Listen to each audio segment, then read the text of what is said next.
Glorious Sunday to everybody. Let me just make sure all my settings are going through here. Get us loaded up into the game. I'll be using keyboard and mouse as per usual. Okay, audio settings are looking good. Mic is recording everything.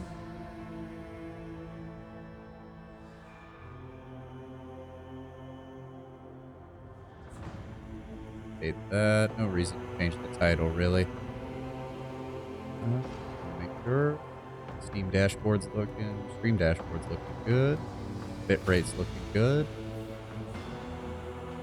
All right. OBS, you working on me fine? Yeah, you're working just fine.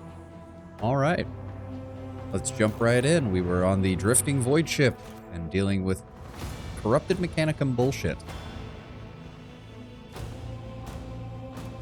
The Cog Boys may have many, many augmentations, but I have warp fire running through my veins. I will not let that stop us. Rise to the top, or get left in the dust. There. If I recall from when I played through this area before, there's a fairly stonking hard combat encounter coming up. Go ahead and save that. Let's make sure that everybody... We've got some backup med kits. We've got frag grenades. More backup med kits.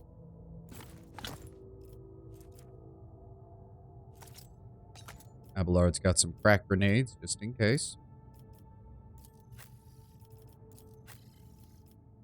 Extra fire bombs. I don't think there's anything else I can...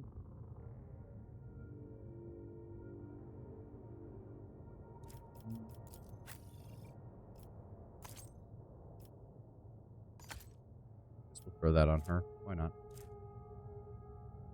Oh, hold on.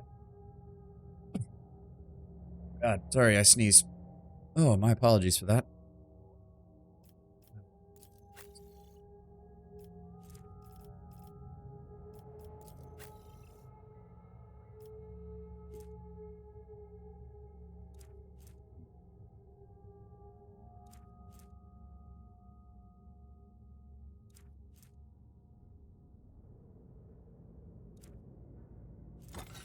Sort that. Nope, we want the additional dodge on him. He's got some... Yeah, they push the target away. They can fall prone. Blinds all enemies. Yep, that's much more his speed. Much more his speed. Anything else? Critical hit with a pistol? No. He's got the debuff bracers. That's exactly what I would want. So, okay.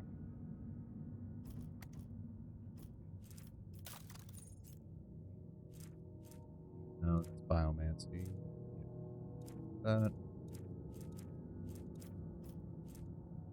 kind of pisses me off. We've got diviner staffs, we got biomancer staffs, we got navigator staffs, we've gotten other frickin' staffs. We don't get a pyromancer staff, like, at all, until way later in the game, apparently. That's kind of infuriating. God, I wish that that was something I could use. Rate of fire is 8. Those are identical.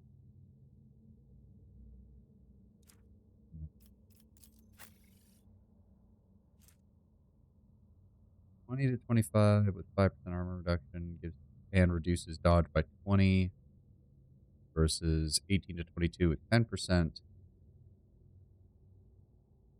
No other difference. No, dodge reduction is good, just in case he has to, Also, it's that literally just a, like, modern modern Cold War combat shotgun. Alright, that's pretty good. I shouldn't be surprised. In Warhammer lore, the Browning 50 cal is still used by the Imperial Guard 10,000 years later. Or no, 20, 30, 40, whatever the fuck. 38,000 years later, John Browning's frickin' 1920s design is still being used by the Imperial Guard because there's no better 50 caliber machine gun in the universe. That's glorious. I love the idea that humanity advanced for thousands of years, and when they were developing the STCs, they were just like, what is the most robust and capable 50 caliber machine gun design? It's like, well, it was built by a guy in the early 1900s. Really? We haven't made any strides since that? Nope, the guy made a perfect machine gun. Alright, enough dawdling around. Let us not dawdle. Yes, let us not dawdle. Here. Got 1, 2, 3, 4, 5 servitors, a tech priest with what definitely looks to be a sniper rifle.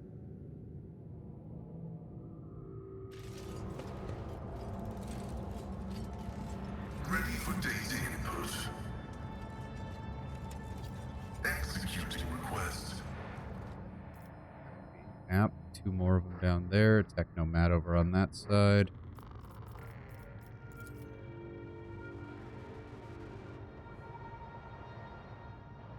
Why can't we? Yeah, just shoot it. Your arrogance will be your downfall.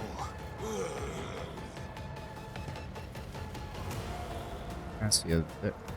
Oh, okay. Hold on. We good?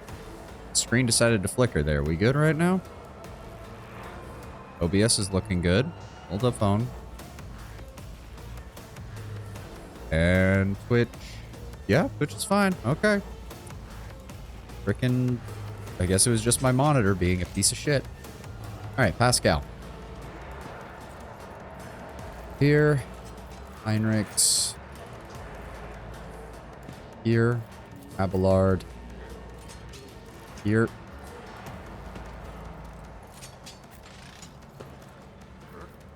Cassia. This side. My guy right here. Alright.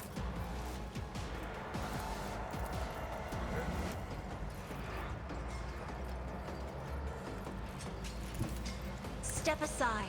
The navigator is coming.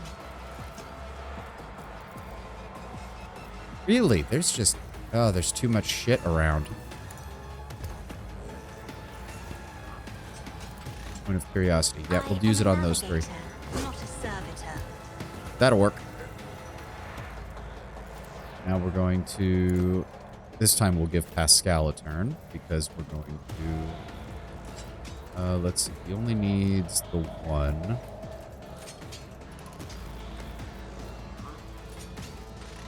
Suffer penalty to dodge. Recoil is reduced by half. Enemies suffer a 2 times int bonus penalty to dodge for 1+ int rounds. No, that would use up too much of his AP. The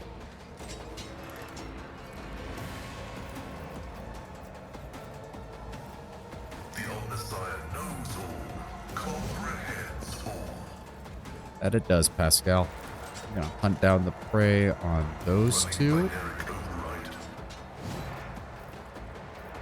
Then we're going to fire a plasma charge attack area. Come on, Pascal. Good. That was really low on the damage. And then we're going to use... Really? That's out of range. Okay, that's unfortunate.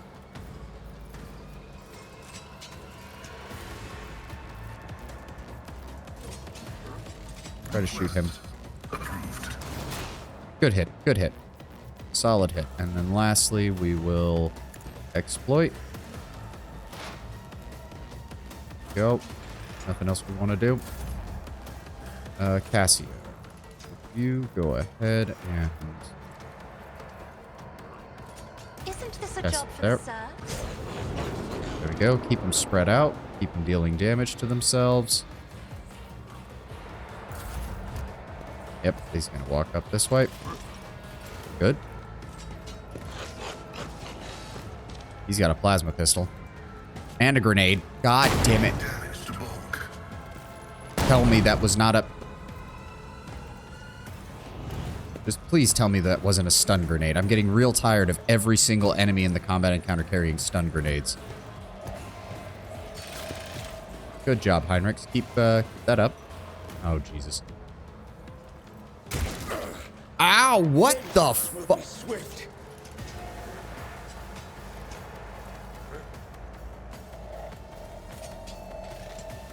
Jesus fucking Christ.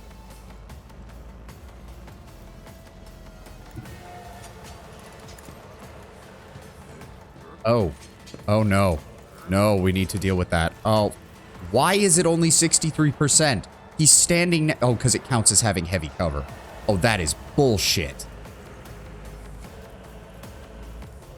The scriptural prognosis is favorable.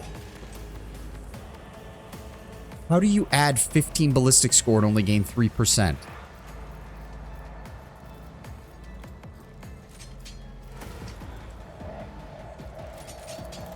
To add an additional stack.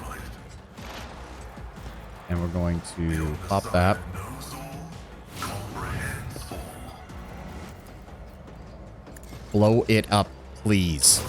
Thank you. Successfully terminated. There's another one over here. God damn it. So there's nothing else I can do.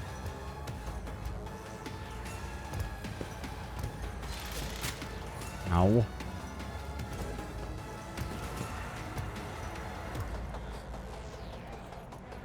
Oh, fuck.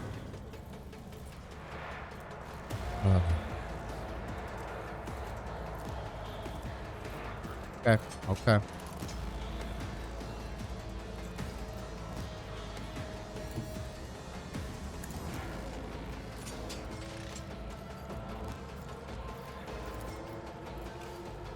$61? I'm standing next to the guy.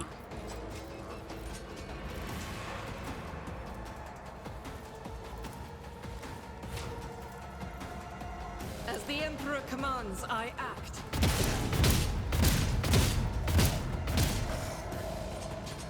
That did practically... Oh, because it already went off and it gave them the 40 fucking additional hit points. God damn it. Well, this combat encounter might already be fucked.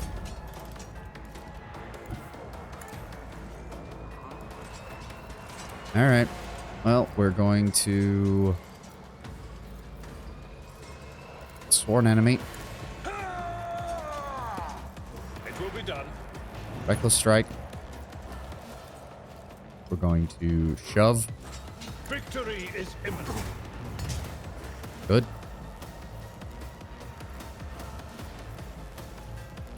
To brace for impact. Going to move Pascal down here to get him out of the way. To move you over here.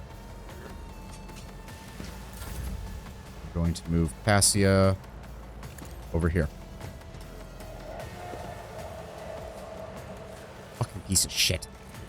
Tell me that's the only other one. Yes. It also did not affect some of them. No, it did. It absolutely affected all of them, because of course it filled the entire combat arena. They also have sniper rifles. Jesus Christ. I won't object to it. Strength Heinrichs.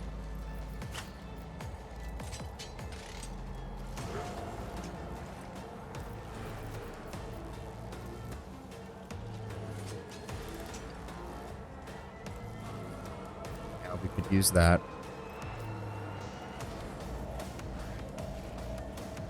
Opening is on this side for him.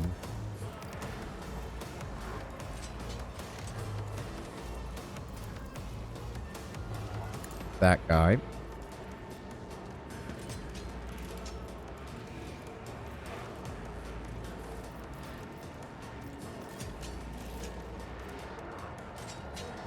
You endure. Go.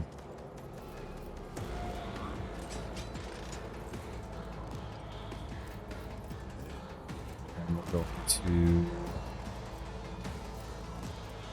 cleave. Naturally.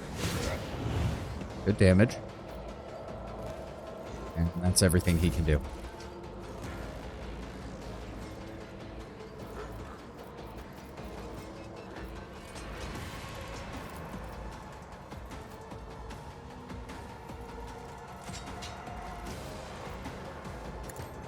So you set that on fire.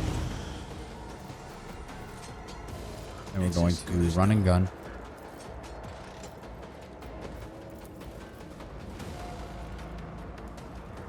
I'll see to it personally. You never stood a chance. Good. Good. That also set him on fire. Orchestrate flame. 'Cause it's going to take him a while to get it to us.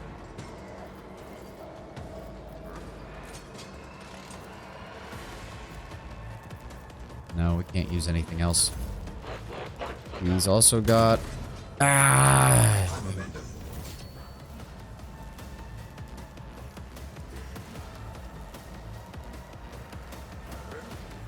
How do we want to do this? How do we want to do this?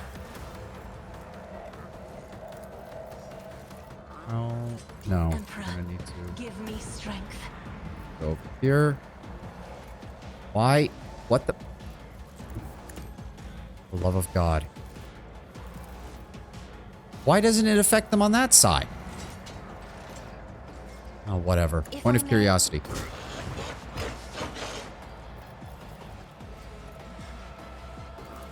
Going to give Pascal an additional turn.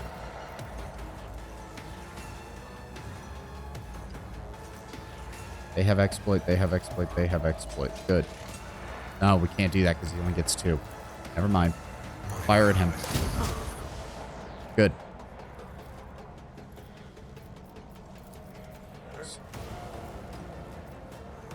That on the Magos.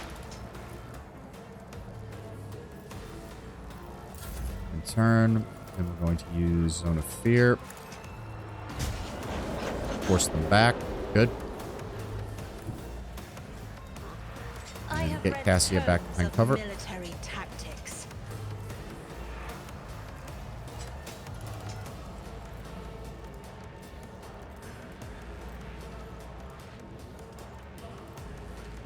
Yes. That is foolishness. Are you... Battlefields are always drowned in scarlet. In the name of House Orselio, I shall prevail.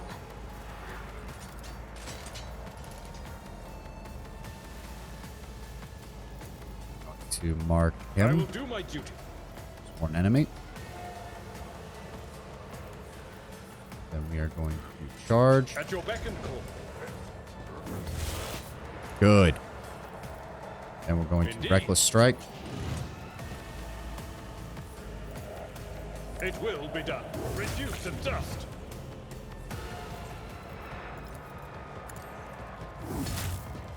Almost. One more. Victory is imminent. I took care of this one. Good.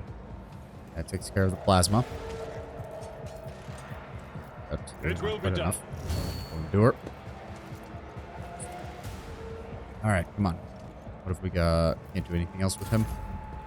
Cassia... Step aside. some kind The of cover, navigator please. is coming.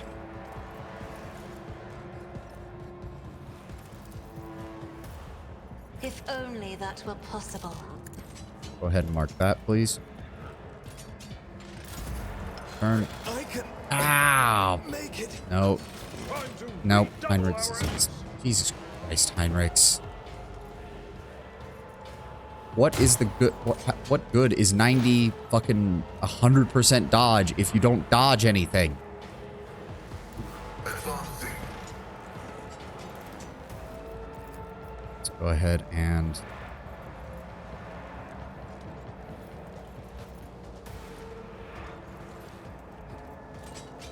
No. Because he already used that. So I don't... Well, no, actually, we used only the regular shot, so...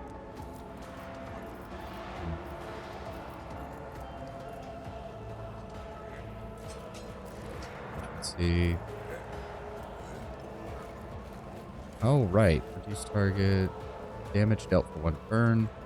Okay. Targets with the reject the flesh feature suffers 25 shock damage. Target mechanism machine, it suffers 50 shock damage instead. Characteristics and fun.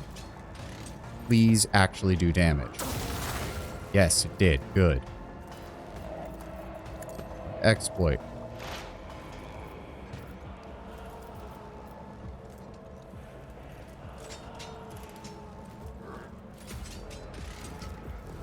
Yep.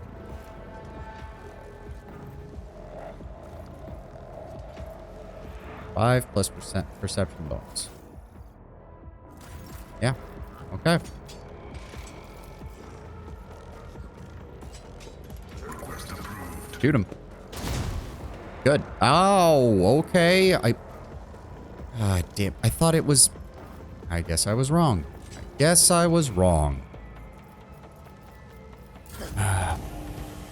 He didn't take any damage. Well, no, it's still burning through his temporary wounds. That's why.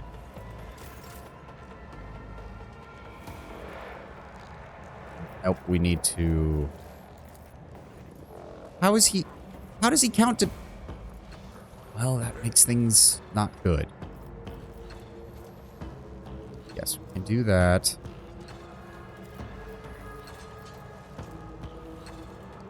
Okay, here's what we're going to do. Faith Controlled without shot. deeds is worthless.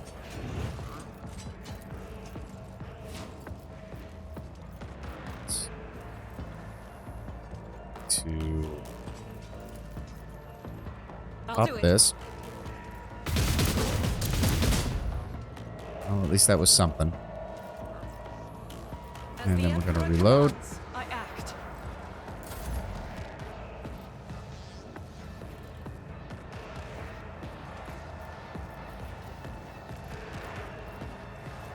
Okay. How do we want to do this? Sworn enemy. I will do my duty. Let's Indeed. strike.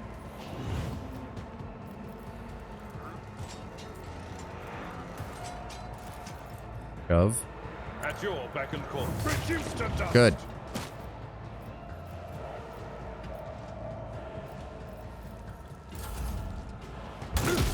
Yep.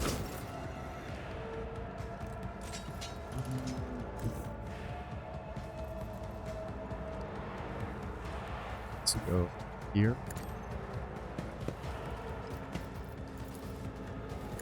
Fire.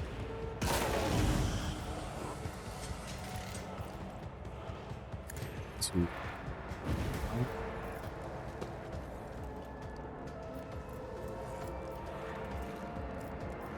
Thought that only lasted one turn. I guess technically it did. Fall back here.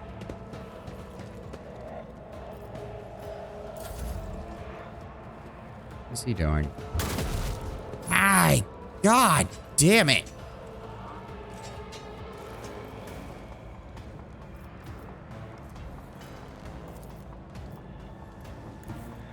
Be careful not to cross my gaze.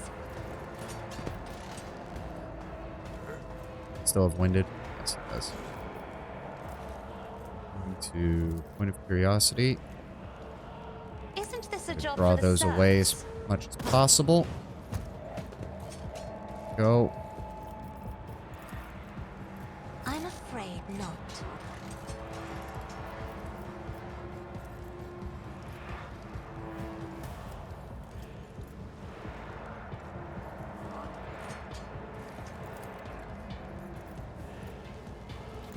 Emperor, give me strength.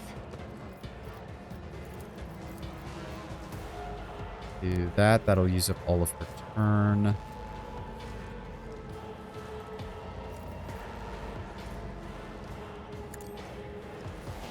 Give him some temporary wounds. We're gonna need it.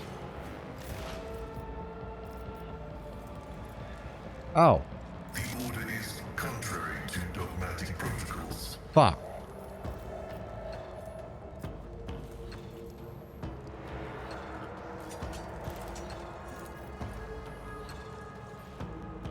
Yep. My competences are not that universal. What? Cogitation fails. How is that? How is that not in line of sight? How does that?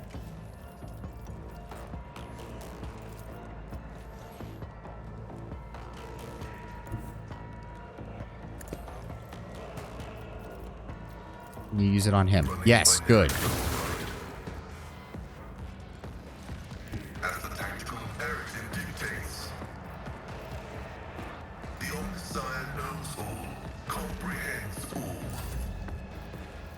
She can't do anything else.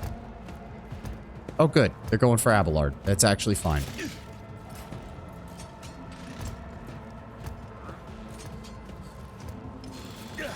That actually works. Lost in our ranks. Jesus Christ. No, I deserve that. I left her completely flanked on against a fucking sniper. The scriptural prognosis is favorable.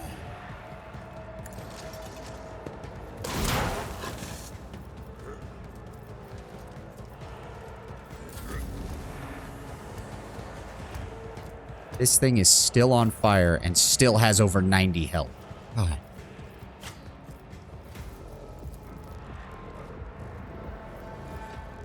Nope, can't reach that. Oh, damn it.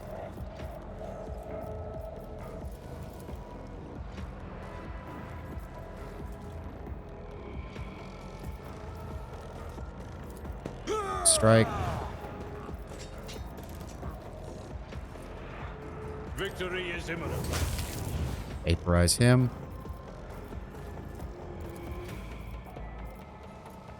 Oh, he's still gonna... Ah. I don't have a choice. It will be done. Don't care. I need to get in range of this asshole. Fucking force them to shoot at me rather than shooting my people who can't take a fucking sniper round to the chest. Kill him. Thank you. Enough of this bullshit with your fucking sniper rifles.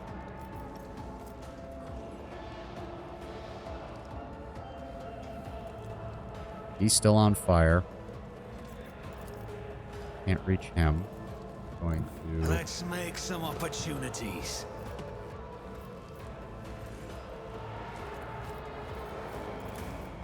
Nope, can't use that. Wait, we're not in range? What? God tells me it's No a bad line of idea. sight? What?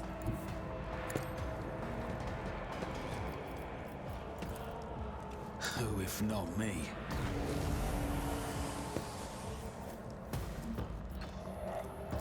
Running gun. Come on. Go off again. Fire. Coordinate flame to make sure he can't turn it off.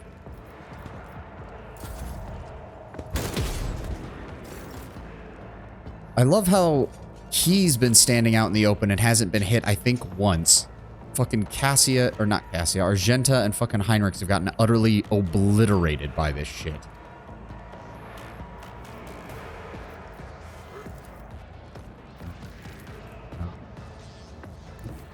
No. There.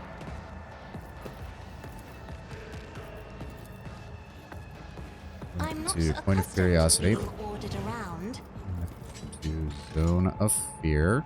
Isn't this a job for the serfs? Oh, it didn't work. To give him another I am turn. a navigator, not a servitor. And we're I going will to set see him on to it fire again. personally. And It was inevitable. this bullshit is all gone. Thank you. We're also going I to... won't compromise my principles. I don't need luck. I have strategy. put that on there to make sure that he can't turn it off, so he's still taking... Did I just remove the previous... I did. No, permanent. There we go. Okay. Yeah, Warp Burn permanent. 3 plus Psyker's willpower bonus plus 3 times Psi rating damage. As well as 5 times Psi rating armor penetration. Which also means that he should be losing armor every turn because of... I do have that feature, right?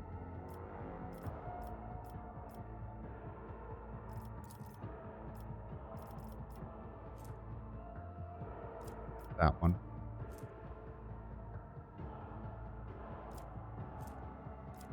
That one.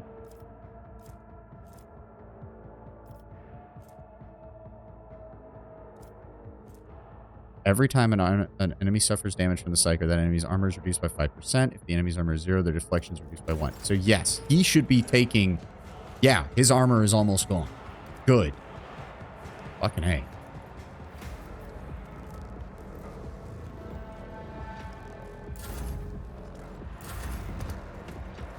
Yeah, go that way.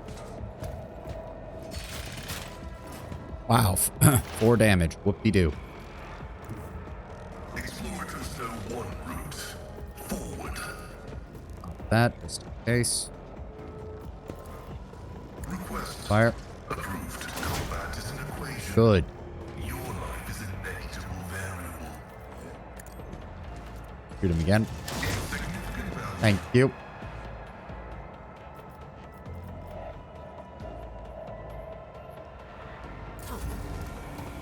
Yep, still on fire.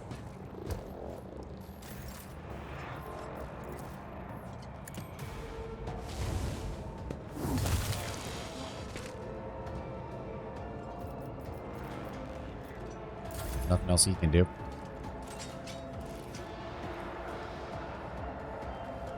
To peel off this way. Calculated risk is in my second nature. Set him on If fire not again. me. Yeah, his armor's completely gone. Pull you back.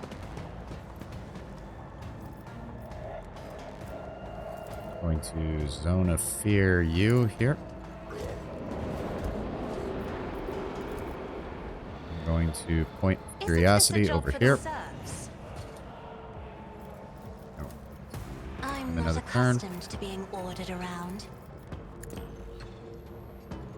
Another enemy down. There we go. Agility minus 20. Movement points are reduced by half. Heinrichs. Do you require inquisitorial approval? What did, it says he has one. Why is it? Broken ribs, strength, and toughness, and action. Ah, I did. Always keep your eye on the prize. I probably could have done that so much better, but The machine god grants the insight. behavior of the Transformers was caused by no common mechanical malfunction. Possible cause of supernatural or... Oh, God. Yeah, sniper rifles and fucking flak armor. God damn. Keep your wits about you.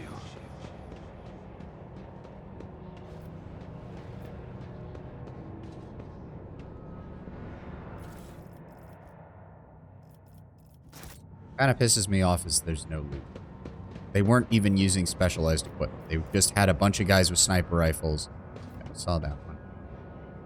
Set up in an area where if I'm covered against this, he's taking pot shots at me. If I'm covered against him, they're taking pot shots at me. It's classic pillbox. There. I always keep my options open. There. Pay attention. Attention to what?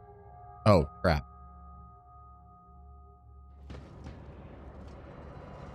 I'm restless.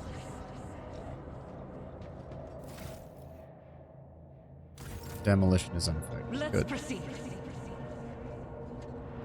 Here. Here. Duty prevails. Long way off from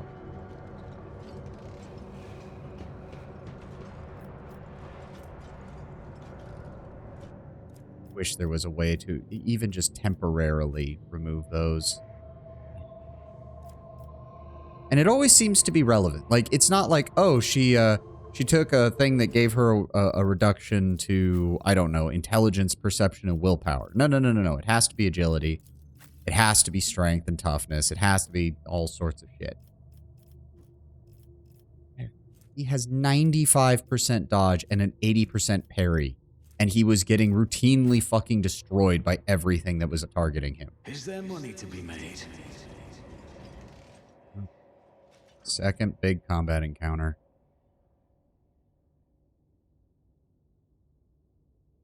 You are authorized. Color the uncolored. I I've never wondered so much before. I woke up with a feeling of wonder. I know how to take risks. Right now we're They getting fear set up. to look at me because of my appearance. I fear to look at them because of their rotten-colored souls. Me? Oh, good. That was good damage on him. Thank you. All right, Cassia, set you up there. Heinrichs. Okay, there is 1 Herald of Corruption, 2 Heralds of Corruption, 3 Heralds of Corruption, 4 Heralds of Corruption, all of which have to be destroyed before they grant 200 bonus wounds to every enemy in this combat encounter. I don't know who thought that this was good combat design, but they need to be fucking fired into the sun. All right, Heinrichs, we're going to rely on you to try and sweep this side. Magenta. Over here with Cassia, if you would please. Pascal. Over here. Abelard. And worse, I don't think you can target these with melee at all. 30. Okay, sorry. It's not plus 50. It's only plus 35. You know, instead of 200, it's just 140. 140 bonus wounds.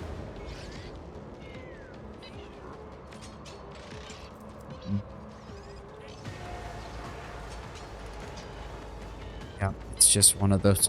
It's just one of those things where the combat is just utterly fucking stupid.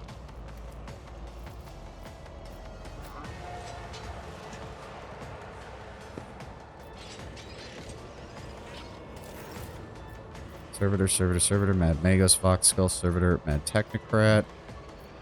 Herald of... The first one is this one. The first one is this one. Okay. Okay. Okay. So we're going to want... Really? I am a navigator, not a servitor.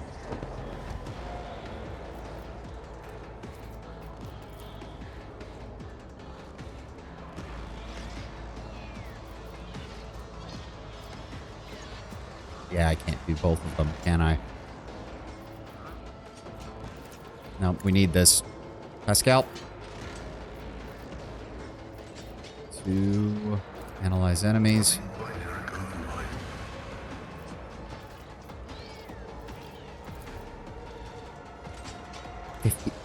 Why?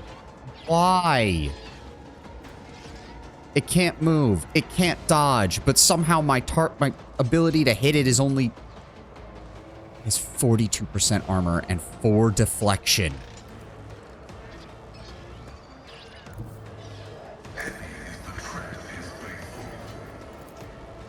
$54. Why? Why can I only have a 54% chance to hit? Request approved.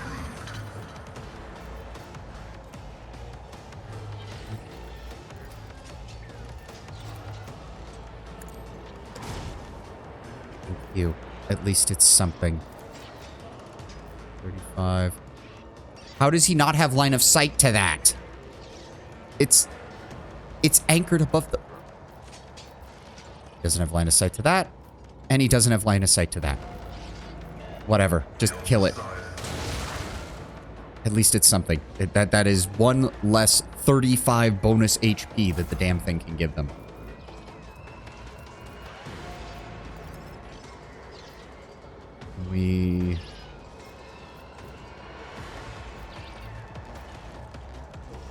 That has a good chance of killing that outright. Anything that can reduce the enemies. Add the servitors. Fox Skull. Which Fox Skull is that? Oh, the one over there. Don't tell me that they can give bonuses too. They have a repair protocol, of course.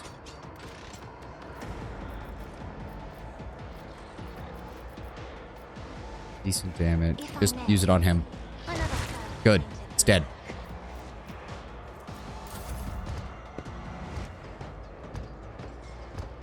Five. Jesus Christ.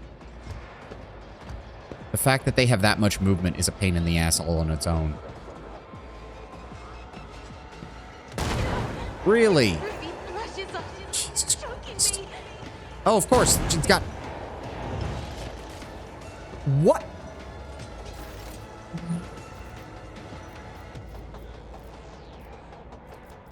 Well, now she's trapped in melee with the thing. God fucking damn it. They made it so you can hit it. They made it so you can hit it? I mean, it's better than nothing. He parried it. Of course he did. Well, Argenta's probably going to get knocked out again because now she's out of position and already getting surrounded.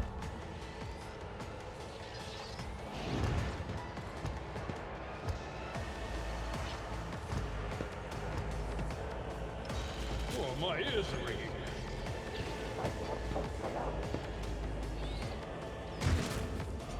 Oh, I was kind of hoping he'd shoot his own dude in the back. I've suffered worse. Heinrichs, Heinrichs, Heinrichs. Wait, who's... Oh, no. What? We have to kill him then. We have to kill him. I need a foothold. Oh, now you dodge it. Now you fucking dodge it. Go ahead and give him that.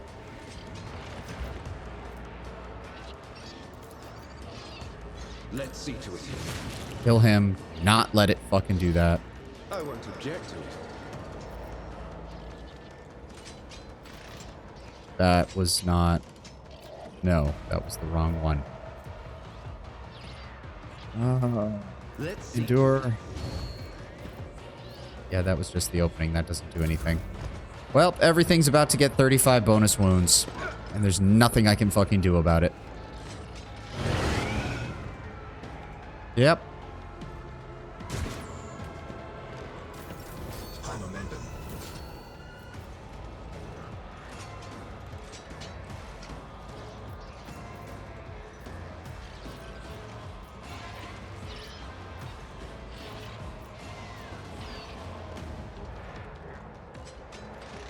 There's nothing I can do over here. Argenta's gonna get her ass kicked, and I don't have anything that can put enough fire down range to deal 160 wounds to this fucker.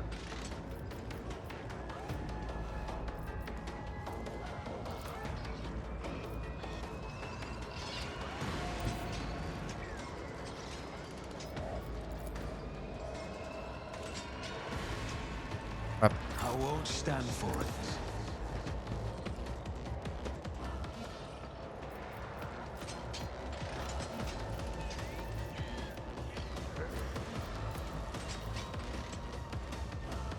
It's that one that goes off next. And I can't see it from here.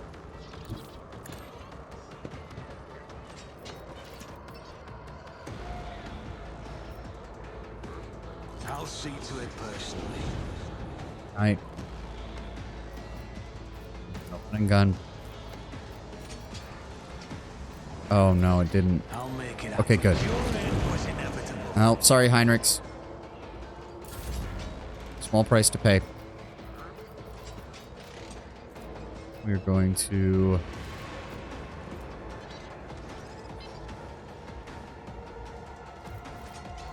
Just gonna... We're gonna double up on damage.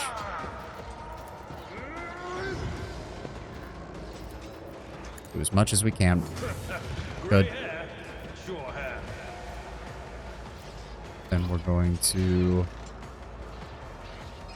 Vanguard gains damage deflection. It's ranged attacks. The stacks.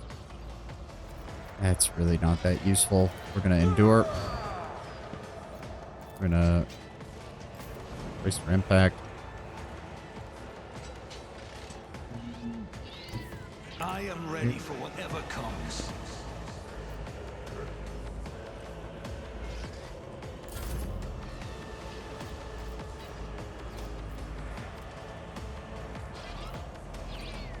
Restores AP. Does not lose MP after performing attacks. Has no limit on melee attack. We need this. Thank you, Abelard. Okay. Indeed. Go. I'm not interested. It will Come on, be kill him. one fewer target. There we go.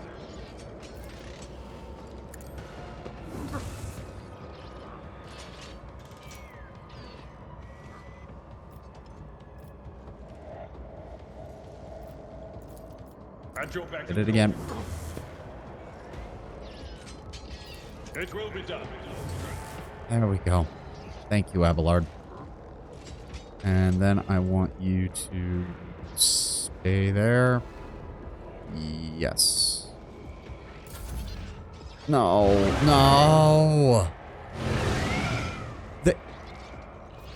That wasn't in the turn order.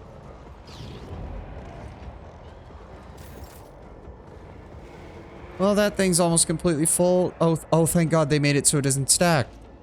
Oh, thank God. I don't know when they changed that, but they... Oh, thank Christ.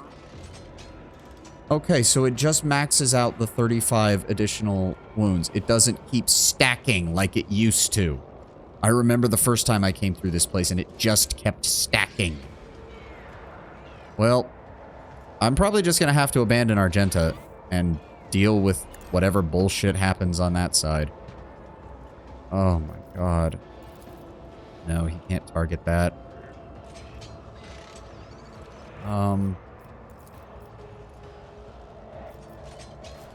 It has exploits? Yes, it does. Okay, hold on.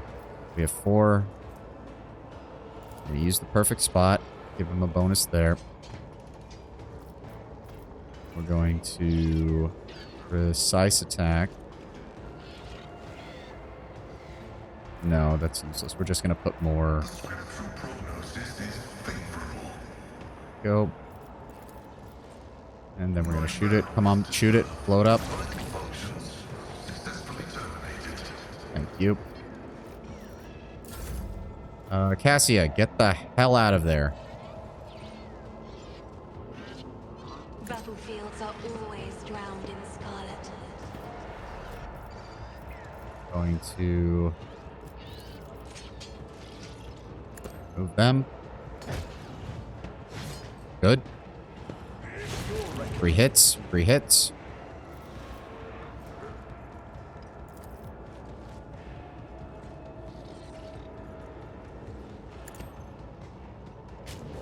Cause them to move. 3 hits. Smite your enemies. Me? Scalp. You insist, Lord Captain? The order is contrary to dogmatic protocols. When does that thing get another turn? After Abelard in mind, so we should be able to take it down no matter what. Vaporize him, please. Almost. Fuck. Go ahead and put exploits on him.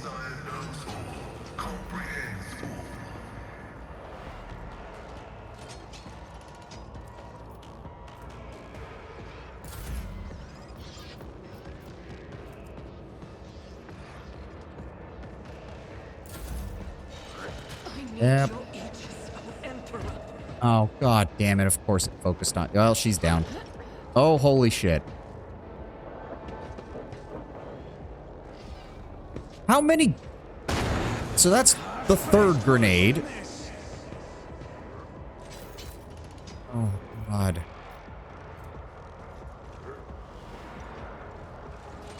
Doubt is for the weak. I don't even think she can get out of there.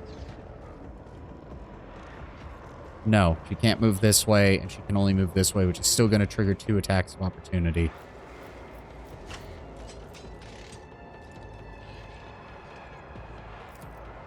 Injuries will not slow me. No idea if she's even going to be able to get out of there. I will bathe this Nope. battlefield in God damn it.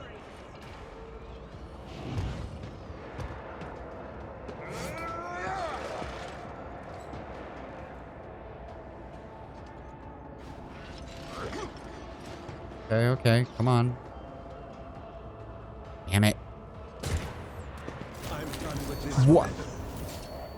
How did he get warp burn? Oh, I put it on him. God damn it. I also love how the warp burn's doing more damage to him than it did to the enemies. God.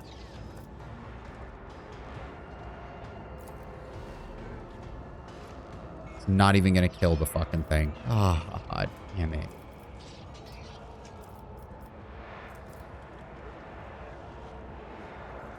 What side is that supposed to be? This? Get me a target.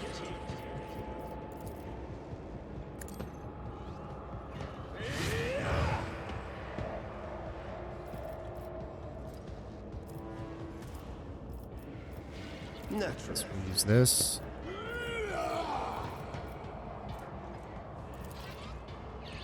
I won't do that. What? Not What do you mean? this. What do you mean? No. That was the whole Trouble than it's point. worth. Oh, that is horse crap.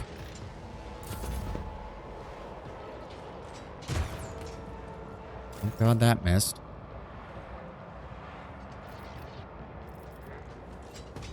Okay, he is winded. That is a problem. On it. Pass that there.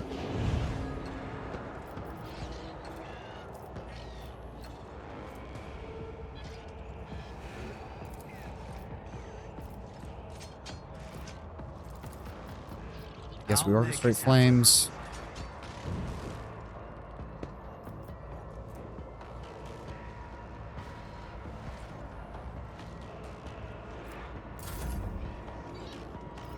Abelard. Clears one enemy. At your beck and call. Reckless strike. It Break will this guy down. target well Good. struck. Abelard doesn't care. Victory Endure. is imminent. Another enemy down. Kill him. Kill him. Thank you.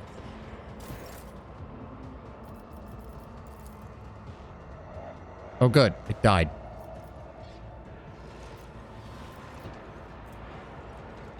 We're going to analyze enemies.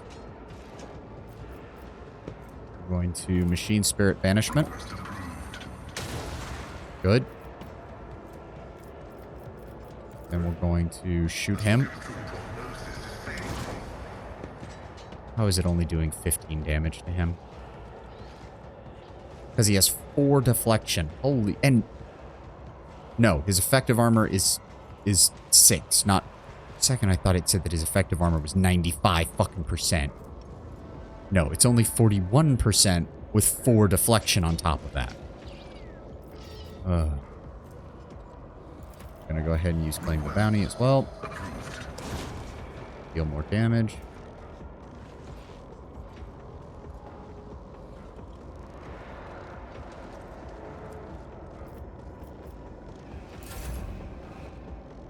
Cassia.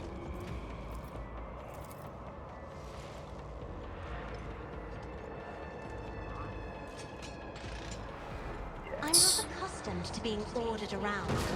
Lidless Stare. Inflicting damage on everybody. I'm gonna give Pascal another turn.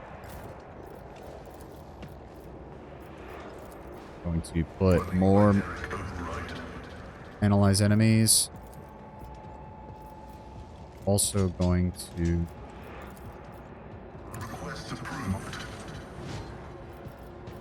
then we're gonna shoot. Good.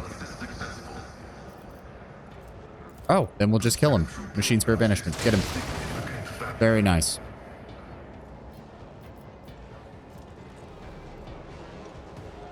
Nice. Nice, nice, nice. Cassie can't do anything else.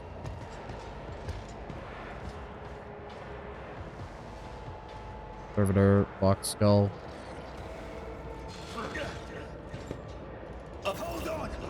And I knocked him out because the Warp Burn did even more damage to him than it did to the enemies. That's just fucking great.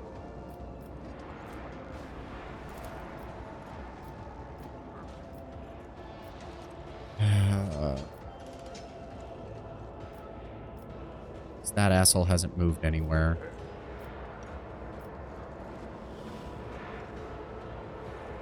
It's as good as done. Your end was Him inevitable. on fire. I'll Take that see Revel to and it Slaughter. personally.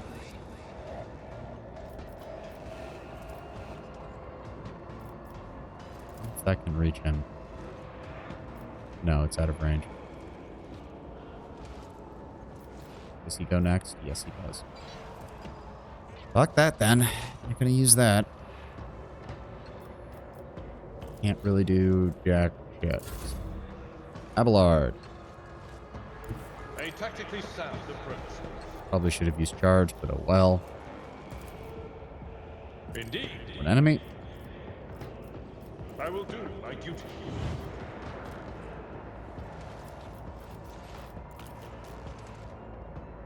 It will be done. Good damage. Exemplary strike. Do it.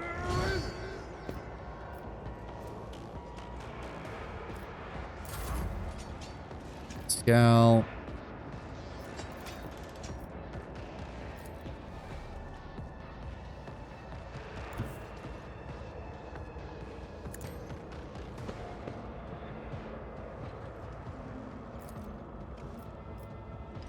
Okay, apparently he doesn't, even though when I moved him here, it said that he would have line of sight to both of these. He can...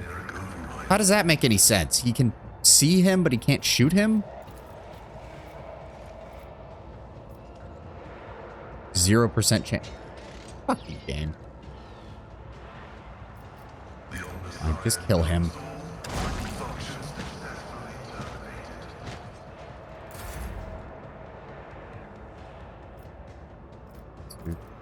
Let's give him another turn. Not a servitor.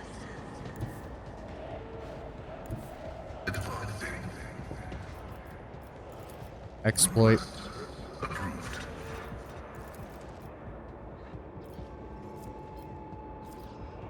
Please hit him. Thank you.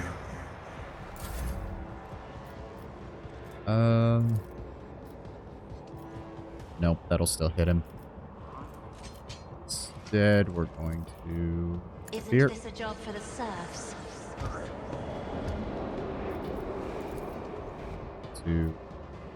Really? Even setting it there doesn't count. It should...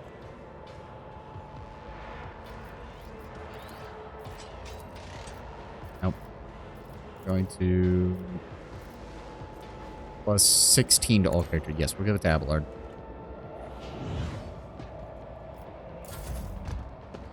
Things forced to come this way. Do not tell me that it gets in range of him. Do not...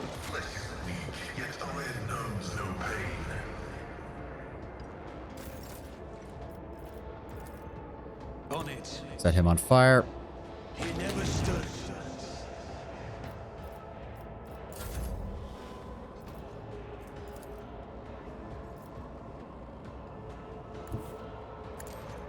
Here. Going to shove. Reduced to dust. That's not the Seneschal's job. You're kidding me.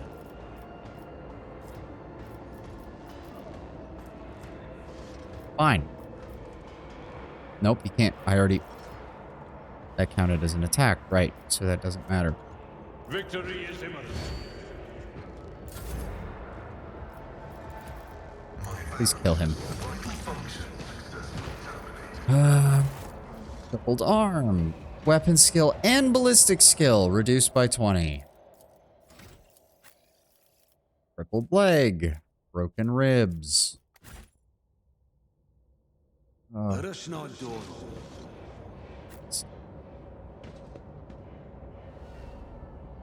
Not having a good time. That guy still had yet another grenade. It's okay. It's okay. If I remember correctly, there's only one more combat encounter. We can do it.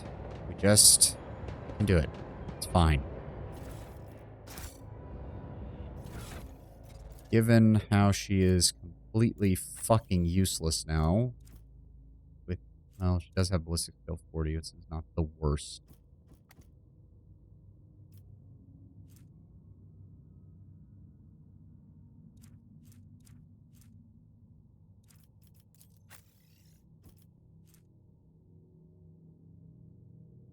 It's less damage, but if she ever does need to fire her weapon, then I'd rather have the dodge reduction and the additional hit chance than not.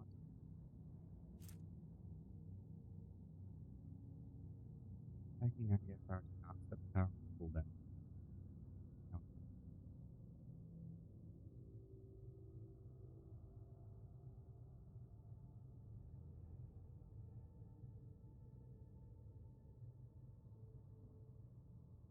mean, it's not really what I'm looking for anyways. I mainly just used it because it has a better, it gives her more stuff from that ability that gives her additional stats for everything that's on her staff. Okay. Go ahead and quick save. Always keep your eye on the prize. One more combat encounter. One more. You can do this. Over there. Nothing escapes my sight. We looked over all. The Emperor favors me today. We're a long way. Yeah, we've reached the part where it's going to be a much longer period of time between level ups. I better myself through my service.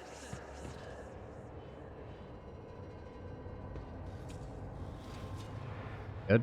Duty prevails. Keep your wits about you. Check out that side. Look, over there. Does something trouble you? Join me in prayer. No, no. The light of terror There. shines for us. There we go.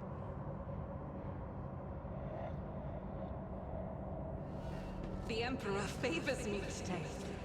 Thank you, Argent. All else fails. At least I have you doing that. I always Okay. keep my options open. Oh boy, that's not ominous at all.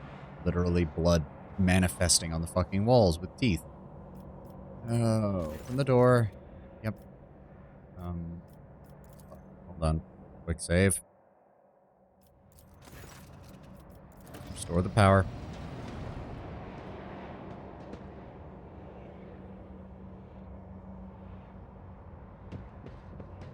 Goods. Headhunter light carapace. Bonus armor of awareness divided by 10% dodge. That's going immediately. Oh, look at that. Dark Halo. Holy amulets. Yep, heretical things that must be destroyed once we're out of here. That. Yes, because she has massively high awareness, so this is perfect for her.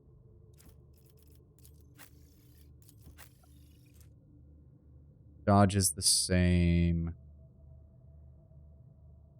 Oh, 15%. That's why we've been having such issues. Seriously? His average dodge is only 25. He's...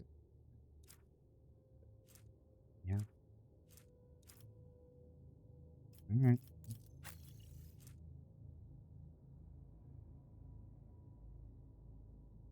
Slightly higher, though. Yep. Ooh, and it's black. Very nice. Very nice. Looking good, Cassia. That better for him then? 25, 10? No, it's exactly the same.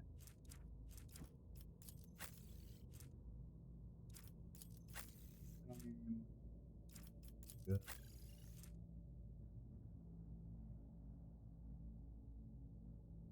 And that's actually worse, yeah.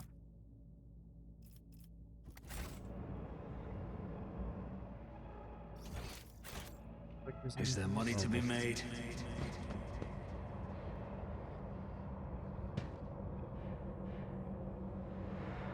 Quick save.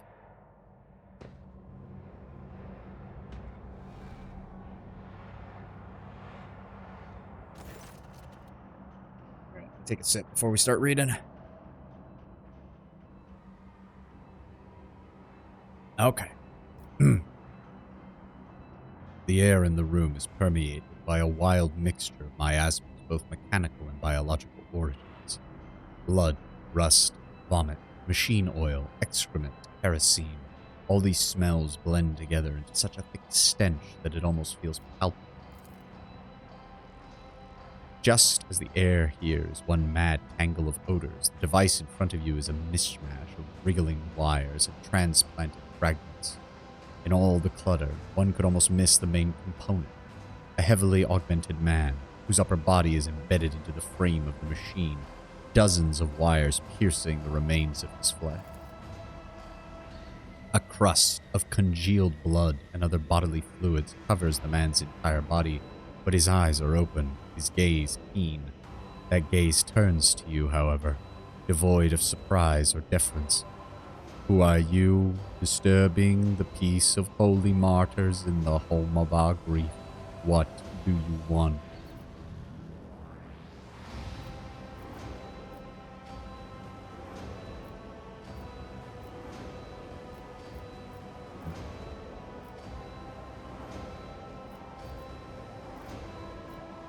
Who are you? A servant of the Omnissiah, acolyte of the machine, prisoner of purgatory, keeper of corruption. The man whispers via an implanted box. Every word or motion causes his crippled body to shudder. Bloody foam glints from inside the wire-pierced wounds. What happened to your ship, Magos? Ship? There is no ship. There is only purgatory. World of evil made to harrow and torture those who follow the Omnissiah. It has already killed many of my brethren, but those who remain are strong, so very strong. We will keep the corruption of the machine at bay. I will hold it back. I have accepted this higher calling, the only one among my brethren to do so. As they keep the evil at bay with prayers and sacred symbols ingrained on their traitor's flesh, I take this evil into myself. I imbibe it as one does water, but it can do me no harm, for I am the eye of sanctity. I am the sacred filter, the link that protects other parts of the machine from this caustic taint. For as long as I remain here, the corruption will not prevail.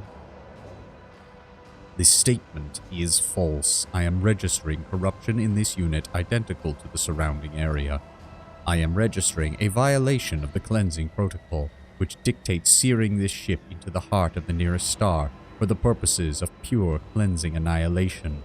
I am registering betrayal of the sacred machine spirits placed in the charge of those weak in faith. The man looks at his comrade and replies with a long series of clicks in Technolingua. Permission to use the sacred language has been revoked. Impurity will not be permitted to enter the pure speech of Benarik. Your mortal shell will soon exhaust its vital energies. Pray mutely while you have the time.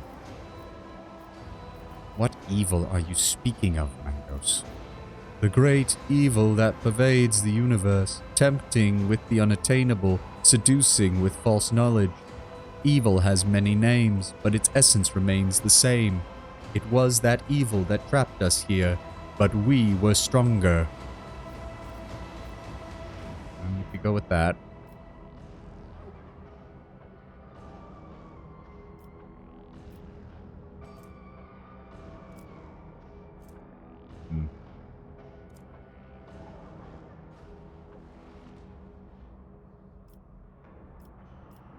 This is one area of Owlcat's game design that I don't like, because maybe they've gotten over it, but in previous games it's always been, oh, you already pre-succeeded at a check, you don't get experience for this. Oh, you have a specific thing, you don't get experience for this. Oh, you passed a hard skill check, you get experience for this. Oh, you passed an easy skill check, you get less experience for this. Which means the metagame choice is to use this, but I'm also a psyker, so I'm also going to use this. The symbols your brethren protect themselves with are the symbols of chaos, Magos. Your knowledge is lacking, Invader. Those are secret holy symbols imparted to us by the Omnissiah. How else would my tech comrades have survived if not for their protection? So many of us were devoured by evil.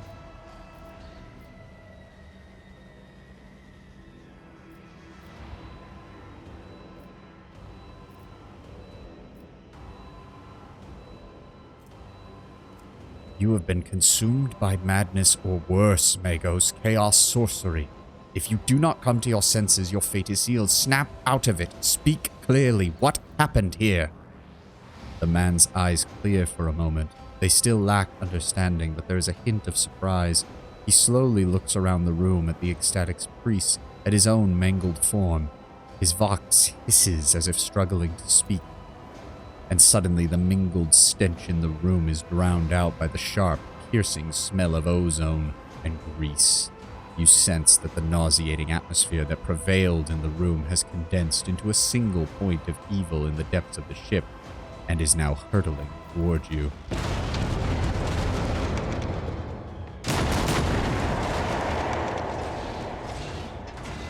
Oh yeah. It's time to fight a demon engine.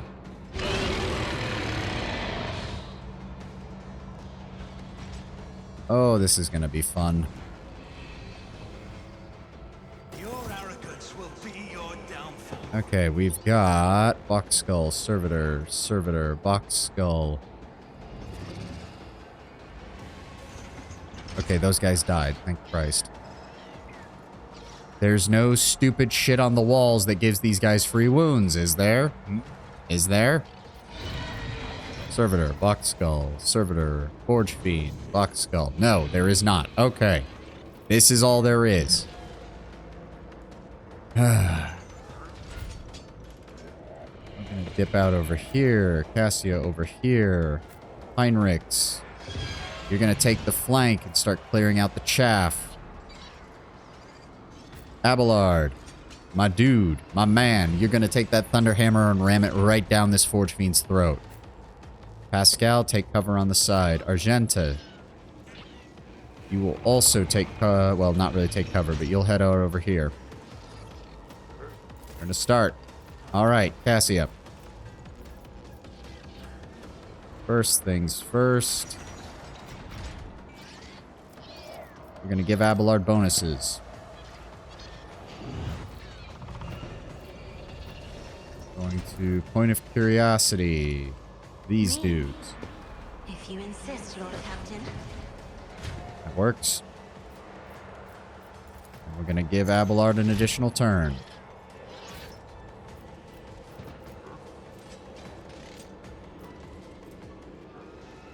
Going to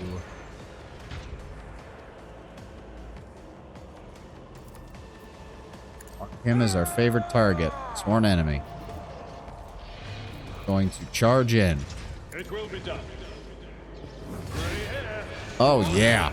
Ow! What in the fuck? Okay, that's kind of bullshit. Indeed. Going to endure. Right in this thing's face. We're going to brace. Jesus fuck, I didn't realize it had that much range damage. Genta has been knocked prone. Of course she has.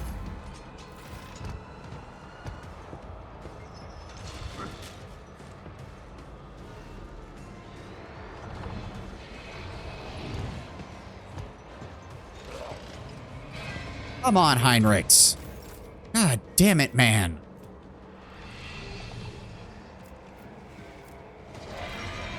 Victory is Alright, imminent. endure.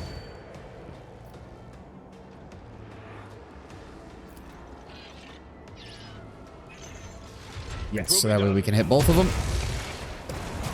Oh, for the love of Christ. Shoot something else, you asshole. Well, guess it is going to come down to Abelard because I've already got 2 of my fucking party members down.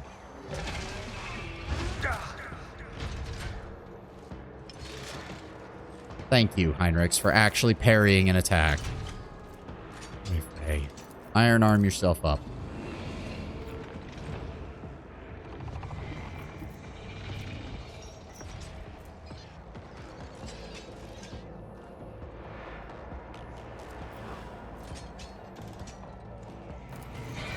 Let's see to it. Him.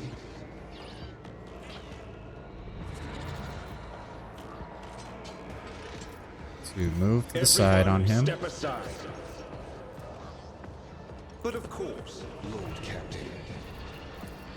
For the throne's glory. Oh, Holy terror, smite good your damage. enemies. Good damage. That's all he can do. Pascal. Raging Fiend, Eye of Oblivion. Da da da da. Demon engine. Demon machine gains armor equal to its willpower percentage deflection equal to its toughness bonus, immunity to perils of warp, and immunity to toxin damage.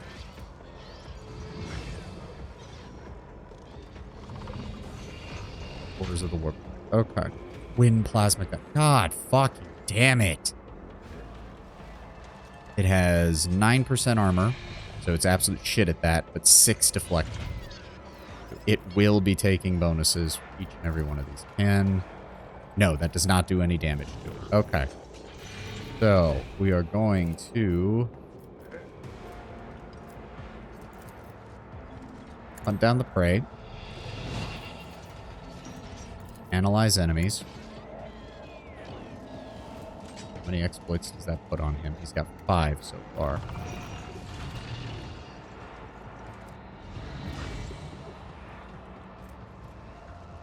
The operative hits a target with an exploit stack. That target deals 5 times perception damage % more. It's also increased by 10% for each exploit on the target. So if the operative hits a target with an exploit stack, yeah, so I should be doing 50% more damage to this guy. 20 to 27 is 50% more damage. Okay, game, whatever.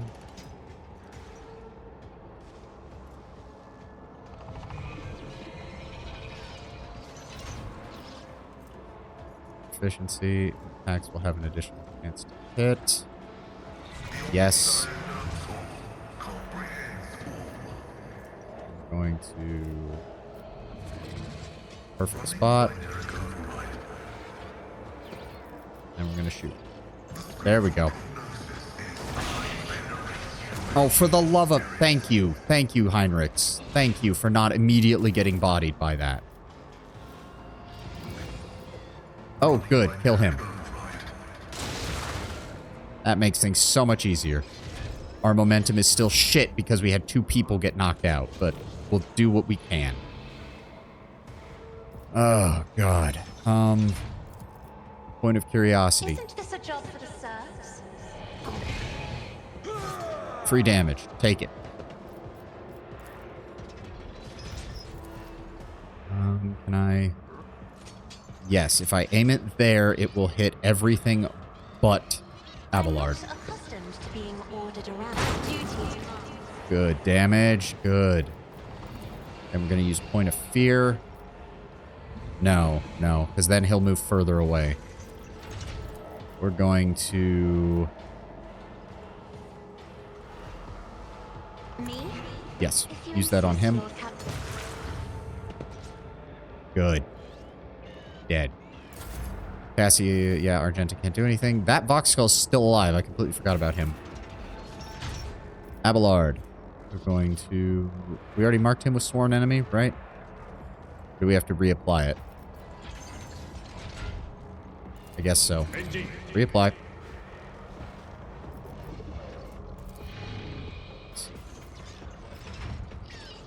I wish you could count it as a charge by moving around the side of him, but you can't.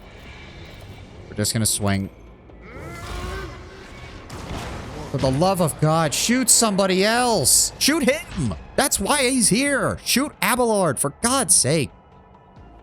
Yes, hello, Ptolemy. Sorry, I have been raging a bit at this and the previous combat encounter before you came in. I'm sorry, I didn't even notice you. Oh. No, no, because then he's just gonna... Okay. Do her.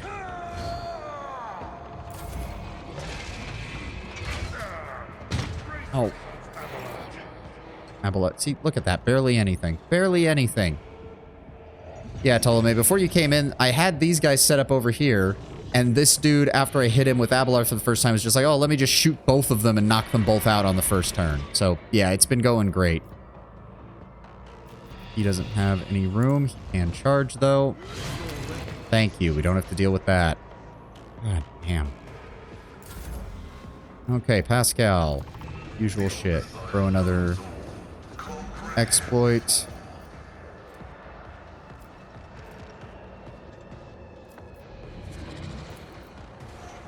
Got plenty of hit chance. I'm gonna use Claim the Bounty first. And Heinrichs is down. God.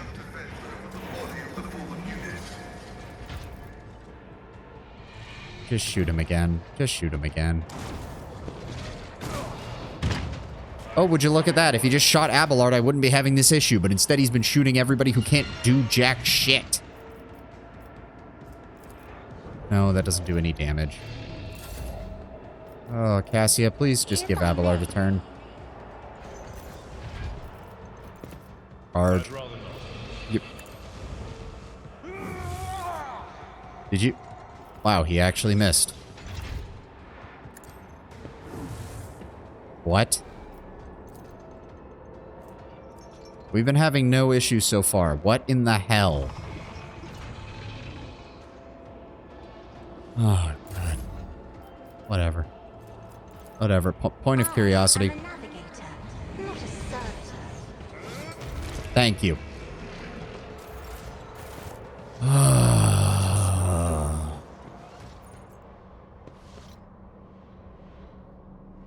Save. Jesus Christ, that was aggravating. Success is the only outcome I accept. The empty shell of a demon engine. It was this creation, a horrifying mix of real space technologies and the deranged powers of the warp that disrupted the ship's systems and twisted the tech priest's minds. Oh. Okay. Grab the loot. Wow. Such a good loot. Such good. I think we have to talk to the Magos before we Rise to the top finish. or get left in the dust.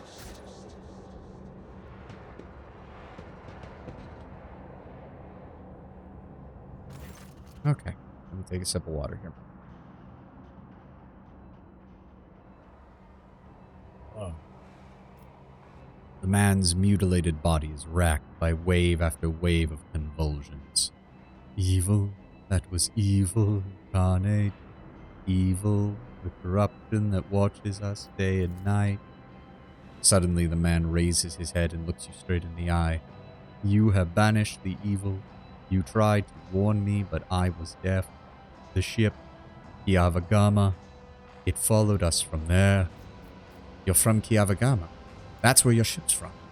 Yes, the man whispers. The ship and the planet, traitors among our brethren, fomenting the sacred mechanisms, letting corruption into their systems. They turn that which is holy into the unholy. They set these new twisted machines upon us, their tech comrades. We managed to flee, but one of the monsters found its way onto the ship. A tear appears at the corner of his eye. He thrashes frantically in the mess of wires piercing his body. We fought, we cut off one nodule after another, as one cuts away rotting flesh, but it followed. Its invisible influence, its corruption it exuded, it claimed us, one by one. The crew were merely humans of flesh and blood. They were so weak they succumbed easily. We could not save them from evil. We gave the ship to the darkness among the stars. But the darkness came for us too. In this last module, when we intended to make our last stand, I sacrificed myself. I became a filter, a stopper against the corruption emanating from the machine. I succumbed. The corruption came for our souls, the corruption of Kiavagama, traitors. With the last of his efforts, he rasps. The fabricator sensor, it all started with him. He was the one who let the taint into the sacred code. He was the one who doomed our brethren. He was the one who spawned the steel monstrosities within the furnace of our planet. Rest in peace, Mago. You will be avenged. I was part of the great force that drives the universe. I do not fear the cold of death. A wheezing breath escapes the man's chest as his eyes close.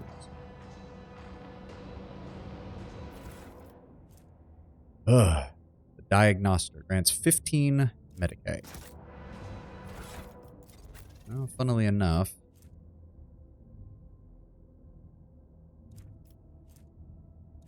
guess we could give that to Abelard and double down on his combat medic roll. It gives him a 67 in Medicaid.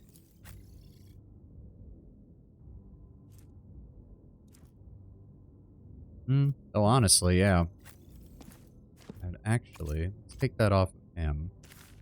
Then back. For right now, I've got nothing else to do. I may as well, yeah, there we go. We'll give Pascal that. He doesn't really use grenades either, but he can't... Oh, he can't use this shit because I didn't take the... Kind of bullshit. He can get his Medicae skill up really easily, but that's not worthwhile to him. Damn it. Alright. Never mind then. Throw that on him.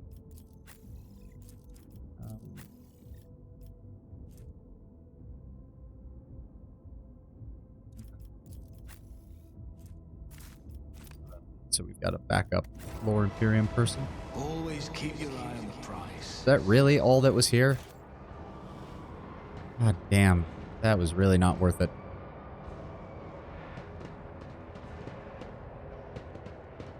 Well, I do see we have another viewer, so say hi in the chat if you want to. Or you can keep lurking. Oh, how did I miss that? Yeah, sure, collect that.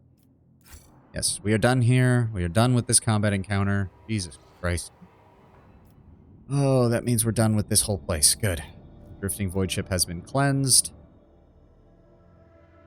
And we can return to the map.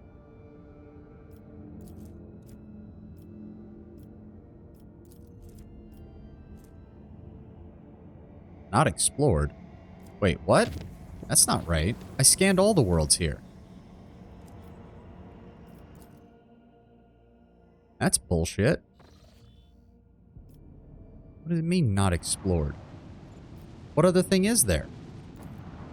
It says there's a second planet in this system. What the fuck? Is it hiding in the asteroid belt, maybe? Is it with one of these big asteroids out here?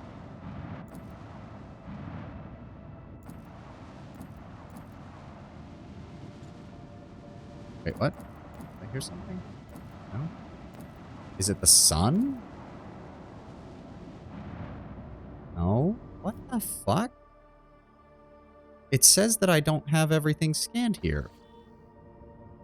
Whoa. Why the map did that? Not explored. What the hell? You don't get to do this to me, game. Fuck, not explored. What do you mean not explored? Alright, we're gonna look one more time.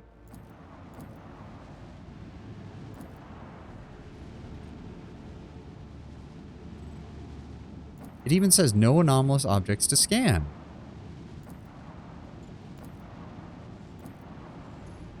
There is nothing. There is nothing else in this fucking system. Also, it occurred to me. I need to do this. Supreme Commander, persuasion. Why does my persuasion matter? Senta for that. Abelard for that. Or no. Pascal for that. Abelard for this. Minus 107. Yeah, no shit. Warp Channeler. Boy, I can't imagine why she doesn't have the skills for that. And then Master of Etherics. Okay. Her there. Put me on the Warp Channeler. I'm actually gonna... Oh, no. On 86 versus 99. One are over there. Oh, God, I'm putting Jay as Supreme Commander. Well, it doesn't matter. As long as it works. As long as it works. Argento will be our Master Cannoneer. Pascal's in charge of the shield. And Abelard is our Master of Maneuvers.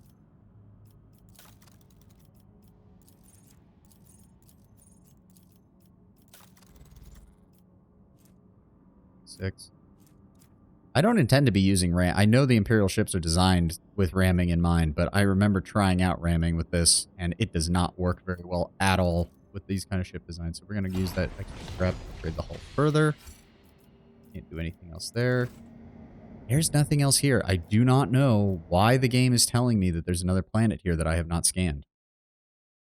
Oh, sweet. We're up to 4 viewers. Welcome. Oh, what the fuck? Okay. I was like, what the hell am I looking at? No, it's just the map being weird. Yeah, we got that. I'm just gonna ignore that. It's gonna drive me nuts, but I'm just gonna ignore it. Footfall and a deadpool. Travel. Oh.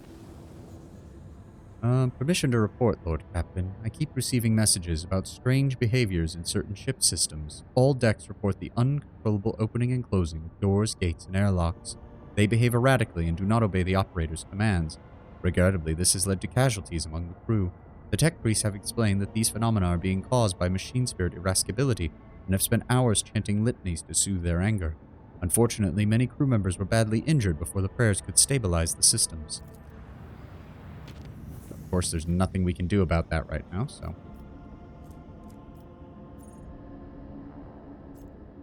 Game. Game. This is where I want to go.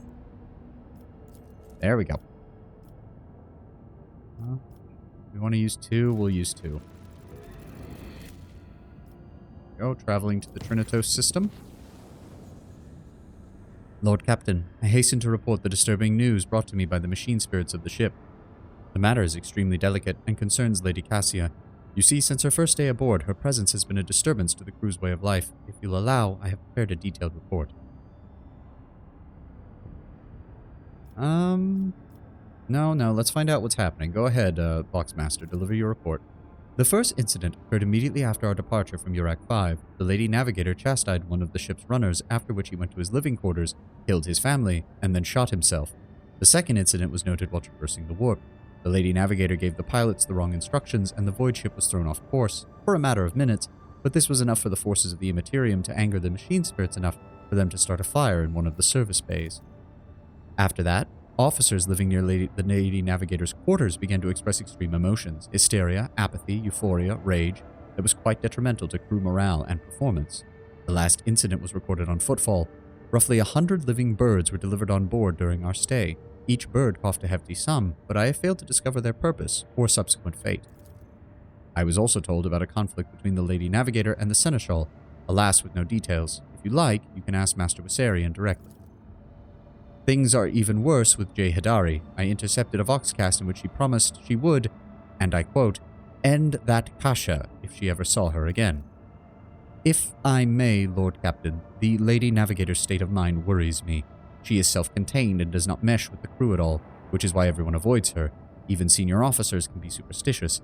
I fear that only you are in a position to talk to her on equal footing and improve the situation, for the sake of the crew's safety and that of Lady Cassia herself. Well, looks like we're going to have to talk to people, but let's see what we've got here first. Figure out our routes. That's where we're going to be going next. But first, let's check out the Trinitos system. See what we got. Oh boy, multiple enemy starships. Okay. Quick save then. Let's see what we can do here. What have we got? Glad I did those upgrades. Not going to be so glad if this burns through. Ooh, Heretics. Iconoclast Destroyer. I believe is... Oh, we're already in range. That's great. Thanks, game. And it's behind us. Ow.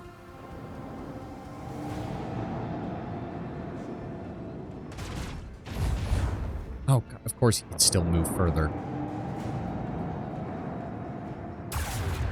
Okay, apparently we're just in range of all of their attacks. Thanks, game.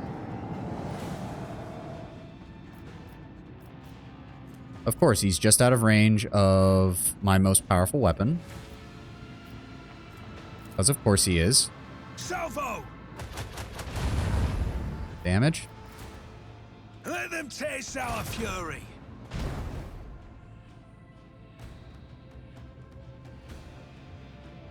God, we don't turn until... Easy. Nice.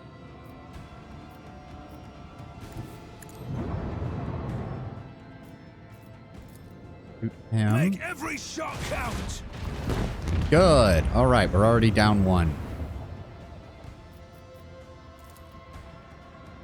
We do this. flip us around. Now we can shoot him. Isn't that nice? We actually got to use pretty much all of our weapons. And we're gonna turn. Take us in. Ah, so close. So, oh, wait. Ah, he's just out of range. Just out of range. All right.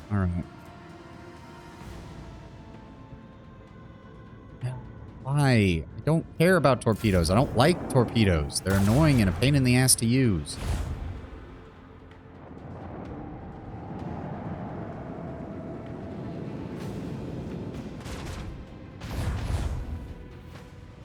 Yep, he's going to fire as well. Our frontal shields are taking heavy damage.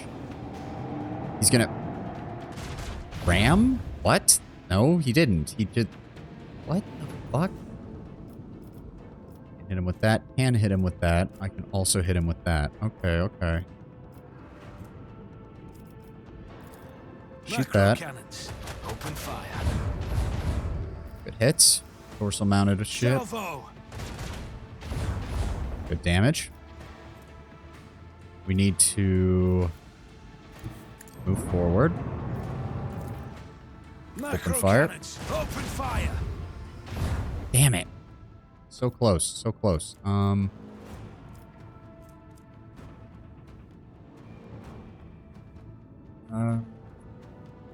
Yeah, we'll do this and try to... Engage the engines. No, we're not going to be able to use that. Can't use that. We can't use that. End turn. Yeah, he's going to swing and he's going to open fire on us. Ow. Christ. So apparently they just have a dorsal mounted lance battery that lets them hit from just about anywhere. Do not tell me that he's going to pull out of my range after this. Do not. I was about to goddamn say. Okay, good. Make every shot count. Obliterate his fucking shields, please. Macro cannons, open fire. Lance batteries, volley. Good fucking riddance. Helmsman, take us in. All right. Yep, he's going to swing around. Do not tell me that I'm somehow in range of his... Oh my fucking god.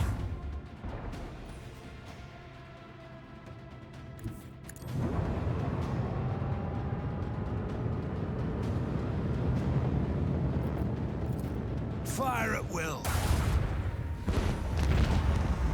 That takes care of that. Harsh, but we're harsher. Good, we're finally at rank 2. We picked up some unholy amulets. We picked up a plasma battery from the looks of it, which is not that good, and some scrap. Okay, that wasn't so bad. Was not too bad. Hull repair. 79? No, we have 79. Okay. 23 scrap. Yes. Please repair our hull. Get all of that looked at. No. Like, the Lance battery is better. The Mars battery and Prow battery has good reach. I'm not swapping it out for torpedo tubes that are fucking a pain in the ass to use.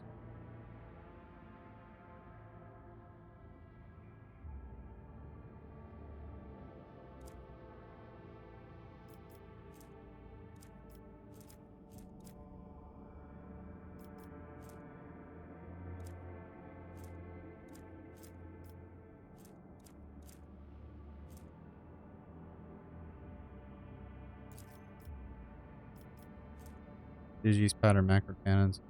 Short range broadside macro cannon with 4 shots. Long range plasma macro cannon with 2 shots. We'll see what this one does so far. Nothing else I can use on it. Nope.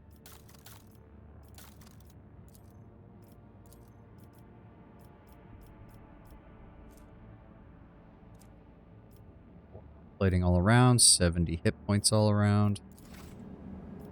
Wait. Ah, Okay. Flagship's next shot gains +2 range, cooldown from 1 to 3 at random. While moving, the void ship may make its next turn at 90 degrees instead of the usual 45. That sounds very useful. Reinforced until it suffers damage.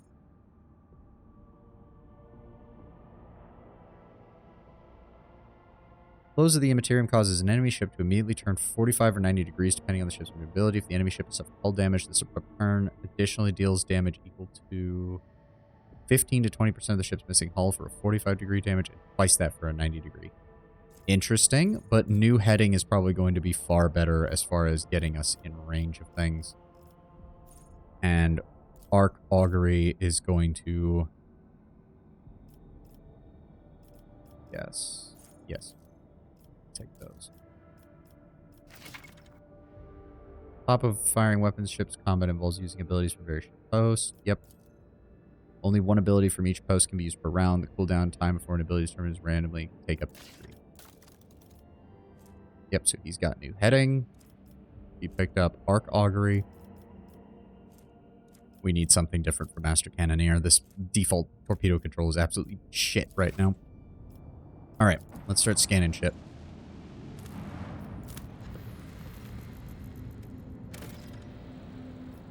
Oh, good. We'll need to head back to Footfall at some point for that. Desert World, nothing here. Let's see what else we got. It's a Dead World. Oh, Burning World. Height grade 001. Very big sun.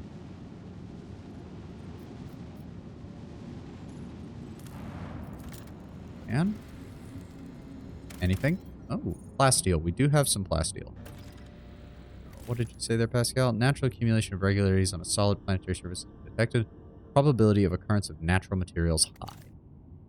Okay. Oh, there's 7 here, but we already have 5 right now. We're not doing anything with it, so I don't need to waste any of my remaining extractum on that. Alright. Quick save. Unknown ships. Let's take them out. Move we got here. Let's make them regret ever crossing our path. Eldar. Yep, torpedoes. You can destroy them before they reach you. Torpedoes are always fired in salvos. They do not have shields or hull integrity. Every attack that hits destroys one port torpedo. The main tower clusters a small ship that follow the same rules in combat as torpedoes.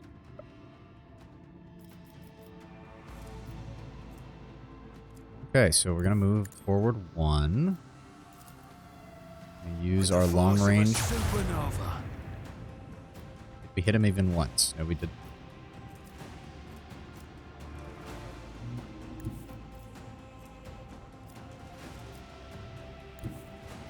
Move there.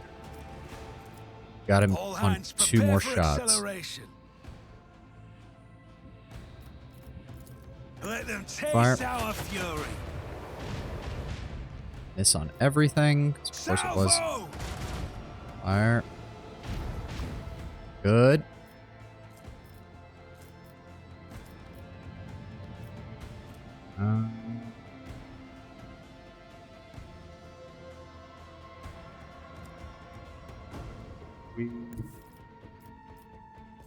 That will put that guy in range, but not that one. That will put him in Helmsman, range. take us in. Macro cannons, open fire. Good, good. He's almost down. And turn. I don't know what those are doing, but okay. Ow. Yep, he's slipped right by us. He's going to be doing the same thing. I would have laughed my ass off if they would have had to dodge their own torpedoes. Oh, fuck. It'll give us a much better...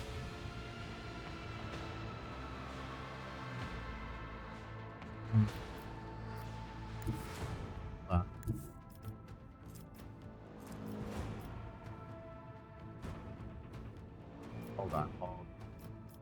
already used it, so we don't have a choice in the matter. Fuck. If we go here... Okay, hold on, hold on.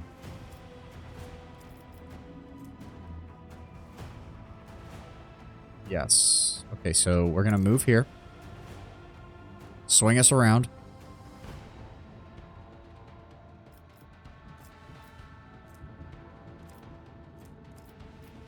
And we're going to use this. Launch Come on. batteries, fully. Good. One ship down. Then we're going to... auger array. Mars pattern battery 4 at 14, 2 at 14. We want 4 shots. Make every shot count.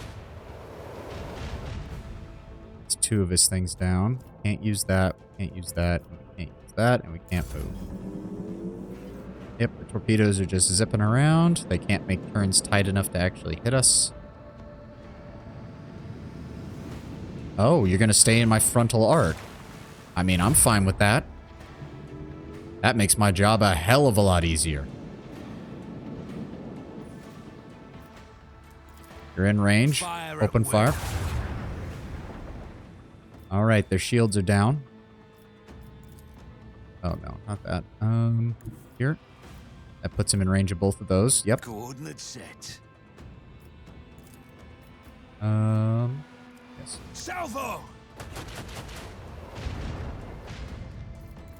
Make Salvo every again. shot count. There we go.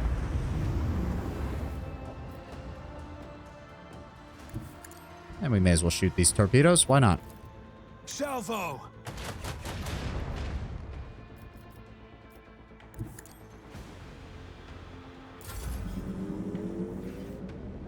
Zipping around that way because they can't make the turn tight enough. And they explode. Oh. Time to reap There the we go. spoils of the battle. Wraithbone fragments. Very nice. And scrap. Which should pay for our damages here. I certainly hope so. Oh, yes. -6. That's perfectly fine. Please and thank you. Alright, not much was found there. What have we got here? Oh, that looks like settlements. Foulstone. Okay, Monastery of the Order of the Hammer. Lord Captain, we have received a transmission from Foulstone. It was sent by members of the Order of the Hammer, votaries of St. Pugnatius, whose monastery is the only settlement on the planet. I mean, that's a big fucking monastery if it's viewable from goddamn orbit, but that makes sense for the Imperium, I suppose.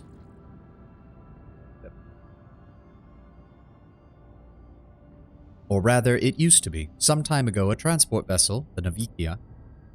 Navikia? Navikia. I like the sound of that. Navikia. Unloaded several thousand refugees from a planet belonging to rogue trader Winterscale. The Order of the Hammer has judged this invasion to be an act of aggression and is asking for your lordship's protection.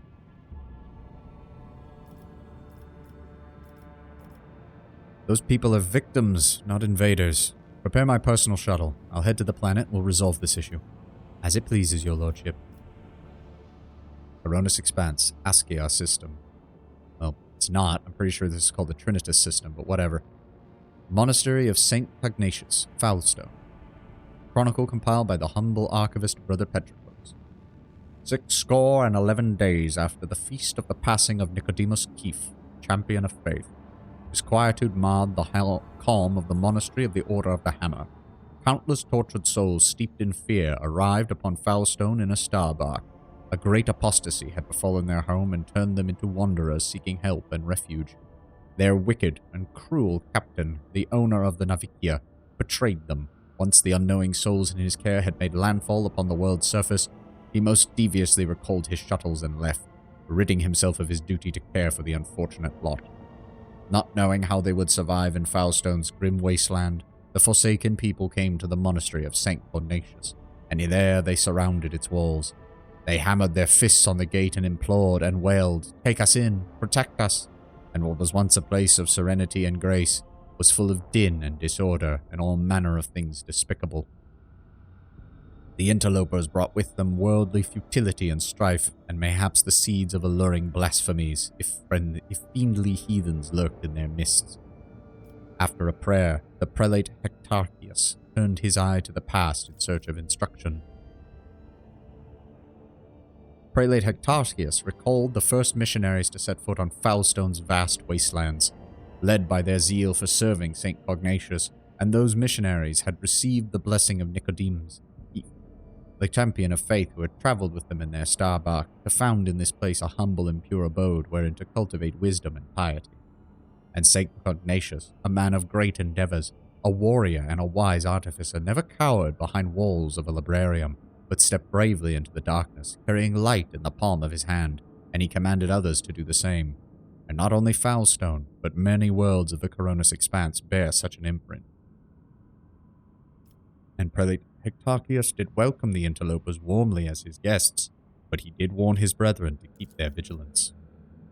The brethren and sisters of the Order of the Hammer came forth to meet the strangers, carrying water and protein victuals and medicinal herbs and jugs of promethium. But the crowd came to blows over viands, and blood was spilt, and many were trampled or mauled in the stampede, some of them dwellers of the monastery. Then did the warriors of the Order of the Hammer don their flak cowls, inscribe words of praise to the God Emperor on their tactical visors, and went forth, ready to render service in battle. With lasgun and bolter they pierced the interlopers, with chainsword and power flail they struck them, and a great and bloody harvest was reaped that day. But the interlopers, too scant through their armament was, and scanter their skill in battle, slew many among the monastery's dwellers, for great were their number, and greater was their desperation.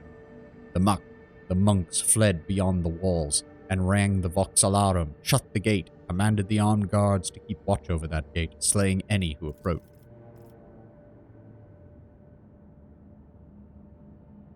A quarrel broke out. The hungry and the sick lay siege to the monastery, begging for help. In their spite, they blocked the water collector and unpowered the genitorium. The faithful, in the meantime, made ready to fight and resist. And a miracle came to pass. The God Emperor sent his champion, his confidant, his right hand, a rogue trader of the blessed house von Valancius. May the light of his grace remain upon it forever. And the blessed rogue trader. I'm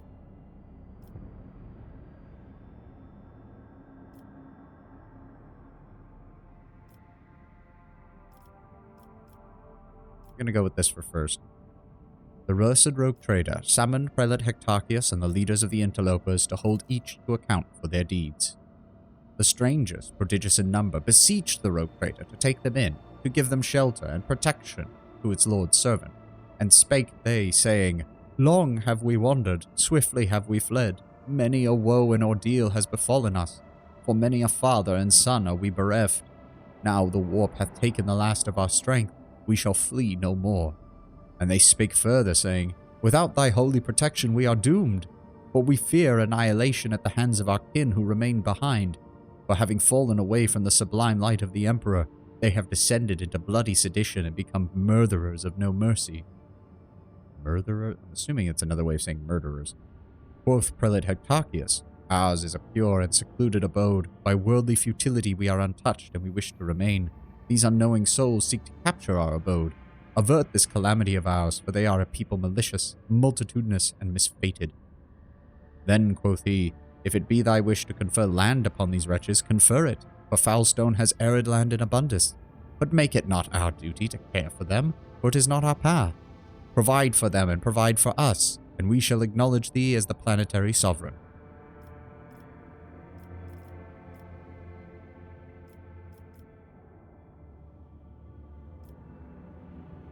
No, we're going to go Iconoclast. Also, I do love that these guys basically look like Bretonnian peasants from bloody Warhammer Fantasy with how badly they look to be treated. Oh, Jesus. Hell, even the clothing kind of looks like something out of Warhammer Fantasy. I do like that this is... I like the idea that this is all done from the perspective of this is all being written by someone from the planet, so this is how they're portraying us. Little do they know I'm a psyker. If they knew that, these guys would all be flipping their shit, most likely. The blessed rogue trader extended a veil of protection over the interlopers, taking them into his care, and thereby all of Foulstone with them. Humbly did the Order of the Hammer heed the God Emperor's confidant, unsealed the airlocks and opened the gate, brought forth gifts of virtue to relieve the suffering of the ill-stricken, and after a prayer, The architect set to work in accordance with the saint's teaching. The parameters set forth in the sacred template construct. Standard template construct. Sacred template construct honestly sounds pretty Warhammer anyways. They erected spacious living quarters and sturdy fort walls for the planetary militia, and a spacious auditorium to trade and store goods, and a proud censorum within whose walls clerks and servo bondsmen would maintain order and keep records. And a new yet righteous way of life came to Foulstone. The people rejoiced, and all was good. First, new world added to the Von Valancius Protectorate. What do we want to do here? Two-handed flamethrower. Oh, now that's interesting. That is interesting. Kinda want that. Lord Captain's Void Ship gains plus 5% critical hit chance. If Foulstone ascends to the status of a cardinal world, then the Ministorum will ensure the prosperity of their new planetary stronghold. Heretics will tremble when they hear of the alliance between House Von Valancius and the Ecclesiarchy. Gains plus 30% to Prow Shield. We gain Holy Gifts, Profit Factor, and Complacency. No one in the entire Chronos Expanse will make a worthier guardian of sanctioned faith than the head of House Von Valancius. A marvelous basilica will be erected in his honor in the world's capital city. It'll be decorated with a grand twin statue of the Emperor in the Rogue Crater. Thousands of parishioners and priests will say his name in the daily prayers and bring reverence. God, but I do want that flamethrower. The privilege of becoming Foulstone's patron is a tempting prospect for many. However, with the Rogue Trader's assistance, the Order of the Hammer will retain ultimate authority over the world. Oh, it's even got decent range. Got good damage.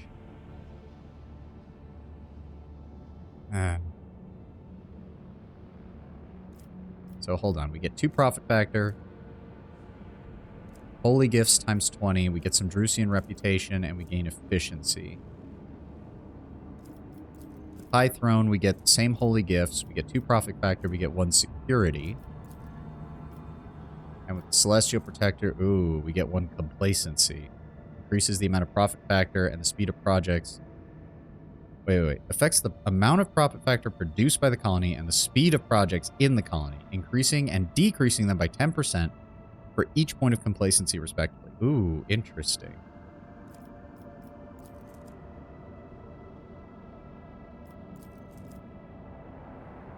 If that's the case, then...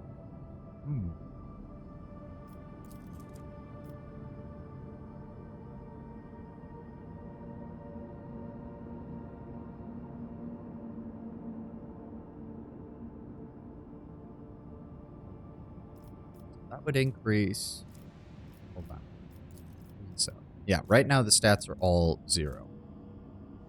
Security affects the ability of the colony to cope with negative effects on its own. Complacency, we just read. And efficiency is just a straight up increase in resources.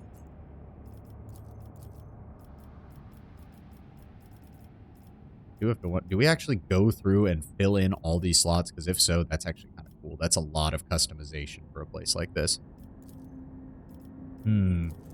Okay, what do we want to do then?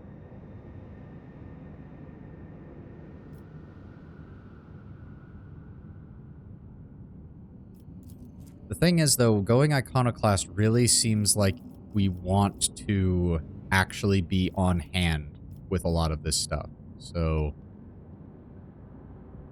for the sake of it, then, I'm going to go ahead...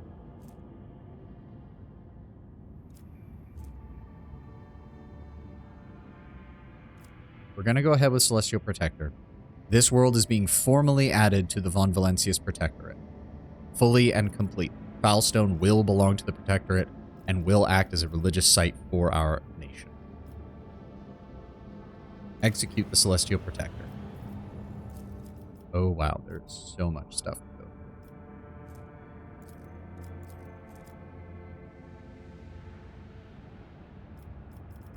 Oh wow, okay, there's a lot.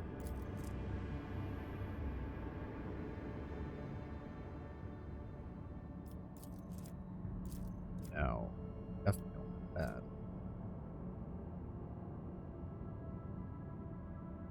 Ooh, that'll be interesting.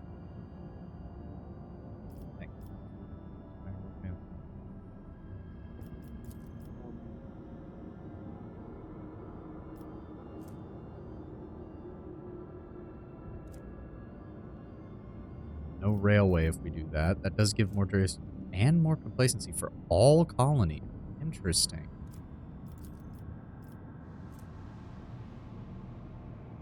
Ooh. That's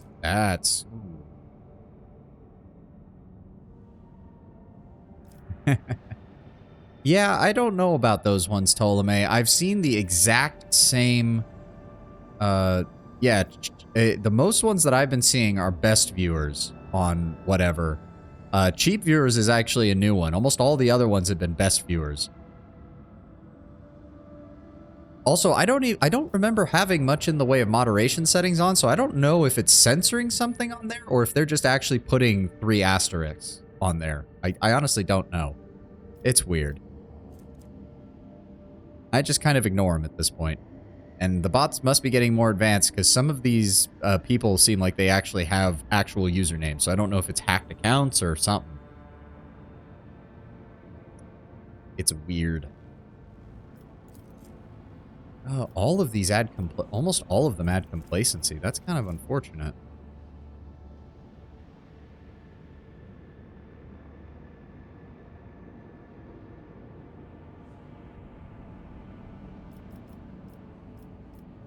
That requires complacency greater than or equal to 4, efficiency greater than or equal to 4, Promethean people, weapons, and xenotech. All allies gain 3 times allies dogmatic rank percentage critical hit chance. Ooh, that's really good.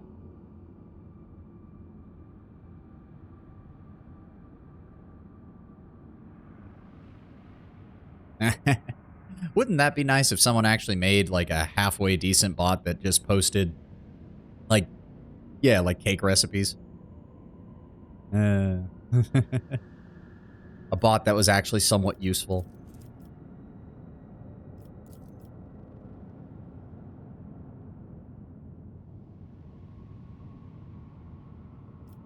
Yeah, that'll probably hurt our... That would probably hurt our reputation with them. Interesting that complacency does all of that, and that we have very few options that aren't involving complacency now. And this is for all colonies. Okay.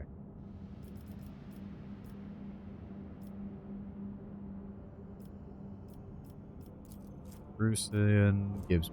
Wow! Plus 8 complacency. Need more reputation with the Imperial Navy. That gives security for all colonies.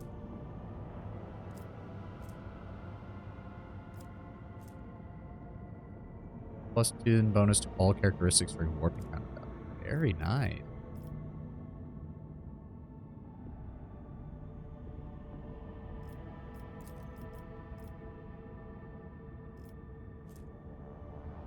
That'll be all damage dealt when this weapon pushes an enemy is increased by 100%. Oh, now that'll be hilarious. That'll be useful in sending people flying. We're going to need more stuff for that, but... Oh, you need good tiding. And I was planning on doing that. Plus that would actually be good. Okay. So we've got an idea of what we should be going forward for with this, but right now we can't. Well, we can with that. Why can't we...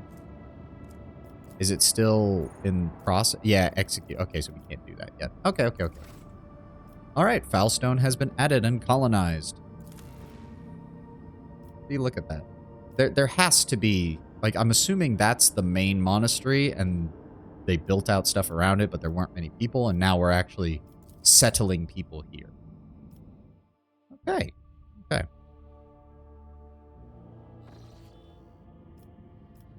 Now. Give planetary data Opticon 22. I guess we could do that real fast. Let's just go ahead and take care of that. Oop. Feud has broken out between the clans that maintain the Void Shield arrays. Rumor has it that the late Lady Theodora was seen on the lower decks, so one of the families called for rebellion against the usurper of the Void Ship. That is you. So far, no one believes their mad tales, but unrest has begun on the fringes of the compartments. The ship's enforcers are ready to eliminate the instigating clan or pacify the entire Void Shield crew. The decision is yours.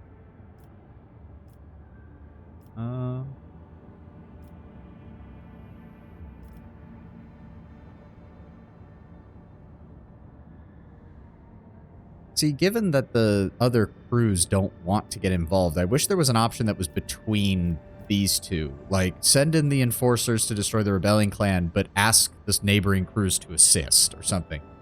You know, make it so that it's not just our guys, because it's going to look real bad if the enforcers are the ones who do that. No, we're going to be a bit more iconoclast in this, because I've got a feeling we can handle this just fine on our own. Find the source of the rumors and punish those responsible. No unnecessary deaths. Lord Captain, as Seneschal Wissarion would say, there are no innocents in such cases.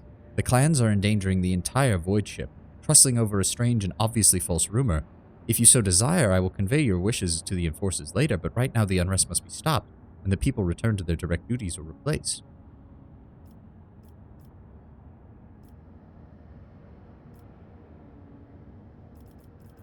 My wishes, Voxmaster, are for the enforcers to sort out the situation before we forfeit the crew wholesale, investigate the rumors, find the real culprits, minimize the violence. I'll see you to it, Lord Captain.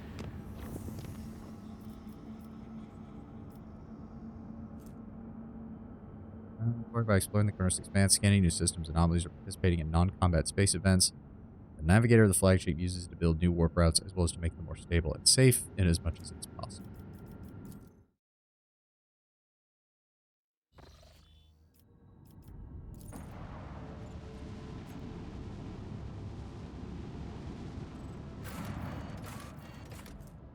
No, we can't do that one yet. Yep. I might end up taking Heinrichs out of the party. Adira is not the most reliable, but goddamn, Heinrichs has just been getting absolutely destroyed in these combat encounters.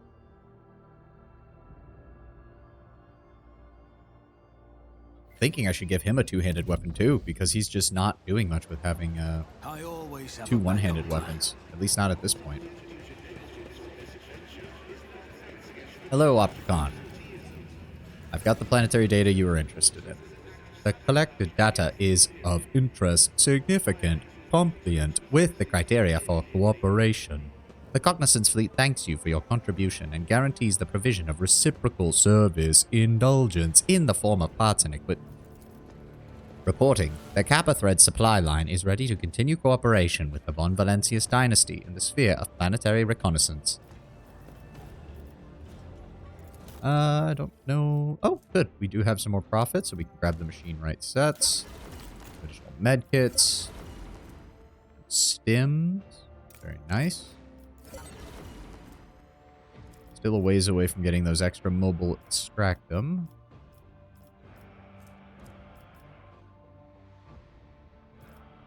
Nothing else there. Okay. Keep your wits about you. Oh, I completely forgot about the Kiavagama refugees. Who do we talk to with this? There we go. God, I completely forgot these guys even existed. The refugees from Kiavagama are looking at you, some with apprehensive frowns, some with unconcealed gratitude. I need information. What happened on Kiavagama, and how did you end up here? We told you everything back in the square. Things are rough. Maybe there isn't even a Kiavagama anymore. The planet was attacked by a horde of heretics. They shouted unholy prayers, cut people down left and right. We heard everything from orbit, listening to one Voxcast after another. We realized there wasn't anyone left to save, so we thought to run. But then it was like our crew went mad. The captain smashed his head against the cogitator, and so did half the officers. Anyone who survived did their best to steer the ship into the warp, and here we are. Only 3 ships made it out alive, ours being one of them. We don't know what happened to the other 2. They never made it to Footfall. Maybe they disappeared in the warp, or maybe something else happened to them. Heinrichs looks at the man closely, then at you. Corrupted Voxcasts, a special breed of heresy that requires knowledge of unholy arts. Kiavagama could have fallen under the influence of twisted tech priests. Having once succumbed to corruption, they forget all limitations imposed by faith and delve into unbridled and dangerous research. What became of the ship that you used to get here? Technically, it is property of the Von Valencius dynasty. Apologies, my lord, we couldn't save it. The ship was damaged during the escape, and we're lucky it got us all the way here. It's at the far docks, but there isn't much use for it anymore. It doesn't look like it's going to fly anywhere. The local recollegers have already removed some of the valuable parts. You could send your people to take apart what's left and scavenge the components. The map of the Expanse was revealed to me before the Sea of Souls roiled and tangled the path. How did you, desperate ones, reach Footfall all the way from the Krenak system without a navigator? Frightened by Cassia's appearance, the refugee covers his face with his hands, trembling violently. Please forgive my worthless words. We felt our way in the dark, you could say.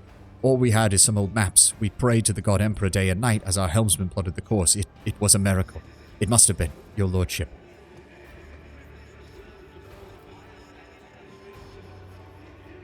I don't really want to do either of these. Wait, we have to? I guess we have to if we want to resolve this. You were hurling accusations at your rightful rulers. That is a sign of treason and must still be punished accordingly. You do realize this. One by one, the refugees fall to their knees. Please, have mercy. Yes, a few idiots shouted for them things, that's all. We shut them up ourselves already. It was just the grief and the fear talking. Please, don't punish the rest of us for it. Pascal's voice sounds impassive and cold. Vituperation directed at the Adeptus Mechanicus was likewise registered. Denial is meaningless.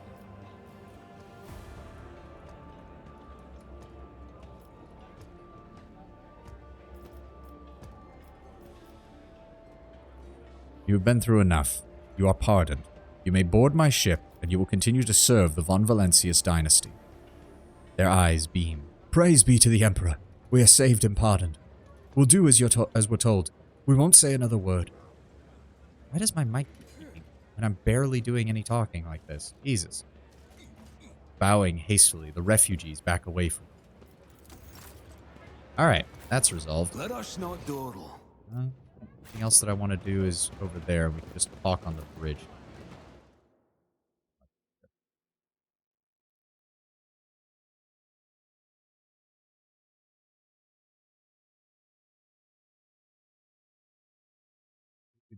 Come on. Load it up. Load it up. There we go. Yes, we do need to talk to some people now that we're here. To what do I owe this visit? You wanted to discuss the nature of your mission. Yes, but not here. I wouldn't want our conversation to be gossip fodder on the bridge and in the officers' mess. Well, then we'll take it to my office. Hey, Sir Justin. Good to see you. Good to see you. Oh, wow. Got a raiding party of 9. Good to see you, everybody. Hello again. I've seen you've been on Twitch a couple of times, but I've noticed you're ahead of me in the game, so I didn't want to spoil myself by jumping in. But thank you again for the raid. Thank you very much, Justin. Oh, Heinrichs nods slightly. Thank you for finding an opportunity to talk. I trust now would be a good time to explain the reason for my return aboard your ship.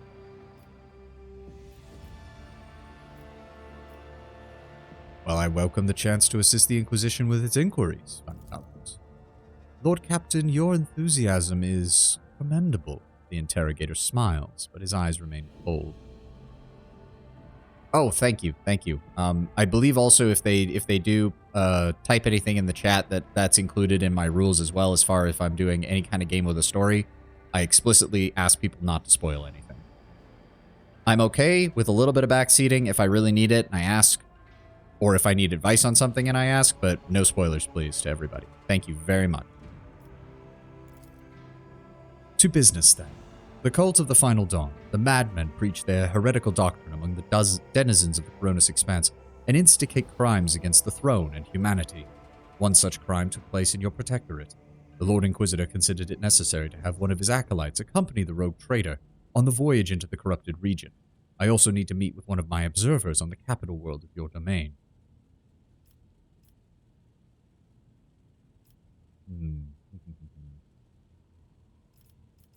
Why exactly would Ordo Xenos agents investigate a chaos cult?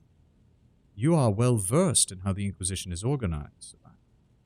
Yes, initially our arrival in the Coronis Expanse was dictated by the need to fight the Xenos, but there is more. The cult is tangentially related to my main specialization. Perhaps I will be able to reveal the full truth someday, but for right now, I ask you to display humility and patience. A Chaos Protectorate within the Von Valentius Chaos Cult. Why did I call him a Chaos Protectorate? I'm not playing a heretical playthrough, no. Sorry.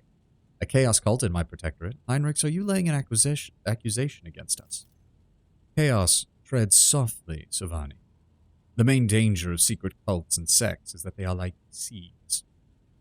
They can remain in the ground for decades, safe from all scrutiny, until an opportunity to sprout, grow, and bear monstrous fruit present themselves. The emergence of a cult on one of the rogue traders' planets does not mean that the dynasty head itself is involved in chaos. Having said that, it should be noted that Theodora von Valancius was infamous for her loose interpretation of the freedoms granted by her warrant. Heinrichs regards you with a probing look. A bloodline can be stained by ancestral transgressions. If it is indeed so, it is in your best interest to do whatever necessary to redeem yourself, and then perhaps you will get a chance to salvage your dynasty's reputation. The Lord Inquisitor mentioned in his letter that he's willing to show lenience towards my actions that would otherwise be interpreted as radical? That is correct, Heinrichs nodded. I should show greater tolerance for the mistakes of a newly appointed rogue trader. To be frank, I'm honestly surprised. The Lord Inquisitor is not the type to indulge in any weakness of the soul or mind, even in someone who only recently accepted the burden of such a lofty title. Am I to take it from your claims that you have spies on the Von Valancius worlds? The person I mentioned is not a spy, but a secretary in the Administratum Department on Dargonus. The planet's governor and Theodora are both fully aware of his status. His duty is to fulfill the sacred oath to the Golden Throne, to eliminate threats to the Imperium, which the Coronis Expanse has in abundance. His name is Achilleus Scalander. As soon as we contact Dargonus, I will introduce you as the new head of the dynasty, and I'm sure you will appreciate the presence of such an advisor among your subjects. I suggest you heed his words, at least occasionally.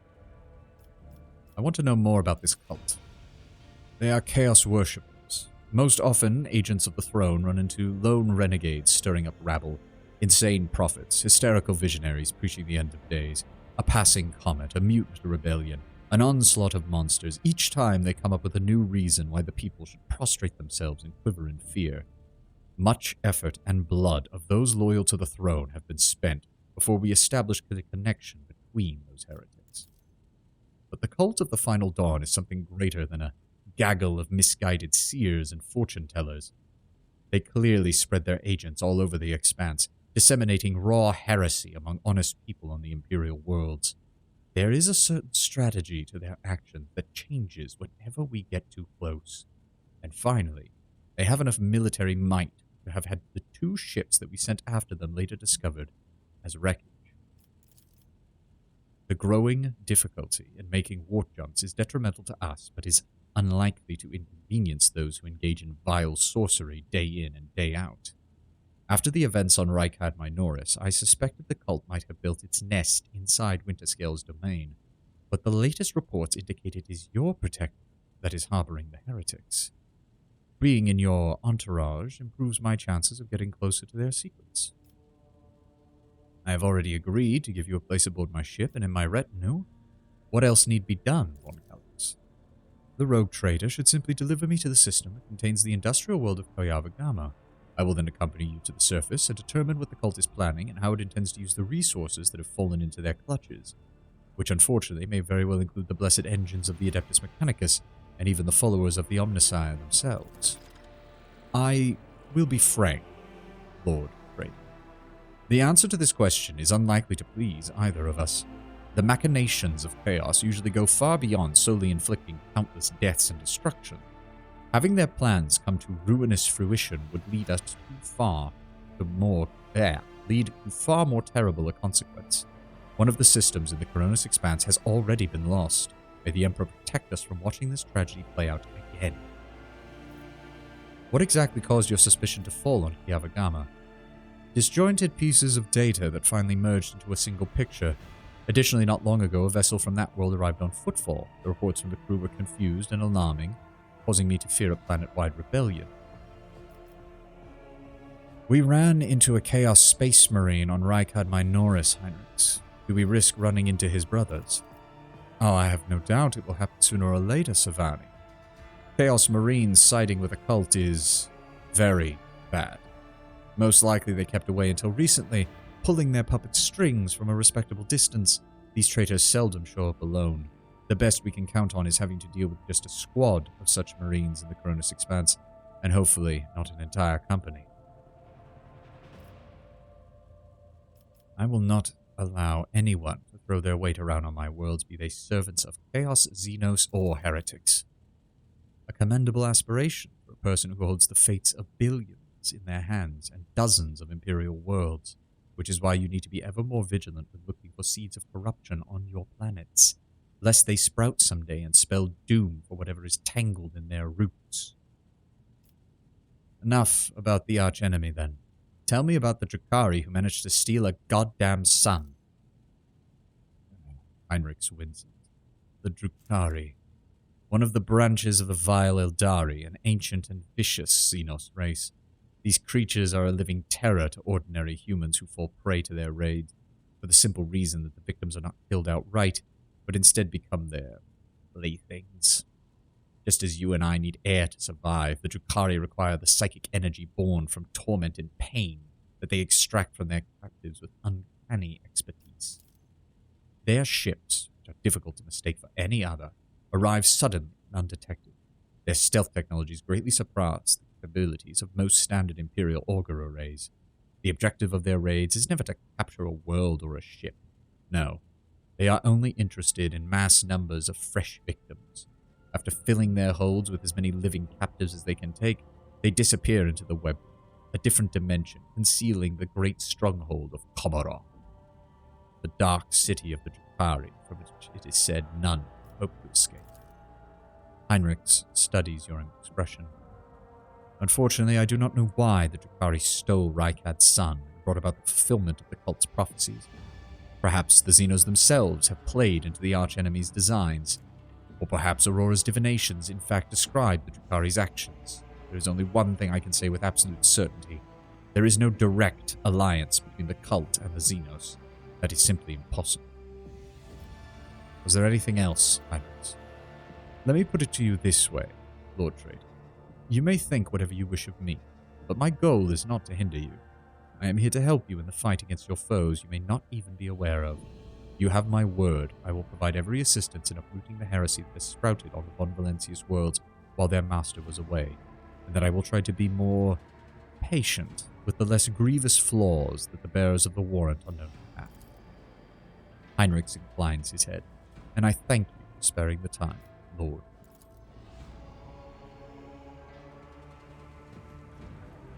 Personal cogitator, that's something. Vault. Yep. In there.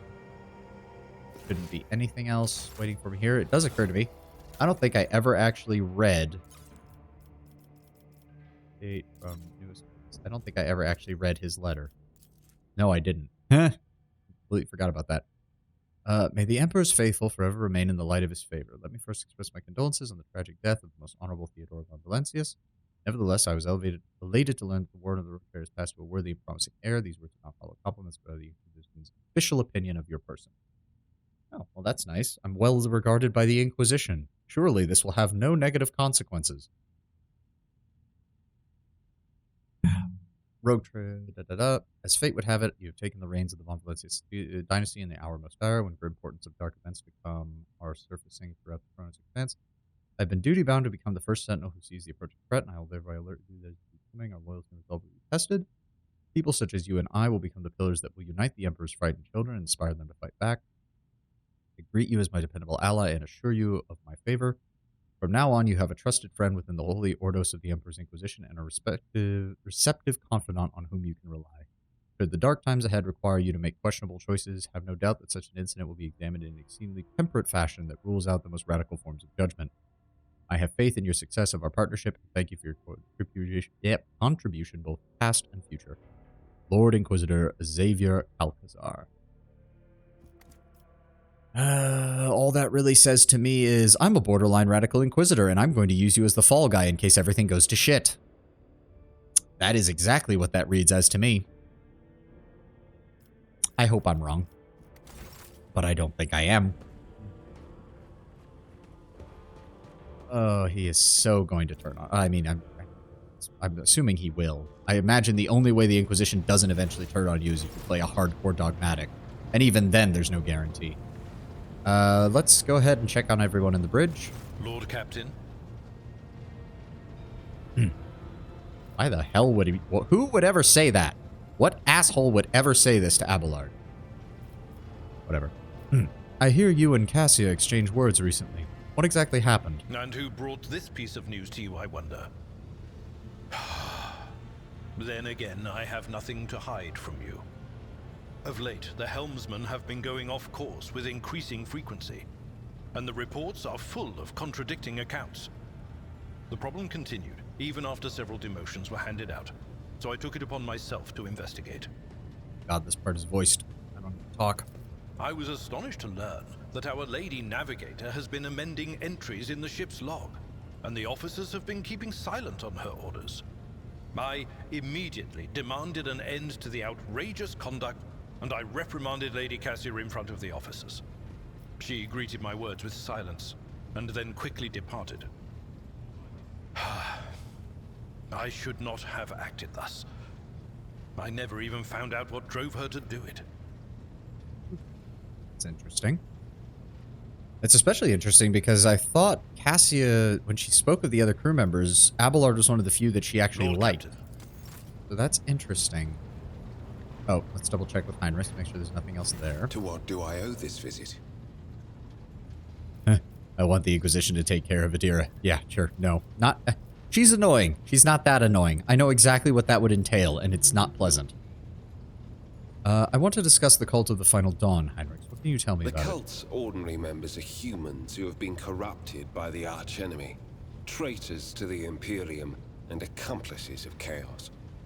Participation in the cult's rituals always entails brainwashing, literally and figuratively. The longer cult members spend among other cultists, the less critically they think, and the more closely they resemble obedient livestock, stripped of their fear and instinct for self-preservation. The worst of them go to their deaths without an inkling of doubt, ready to take hundreds and thousands of souls with them. I was going to make a comment about how the Imperial religion isn't much different, all things considered, but... I don't know. I'm one of those people in Warhammer who's very much like, yes, the Imperium has always been described, to quote the very beginning, the very first rulebook ever written by Games Workshop, as the most cruel and bloody regime imaginable. But Chaos is still worse. Like, we can have the argument about all of the other Xenos races and all the other human civilizations that the Imperium wiped out, and a lot of them being better than the Imperium, but Chaos, it's the one thing that the Imperium has a point on. It's the one thing the Emperor had a point on, where it's like, yeah, here's the hard line between just being bad and just being unapologetically, unmitigatedly, uncompromisingly evil. Yeah, actually, now that I think about it, that's the best way to put it. The Imperium is all the worst traits of humanity cranked up to 10. Chaos is all of humanity's worst traits taken to 11. And they're the only ones who do it. They're the only ones who can make the Imperium look even slightly good. But yes, Justin, they really aren't that different. When you use language like this, it's really not that different, especially if you compare it to like some of the militant aspects of the Imperial religion, like the old what are they called? What were they called? The Frateris Militia from the Age of Blood, when the Ecclesiarchy had its own army. That's literally the exact description you could have used for the Frateris Militia. The worst of them go to their deaths without an inkling of doubt, ready to take hundreds and thousands of souls with them. The funny thing is the first half of that is also very Imperial. The thing is, though, with Chaos, a single cultist who happens to be a Psyker and opens up into a warp portal really can end up killing. If you count what happens of them opening a warp portal, they get the best KD ratio in human history, like 10,000 to 1, because he summons 1,000 demons and they butcher 1,000,000 people. As for those at the top of the cult's hierarchy, we have not yet managed to get a lead on all of the cult's leaders. I imagine that some of them are hiding in the depths of the Coronis Expanse, but those who are orchestrating the fanatics on nearby worlds are hiding very well indeed, or receiving protection from above. Yeah, that is true, Justin. KD was very good for Age of Strife Psyker. Yeah, one guy's head explodes, entire planet gets turned into Demon World. Yeah, that's if you wanted to talk about efficiency, if you were looking to kill humans en masse, yeah, that'll do it. It's like one of those things where it's like, why is the Imperium so oppressive and hateful of Psykers? Well, if you look at it from an evolutionary perspective, the only planets that survived the Age of Strife were the planets that brutally murdered and suppressed their Psyker populations. Those are the planets that... Why is my mic peaking? God damn. Those are the planets that would go on to colonize the entire galaxy under the Imperium. Evolutionary pressures. It sucks. Darwin is a bitch. And his entire theory is horrifying when you apply it to something that is the scale of the Imperium. Because its idea of what constitutes fittest is a scary idea for the future of humanity. Yeah, that's the unfortunate part. Like, there's maybe one Psyker out of every 10,000 that can function properly like our main character or Heinrichs, with sanctioning and proper training and everything. There's a reason the Imperium just kind of feeds the rest of them into the Astropathic Choir or the Astronomicon. They're just too dangerous to let... And it must be reminded, most people think, oh, it's just the weak Psykers that get fed in because they might cause, you know, a warp rift or something. No, the Imperium will routinely feed strong Psykers into the Astronomicon and into the Astropathic Choirs because even with proper training, a high beta or a low alpha level Psyker is just too dangerous to go running around unless they're young enough to be inducted into the Grey Knights. Or in very rare cases, a beta might be taken in by the Inquisition and used fully by them if they can handle it properly. Like, I'm pretty sure that even with all the upgrades we get over the course of this game, we would classify as, at best, a low beta, maybe a mid beta, if you go for, like, a super min-maxed build. Yeah, or used as ammunition for the Ordo Sinister. Gotta plug them into a Titan. Like... I know the Imperium is infamous for the phrase human resources, but Psykers really are that. If the Imperium can't get a use out of them, they are quite literally too dangerous to go running around. It reminds me, because it is one of the arguments when people talk about the horrors of the Imperium, where it's like, I don't know, like, it's one thing, like, living in our modern day and age, if a person has access to a weapon to, like, protect themselves. It's another where it's like, a Psyker is like a person walking around with a suitcase that has a pocket nuke inside. It's like, there's very little you can justify to say, like, oh yeah, I trust that person 110% to never cause that nuke to go off.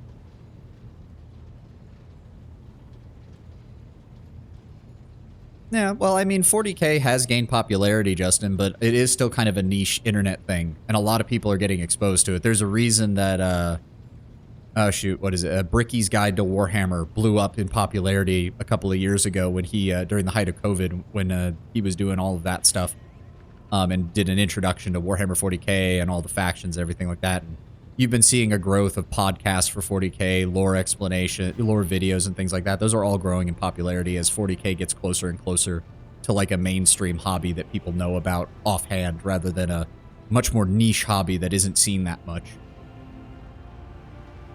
And until that happens, yeah, a lot of fans of it are going to be having to explain things more than anything. To be fair, what got me into Warhammer 40K was the world, so I like telling people about 40K. I like explaining it. I like answering questions about it to the best of my ability. It's part of the reason I'm doing a stream on Rogue Trader in general. And it's also why I like the writing in Rogue Trader. They do a very good job of... it helps that the Imperium in-universe has a very good explanation for why your character would not know about things in the Imperium, because they intentionally don't allow people to know about it. Honestly, the fact that your character gets those lore entries that can actually ask, and most other characters are like, oh, you actually know about this. That's actually kind of surprising. Is very telling. What exactly is your mission regarding? I need to confirm the reports from my agents. According to them, one of the cult's leaders is in the Kiava Gamma segment, an industrial world within the dominion of the Von Valancius dynasty. I hope you won't impede my investigation. Oh, of course not, Hendricks. Yeah, I started in mid 4th edition, back when the Space Marine Codex had like 4 pages of war gear, and the chapter trait system actually had downsides when you modified your Astartes Codex style. Like if you took things that were outside the Codex Astartes, you also had to take detriments. I remember those systems. Oh, good times. They need to bring back war gear. 10th hasn't been too bad, but they need to bring back war gear and customization, at least for characters. I don't mind if I can't stick 15 different things on a sergeant, but my captain should not be identical to everyone else's captain. Like, that is very much something that they need to do. Yeah, too busy. I get you, trust me. I go through bouts where I'll buy a bunch of models, I'll paint them, and then I won't buy anything else for years. Yeah, kids are time consuming. I can understand. I'm not a dad myself, but I can definitely understand. But look at it that way. When they get a little bit older, you can introduce them to the hobby. Maybe they'll like it, maybe they won't, but you won't know until you try. And yes, Baldermort, Oculus, both are excellent, excellent lore channels. My personal preference is for Oculus just because I absolutely adore the in-universe style of lore explanation that he does. It is so goddamn good. Especially like his video on Chaos, where the in-universe character is slowly losing their mind as they attempt to explain it. That was some of the best writing he's done. I haven't actually checked his channel in a while. I need to check in on him. I usually have him running when I'm trying to do painting and stuff like that. He's perfect for listening in the background when I work on models.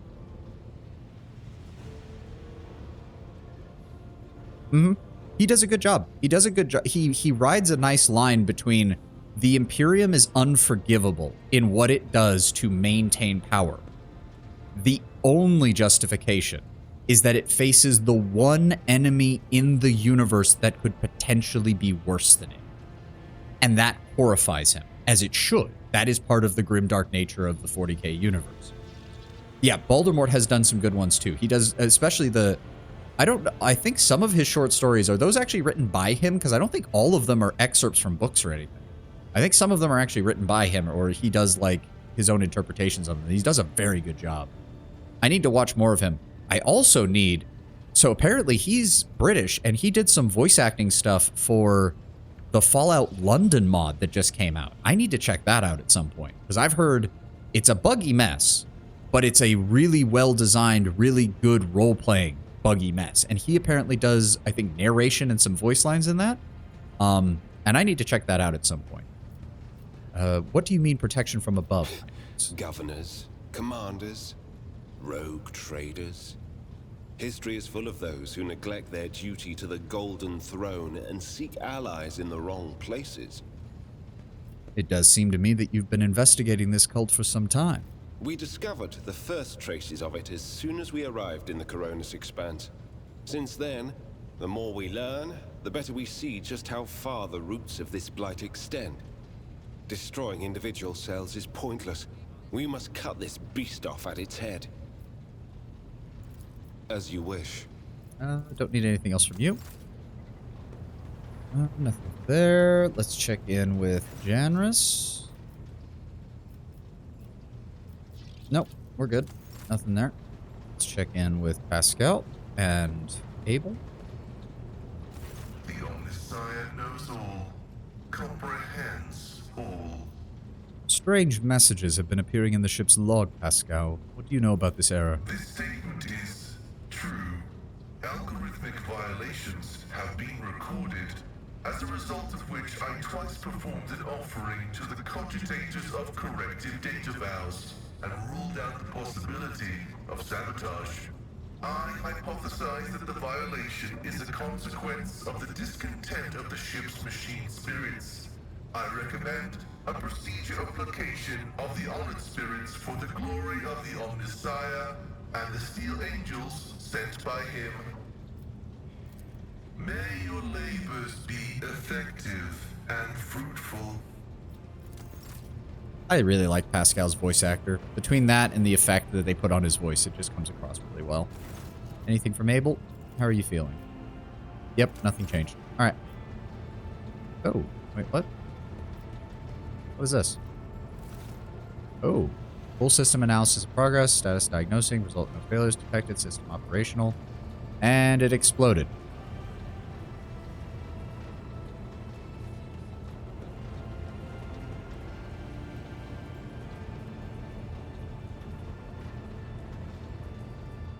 Okay. Not exactly sure which part of that was.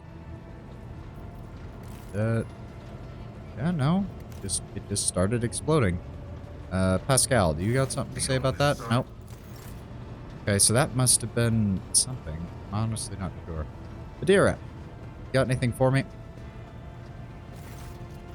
Nope. Okay, now I need to check down here, see if there's anything down here. No? No, there's not. I guess we'll talk to Jay. I don't know why. The last time I recruited her in my initial playthrough before I held off for the patches, I just didn't like her attitude. Allow me to thank you again for helping me with the cargo, Shireen. I am sure the Ashmags who squirreled away my goods won't give up so easily, and I'll hear more about their scheming yet. Let's strike a deal, Shireen. I will watch your back if you do me a favor and watch mine. Well, enough jokes. Is there something you wanted? Yeah, I think that's the reason why now that I'm thinking about it. She rides the line between iconoclast, and it's very obvious she would lean more towards heretic, but more just in this self-indulgent, I'll do what it takes to make my own life comfortable, rather than the outright evil side of the heretical, like, moral spectrum that they're kind of doing in this game. My issue with her is, in my opinion, at least based on what I see in the early game, she's an idiot. She does things that intentionally piss off both, like, the actual iconoclasts, she pisses off the dogmatics, and then she doesn't get along with the other, like, self-interested style heretics, which means she just makes enemies across the fucking board. Like, Adira at least has the explanation of, I can see the future, the warp is fucking with my head. Jay doesn't. Jay's just an idiot. At least from what I've seen. I'm more than willing to be proven wrong. In fact, I would enjoy being proven wrong for the sake of a good character. But between being an officer class that doesn't do much damage, uses dual pistols, and I don't like the officer class to begin with, and I'd rather use Cassia, I do not expect to be seeing much of her outside of her character missions. Was there anything you wish to discuss, Jay? Oh, Shireen, I did manage to spark your interest. Allow me to invite you to a more private place. My words are meant for your ears alone. All right, take it up to my office then.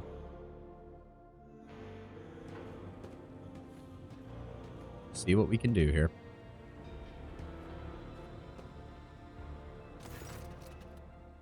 The flickering light of a dozen candles plays across Jay's face, making her small smile appear even more mysterious.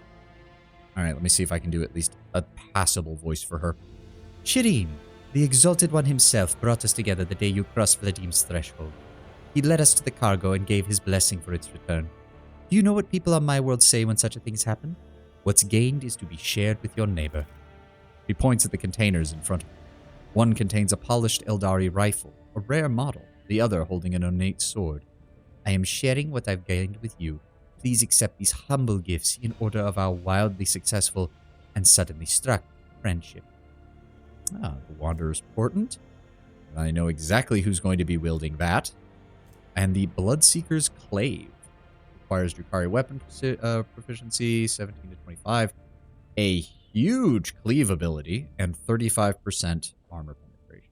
Very nice. If I do end up getting the Drukhari companion, I do wonder if I can make him into a melee user, because that seems like he'd be pretty decent with some of these Drukhari melee weapons. They're pretty powerful. Jesus Christ. How to be both iconoclast in the or I guess this is more like dogmatic heretic, like line writing. You're pissing on them because they're xenotech, while at the same time saying that your enforcers are equipped with deadlier weapons, when that is obviously a fucking lie. A truly wonderful gift, Jay. I accept it with gratitude. I knew you would appreciate the Xeno's mastery of their craft. Jay beams at you, curling a lock of black hair around an augmented finger. Also, her artwork makes her neck look exceedingly long. I think it's because of the combination of both the collar and whatever she's wearing around her neck. It just, I don't know. Her portrait bugs me. It's really just the head. The rest of it looks great. It looks, you know, it's a starfarer. It's a pirate captain. It's a rogue. You know, it's the Han Solo kind of archetype, but in 40K.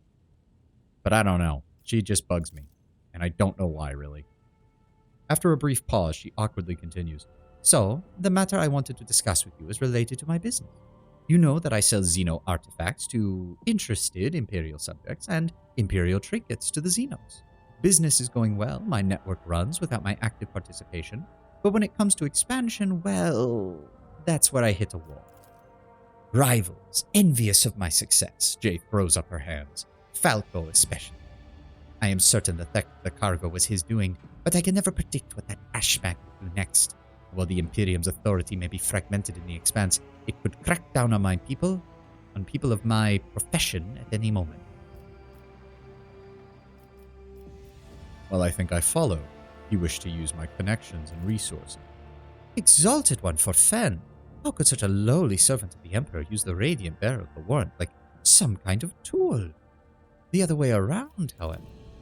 If the rogue trader put in a good word for me with the servants of the Adeptus Administratum, I could become an official trade representative of the Imperium.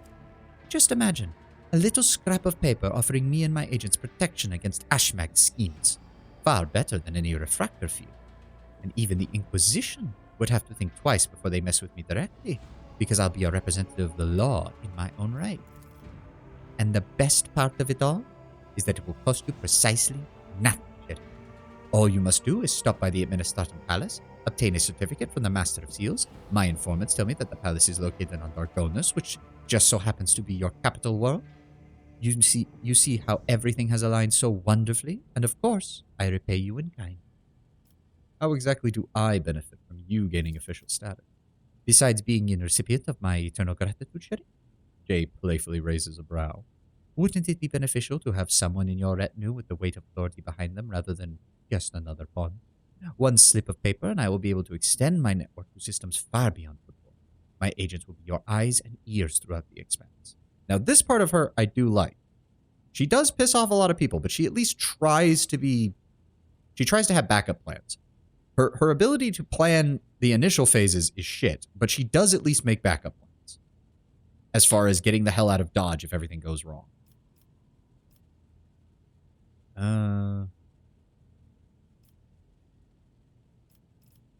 That sounds simple enough. I will consider helping. Exalted one bless you, Shading. I couldn't find a better business partner in all the expanse. Jay ponders for a moment and then graces you with a dazzling smile. Friendship is a gift from the Exalted One, and we must cherish it. You will have no complaints about our friendship, Shading. I may not be a trade representative of the Imperium just yet, but I can still help you with whatever you need. You must have some faction in mind that you would like to establish a relationship with. The severe Drusian, the hot-headed pirates of the Kaspalica. You merely need to use the right word. Like a key for a lock, and people will open their hearts to you. And their wallets. I can arrange everything. You merely must ask. For right now, I want the Drusians because they get flamers and heavy bolters, and Argenta desperately needs a heavy bolter rather than a regular bolter right now. I wish to develop more friendly relations with the Drusians. Not a problem, Shireen. I'll have my people put in a good word with you in the right circles. I humbly wait until you steer your vessel toward Dargonus. The Mercatum Tabula Official. Yeah. The Mercatum Tabula Officiala. It sounds almost majestic as the warrant of trade.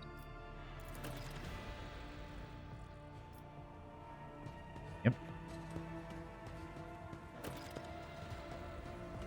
We are a long way from that, though, Jay, so get comfy on the Void ship. It's not happening just yet. Also, I need to go back and talk to her more. Actually, let me check in with Dan Rock real fast. The shipping and transportation of goods. Don't know if we have... We do. Void Pirate trophies. Void Heretic trophies. They're the only ones who take this.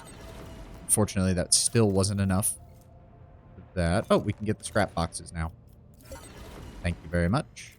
And once we do hit rank 1, we'll immediately be able to get some better stuff. Check in with the Fellowship of the Void. Nothing. I want that so badly. That's an actual Pyromancer staff. And it gives willpower. Please, let me get that. Why is it level 7? I even have enough profit factor. Okay, I have enough profit factor. Can I... There's no way in hell I have enough to actually get to level 7.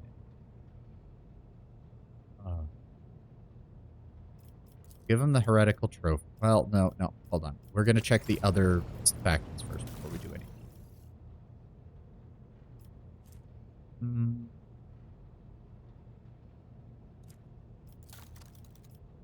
Heretic and Xeno artifacts. What do I type? No, if I'm going to hold off on that. Not much I can give there, and it takes a lot. I should have actually picked a Caspella card. I'm way behind on my stuff for them. I need to find a lot of Xeno equipment. They love that shit. The Opticon. Even if we get to level 6, we... Oh, no, we can... sorry. We can get the plasma pistol, but it's a plasma pistol is the problem. It's not really that good. Oh, Jesus. That sounds like a horrible... That sounds like it could be horrible. It uses its brutal strike for its attacks of opportunity, which just strikes me as... God, if you use that, you better have Pascal as your only melee guy, because otherwise he's going to be slaughtering your own team. I don't really think there's anything... Holy Gifts and Heretical Trophies are the main big things that they want. Fuel... Mechanicus creations, ship components. And we have the Jerusians. See what I mean? Even the Sanctified staff is easier to get than the frickin' Pyromancy staff. Honestly infuriating. He actually wants provisions and holy gifts. We're gonna give him those. Give him the jewelry. Need 600 more. It's 200. 500. Oh my god, are you... Give him some fuel. May as well grab the Sanctified Staff. Yeah. It's the bonus. Plus 15 willpower, plus 10 fellowship. Interesting. I believe the only one who can use that right now is Heinrichs. Oh! Oh, we can get... Oh, please tell me we have enough to get there. Oh, please tell me we have enough to get there. Fuck yes. Ship components 200. Some of these levels, I don't know why there's such weird jumps between them. Okay, we need 230. So, melee weaponry 3. Yes! Heavy bolter. And the wearer gains a plus 15% bonus to damage against enemies that dealt damage to the wearer this round. Very nice. Oh, thank God. Okay. Thank you, Hieronymus. I am now very grateful that I gave the 2,000 points of reputation to them. We are going to jump over to Ryza then. Honestly, I'm just going to give them everything that I've got left. Really want that fire staff as soon as possible. But it's going to be a while. Hold on. Let me go with... Okay, so... Hold on. Let's drop out of this real fast. I need to see people's equipment. What does she have right now? She has a shuriken pistol and a splinter pistol, both of which are decent. Their main advantage is the very solid armor penetration for their size. She also has an Eldari chainsword as a backup weapon. She can actually use that, surprisingly. And she can use the Venom Blade. Interesting. Surprised that has... Huh. Given its name, I would assume that it... I would have assumed that it does damage for that. Okay. We also don't really have a heretical follower that can make use of this. Because I don't want her anywhere near melee. So we're just gonna... Yeah, it counts as a heretic trophy. Go ahead and add to cargo.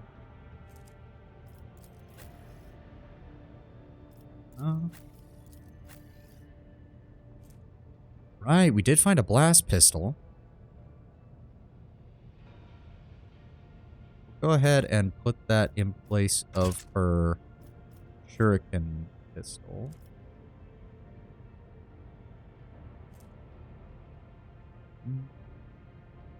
Yeah, the additional 10% armor penetration is going to be way better than a single point of extra damage. We're going to take the shuriken pistol, add to cargo.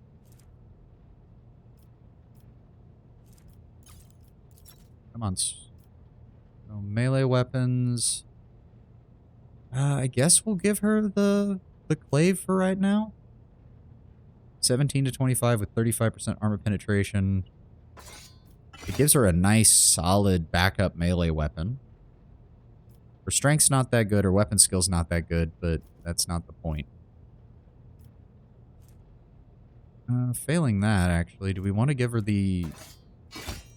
We could give her the Eldari Chainsword as a... That kind of looks stupid there. It occurs to me I should really look at what actual skills and features they've already given her. Commerce. Bring it down. Finest hour. Commanding voice.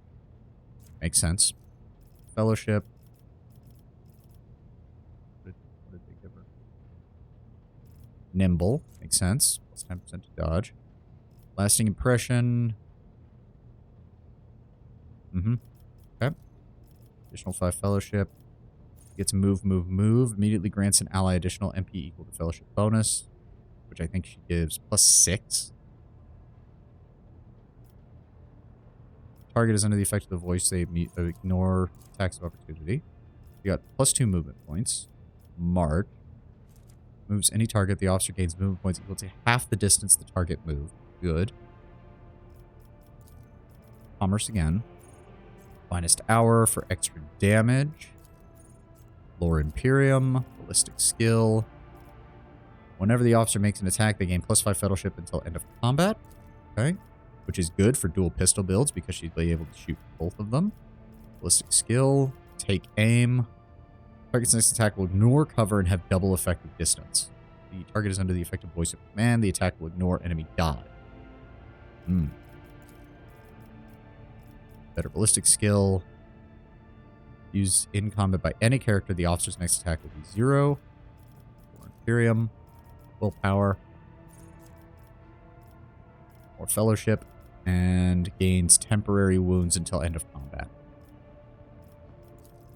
So obviously we would want a master tactician for her. Press the advantage. Yep.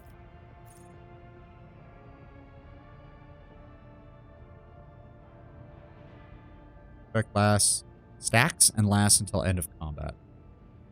Okay. It's plus 1 resolve.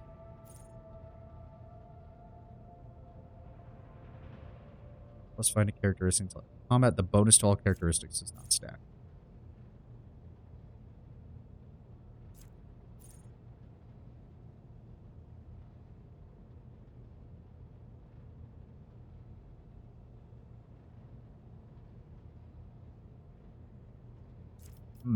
That's a good one. We'll go with Inspire for now, but we'll probably pick up that other one later. That's good.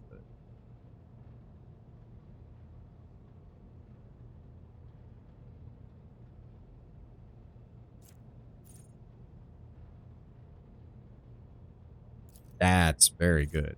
Automatically gaining 7 more. Between that and Against All Odds, you could probably... Every 5 momentum, begins combat with a number of tactical... Yeah. Empowers their next attack deal plus 4% additional damage for every stack of tactical advantage the master tactician has and loses half of their stat. Yeah, okay. Okay, that's very... Which also means, with this, you always have a minimum of 7 stacks of tactical advantage, which means you pretty much automatically... Every set. Oh my god, that means you're you can pretty much always deal plus 28% additional damage. Okay, I see how this class works now. And I actually really like it. We might see Jay then. That's actually really decent. It does make me wonder if a sniper rifle would still be better for her than dual pistols.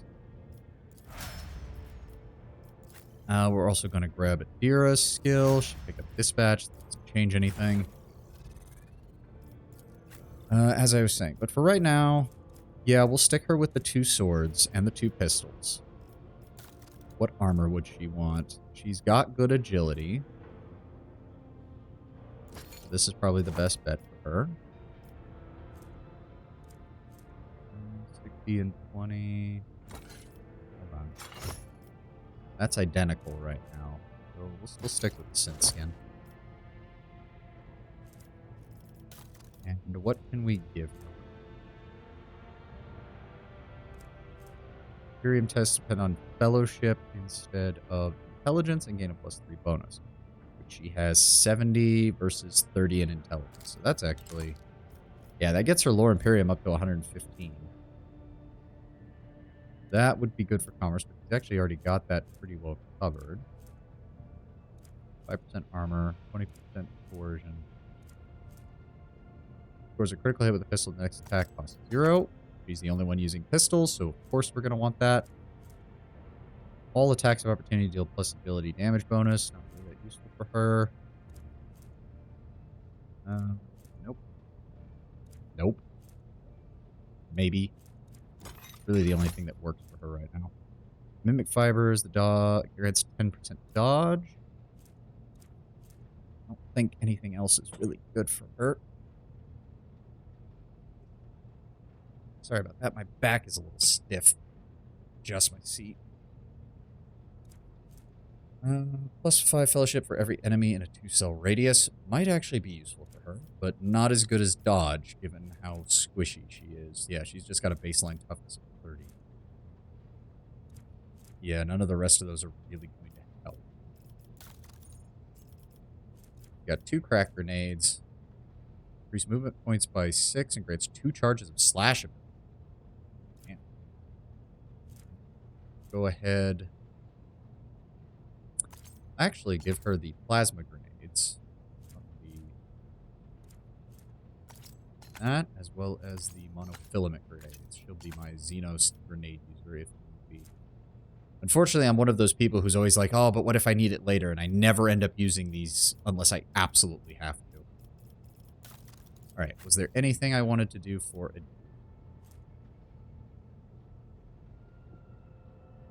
That gives a 5% additional hit chance, but has quite a bit lower damage and lower armor. Has the telepath staff. Give her any of those. And the diviner staff is honestly not that good in my opinion. I'd rather her have the 10 power, so she should be good.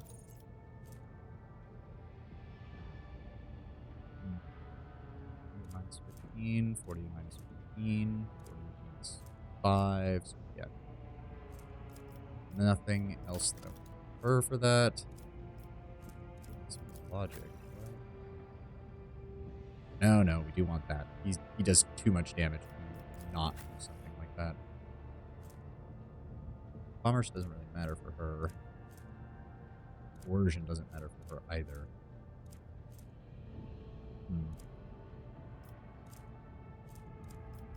On her right now, 15 plus 15 armor against ward damage, which is good because if she perils, she's going to be taking ward damage, so I don't want that to happen.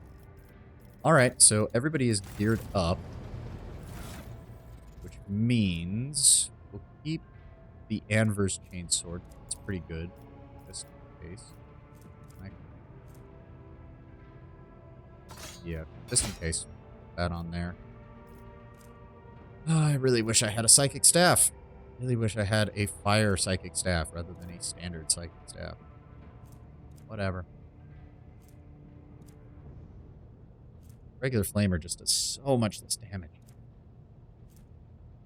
Right now, add that to cargo. We don't need arc rifle. Heretical follower, bringer of terror, cargo. That. Got Argenta. It is time for a real weapon for you. Slightly lower damage, better armor penetration, way higher rate of fire. Good range. 96 max ammo. Very nice. There we go. Yeah, I was about to say, please change the weapon animation. Don't tell me she fires that. Like, she doesn't have power armor yet, but having the backpack with the heavy weapon makes it look like she's not going to fall forward. So we'll keep that on. Oh, I should restock for medical conditions.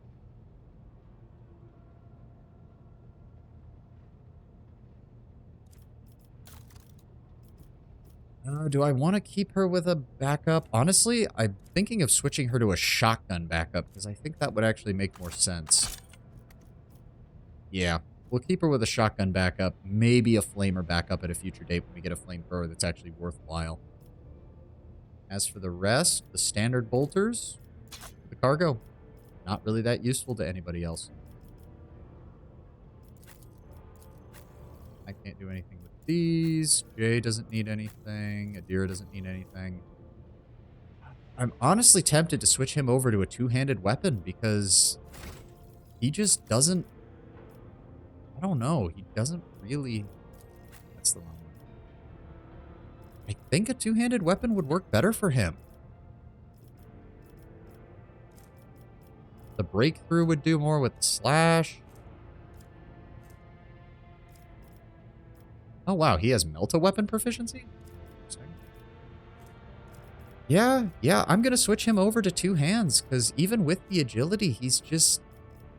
Even with the agility and the benefits to that, he's just going to do better with a two-handed weapon than he is with a one-hand. In which case... 15%. Serrated has less, but it does cause bleeding on a critical hit. No, we're going to go with the standard. We're going to go with the standard. Yeah. I mean, I didn't want to make essentially a light armor version of Abelard, but I think they'll do better with this. There's just no reason for him to have two weapons right now. So yeah. Add that to cargo. Add that to cargo. We'll keep the elite chainsword in case we run into anybody who needs that. Keep the chain axe. Mastercrafted power maul. Keep.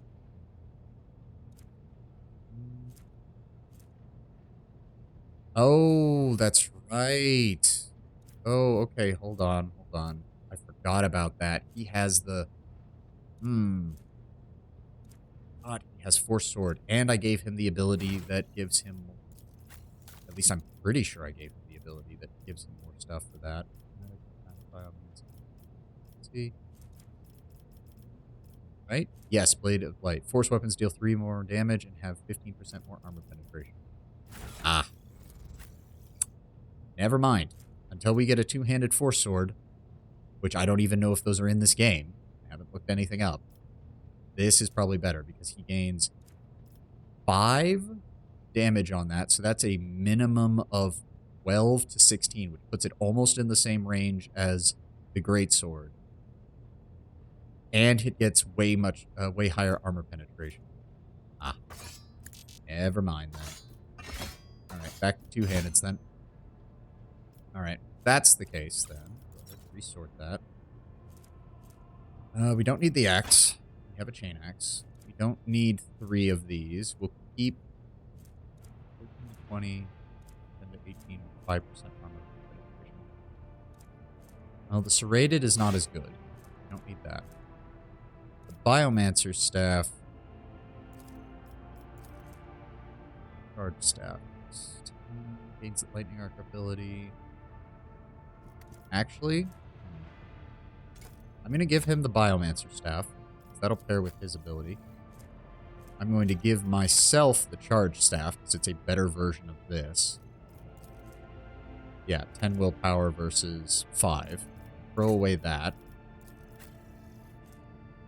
Or do I want to give him that? 15 willpower and 10 fellowship versus 10? Yes, we want to give him that instead. Okay, so we'll throw away the Biomancers. Honestly, the Bloodhound Staff is better than either of these, so we're going to get rid of the Navigator ones as well. Don't need the Diviner Staff. 5% armor penetration or a little bit more damage. In the long run, the armor penetration is probably going to be better because enemies are just going to keep hitting me. We don't need the bolt pistol. And since Jay is using the fancy pistol and the blast pistol, we don't need any of these. Oh, wait. Why did I... Click the wrong button. Add to cargo. Add to cargo. Add to cargo. Do not get rid of Argenta's bolter because I don't know if something happens with that later. Keep the sniper rifle. Don't need that sniper rifle. And blast wave. Get rid of that. Keep the heavy armor in case we need it. Keep the Seneschal's chest piece. Keep Pascal's old armor. But for the rest of these, especially since the next person we encounter is the Eldar, I'm pretty sure, and she can't use Imperial equipment. So we don't need any of those extras right now. As for these, I don't like giving them up unless I absolutely have to. Because you never know when you're going to need something like that. Same with these. I also don't want to get rid of any of this in case any of it comes up later. Wait, what? Why are these even in my inventory? Add to cargo. Add to cargo. And these are...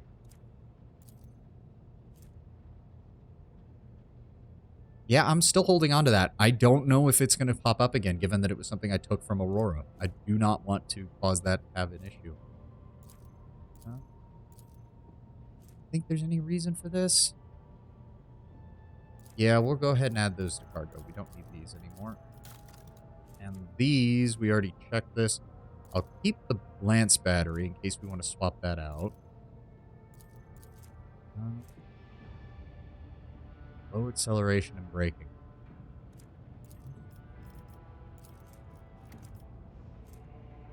I don't want the torpedo tubes. I don't care about torpedoes. I don't want to have to control them. I don't want to have to deal with them.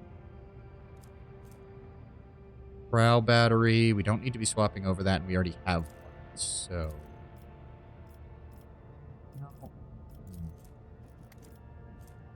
It might be useful as well just to have a second prow shot instead of the lance weapon, given how it's a bit better at aiming stuff. But it is within a narrow firing arc for the lance weapon, which is why it's sometimes a little hard to angle the shot. But that for now, and keep that. Okay, cleared out our inventory. Whoa, where are we? Let me talk to you again.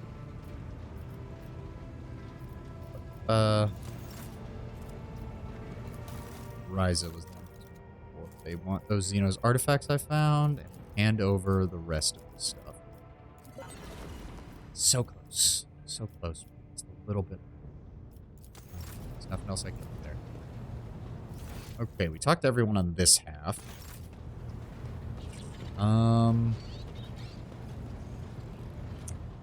Give me 1 second. I've been holding it in for about 30 minutes now. I really need to run to the restroom real fast. I will be right back. What's up?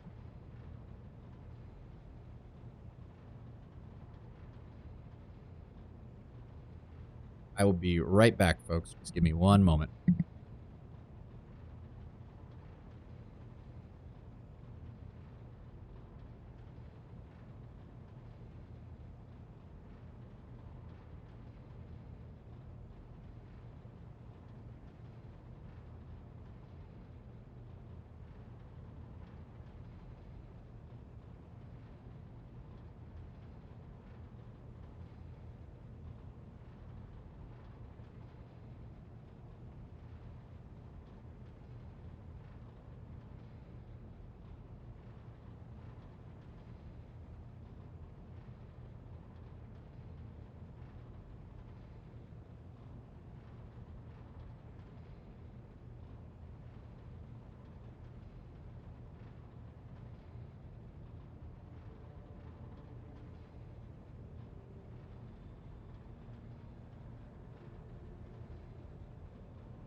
Alright, I'm back.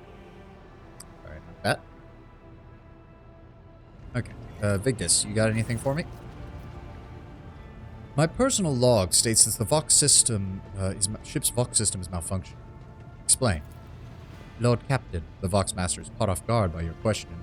It takes her a moment to find her words. The Vox system is functioning as expected, and no communication problems have been reported by any of the crew. Please allow me to check the system's calibration settings in your presence to alleviate any concerns you may have of its performance. The Vox Master's thin fingers dart between hundreds of wires and cables upon the control panel, flipping switches, turning dials. She issues several commands and methodically checks the lines of communication with the crew on every deck. At last, accompanied by the sound of static, the crackling of the box, and the flickering of the signaling lights, the dance of her hands concludes. All finished, Lord Captain. No issues detected. The system is working as expected. She studies your face as she awaits your response. Thank you for your service, Mistress Halton. Lord Captain. She offers an unusually deep bow, likely using it to mask her confusion. That's good, because even I don't remember why we talked to her about that. Was there anything else? Have the Vox Spirits brought you anything interesting? Nope. Alright. Let's see what else we got here. Ravor. You have nothing? Alright. Worked for me. Argenta. We need to talk, right? Greetings. I'm waiting for you to tell me about your past and to explain the strange words of that cultist on Footfall. Yes, I'm ready. I would ask only one thing of you, Rogue Trader. If I may, I would like to see the chamber of the Sacred Warrant and kneel before the relic touched by the Emperor himself. A difficult conversation lies ahead of us, and I wish to pray by the relic before I lay my soul bare. That is perfectly acceptable, Argenta. Let's go there right away. Argenta nods. Great.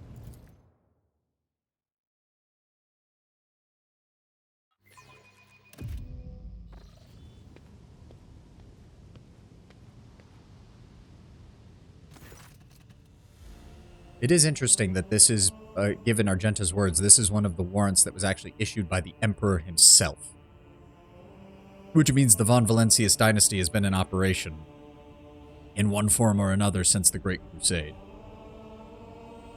Argenta drops to her knees, her hands making the sign of the Aquila, her eyes locked on the sweeping signature of the warrant, a seemingly mundane thing, merely a flourish on the very bottom of a piece of paper, unless one knows whose hand left that mark and whose blood adorns that paper. If thou seest a flaw in me, smite me.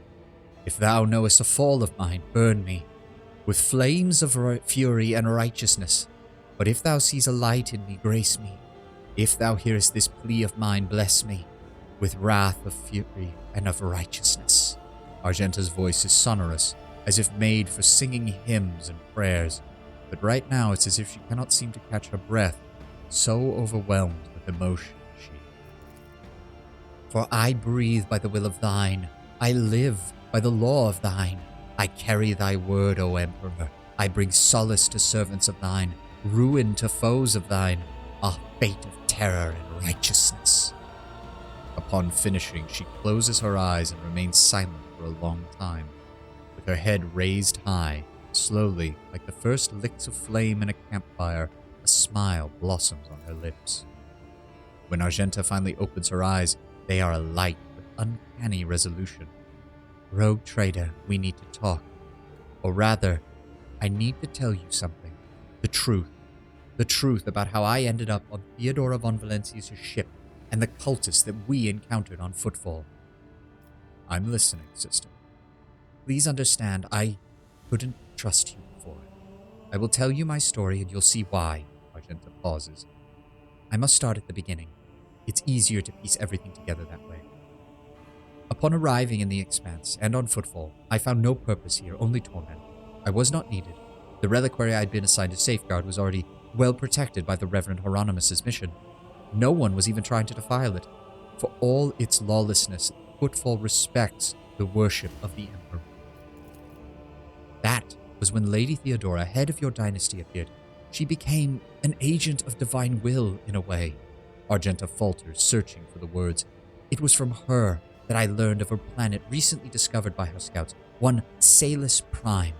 For a rogue trader, the planet was of little interest, a feral world long far from convenient warp routes. But for me, learning about its existence was a revelation. I'm afraid I've never heard of such a planet. Does it formally belong to the Von Valancius dynasty? Yes, the planet is yours by right for being discovered, but it's not as simple as that. The warp route leading to it was destabilized and lost. I will explain in due time. May I continue? Yes, please, sister. The description of Salus Prime was familiar to me. It seemed very similar to a world from ancient legend, the legend of Saint Argenta and her ship. Her voice grows ever more reverent. Argenta, the living saint. My patroness, the Order named me after her. She died millennia ago when heretics caused her ship to fall from the skies. But even those blasphemers could not touch Argenta's ashes or her holy relic, the One Star. For the fallen ship, now serving as the resting place for the saint's remains, would only allow the truly righteous to enter. All others would meet their death. Imagine what I felt when this flash of insight came upon me. The world where Saint Argenta's ship fell was merely a legend. No one knew its actual whereabouts, and suddenly I, myself, named after the saint, came across this information. I realized at that moment it must be a portent, that I must journey to the planet, find the ship. I asked Reverend Hieronymus to let me go for a time on this personal pilgrimage. I boarded Theodora's ship. I demanded passage to the newly discovered world, Salus Prime. I'm surprised you would keep your supposition from the dear Reverend. Surely he could have helped you with the search for the ship and the saint's remains. I couldn't just come out and tell him. It was a portent revealed to me personally, can't you see? I told the Reverend Hieronymus the honest truth, that I was going on a personal pilgrimage to embolden my spirit. It was a pilgrimage. It was as if the saint herself had shown me the way, commanding me to undertake this trial. If I had found the ship and set foot on its decks, if I had laid my hands upon her remains in the relic, it would have been a sign that I was truly blessed with the saint's fervor.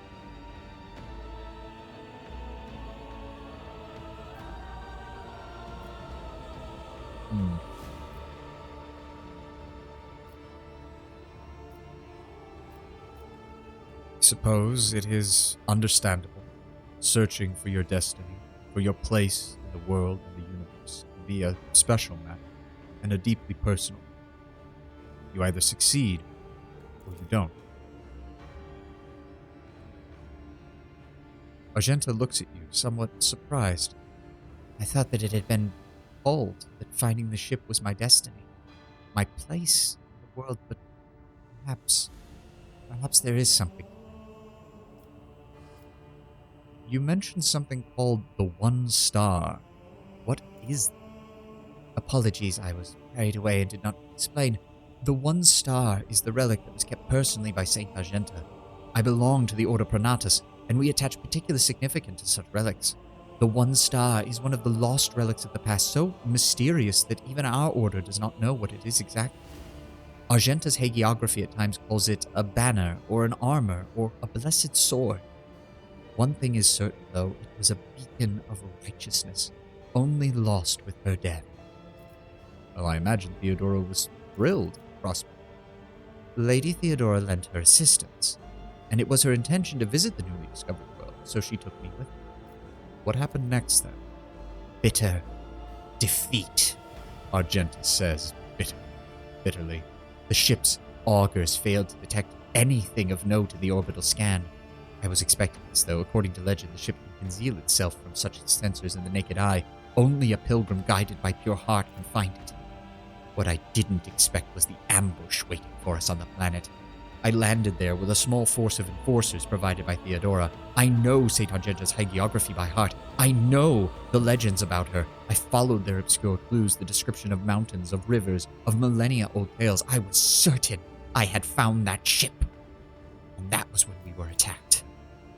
The words we heard in the heretical shrine on Footfall about ways and doors, please addressed to some lord, this edge of daybreak. Argenta is shaking with disgust. They were the same words as those spoken by the cultists who attacked us on Salus Prime. Every man that was given to me perished. All those honest, brave souls that had agreed to search, and that I led to search for the relic. It was only by a miracle I didn't perish with them. I didn't connect the events at first. The cultists on Footfall, the cultists on Salus Prime, the cultist attack on the ship, Kunrad's betrayal. Why is my mic peaking? I'm not talking that loud. I've got to look into my audio settings at some point. What if these are all links in the same chain? What if they've long since infiltrated the ranks of the Von Valencia servants? What if I led those heretics to the sacred planet in search?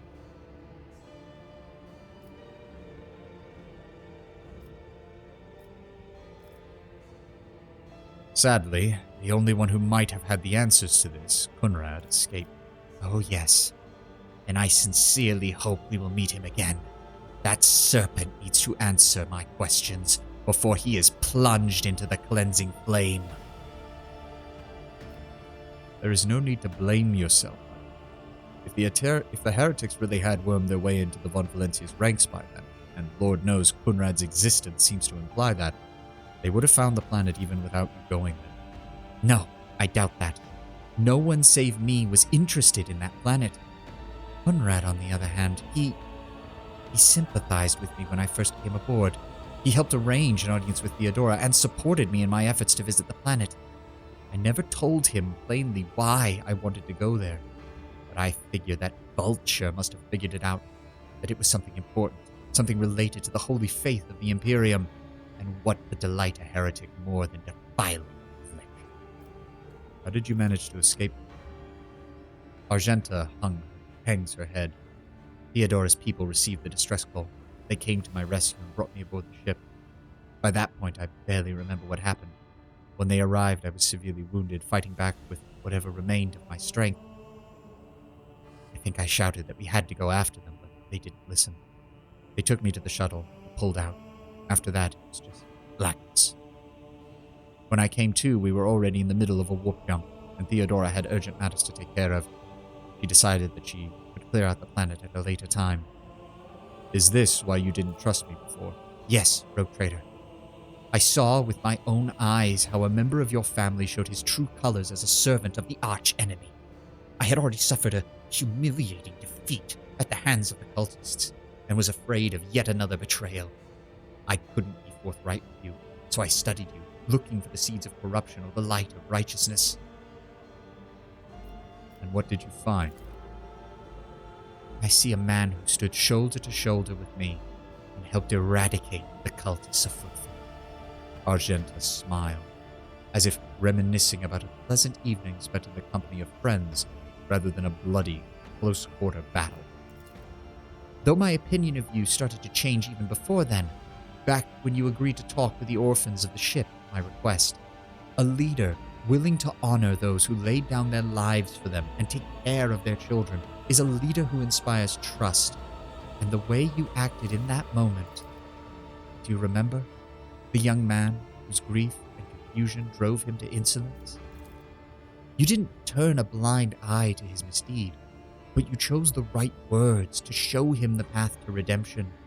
It was harsh, but necessary, much like the Emperor's truth, like bitter medicine that helps the sick. I learned much about you in the moment, Trader. I want to believe that I wasn't mistaken in my gut. See, again, this is why I like Argenta's writing. She is definitively a hardcore dogmatic character by the game's morality system, but she does have... there are nuances to it. She does honestly believe that the Imperial faith is what keeps the Imperium together, and quite frankly, there's very much some truth to that. And that it doesn't need to be harsh all the time, especially not to children. She does seem to take the appearance of that people... she's actively willing to understand that ignorance of something can be tempered by the Imperial Creed. Whereas many aspects of the Ecclesiarchy would see ignorance of the Imperial Creed and ignorance of a person's place in it as already being grounds for someone to be killed. She's hard dogmatic without acting completely insane or stupid, I guess is my main point that I'm saying, is why I like her writing. So, just to clarify, sister, you never actually found St. Argenta's ship, is that right? Yes. I rushed to Theodora the moment I could walk again, and I insisted we go back to Salus Prime to defend the relative from the heretics. But I was told that the warp had been tumultuous and destroyed the route to the planet. Plotting a new one would take a great deal of time and effort. And if there could be anything more important than protecting the... As if there could be anything more important than protecting the faith and hunting down the servants of the arch-enemy. In any event, the route was lost. All knowledge of it died in the attack on the ship with the old navigator. But now we might have a new lead. The data that we collected in the cultist shrine on Footfall, I don't care what that reprobate we executed said. There must be a way to track them down. Tell me, Rogue Trader, will you help me in this undertaking? Will you help me find this great relic and return it to the people of the Imperium?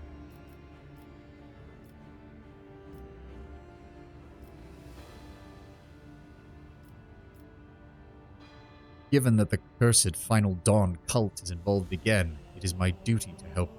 That cult must be reduced to ashes throughout the entire expanse. Argenta walks up and places her hand on your shoulder. So be it, Rogue Trader. As I stand here before the warrant, the embodiment of the Emperor's will marked by his own hand, I vow that I will not relent until the holy relic has been returned and the heretics punished. May the light be with us both on this path. Alright. I do believe we also have to talk to Cassie. Oh, she could still have some stuff for us to talk about.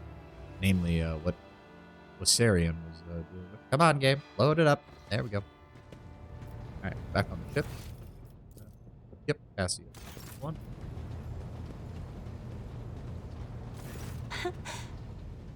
Words cannot describe how boring the bridge is without our stimulating conversations. I've heard rumors that you're not getting along well with the crew, Lady Cassie. Panic flashes in her ruby red eyes. Your heart starts beating a little faster as your hands go cold. Not here. I'm begging you. Aren't noblemen supposed to discuss such things away from the servants? Cassie says in an almost whisper. We can go to my study. No one will disturb us. Then lead the way, and I will answer all of your questions.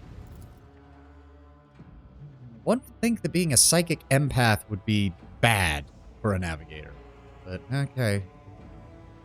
What is it you wanted to talk about, Lord Captain? I have nothing to say to your unfounded accusations about my conflicts with the crew. I cannot recall my having a single quarrel with any of your people during my entire time aboard.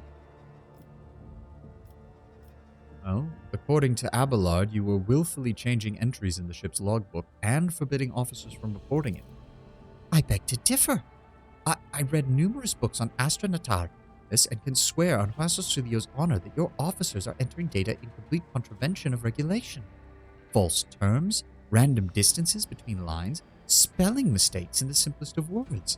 I've spent the last few cycles correcting the latest log entries, and I thought it would please Master Abelard as he's so fond of order. Yet the Seneschal did not appreciate my efforts and for some reason called them an outrage.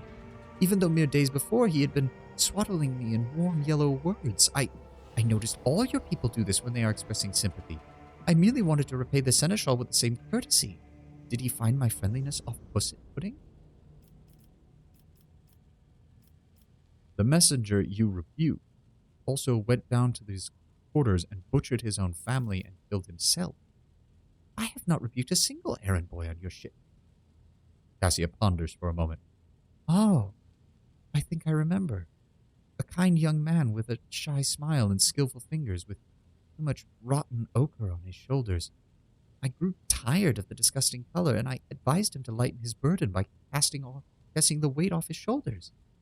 He did not come the next day, or ever again. During the warp voyage, you also gave wrong orders, which led to the vessel shifting course, and one of the service bays being destroyed. I saw something in the warp, something vast and predatory, shimmering with indescribable colors. It came from nowhere and stared at the ship with hundreds of hungry eyes, right in our path. I decided to change the course while it was still possible, but did not want to sow panic. Would it have been better to tell the crew that we were heading straight into a monster's gaping maw? The officers on your deck are also reluctant to be quartered near you because of the constant emotional outbursts caused among them. Some have even begun to maim themselves or attack others. I already told you I cannot control my abilities. What else do you want from me? Will I be assigned a pariah chaperone? Will you put me in a suppression shackle? There's also the matter of why you needed over 100 species of bird brought aboard and what you used them for. Admittedly, I am at a loss myself for that one. The day we arrived on Footfall, I sent a request to the ship's quartermaster and asked him to send me a songbird. But he never asked for clarification, and shortly before we left, I had a countless number of pages delivered me, all wrapped in bright red panic with flickering tints of fear, and there was a bird in every one. I was so excited. I thought I'd have 100 friends instead of just one, and they were squeaking so piteously that I let the poor things out. I gave them my breakfast and my dinner, but the stupid birds would not stop chittering even as I tried to sleep. They dashed about the room, smacking me in the face with their wings and defecating. I became angry, and they started pecking at each other's eyes and attacking me. Then I became afraid, and they fell over dead. I do not think I want to keep pets anymore. I've heard enough. Will you share your thoughts with me, Captain?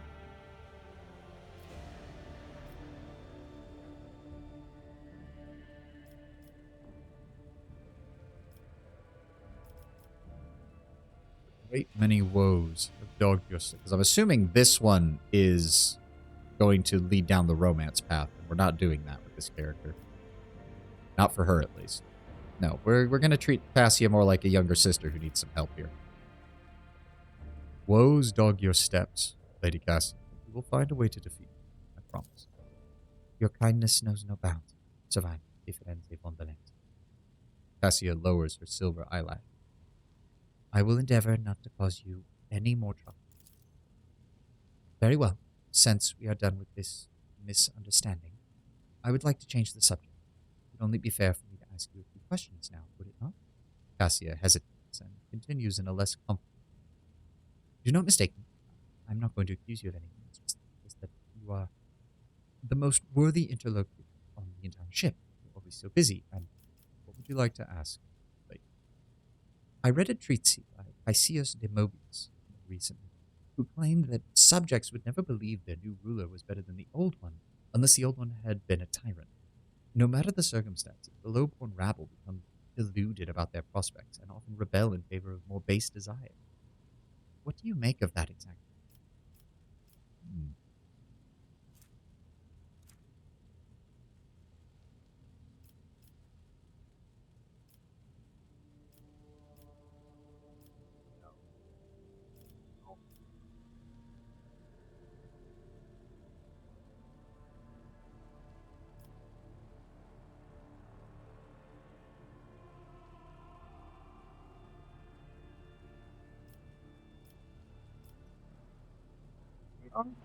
Iconoclast, but honestly, with the way the Imperium's culture functions, this is a far more accurate interpretation. Especially given that rogue traders and other such nobles often have access to rejuvenate treatments that keep them alive for hundreds of years. So this actually makes a lot of sense for the slow, modest change that they make. Your interpretation of this classical text is not entirely correct. If the subjects have grown accustomed to the ruling house, all the sovereign must do is refrain from breaching long-standing traditions. Adjust unwanted laws as gradually as one would shift the bed of a flooded river. No one will ever take your power from you. Cassia thinks for a moment and smiles. Indeed, I was not wrong about your merits or your ability to hold a conversation. I hope my second question does not confound you either. According to the 20 tomes penned by the preacher Ostak Istvan of Gotland, mercy and cruelty go through the world hand in hand, but people flock only to one pan of the scales. Would you rather inspire fear in your followers, or be magnanimous and choose awe?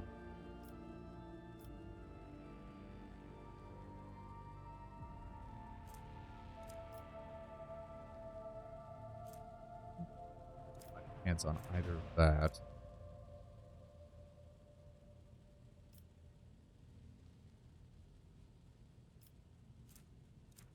This is honestly still probably the best one.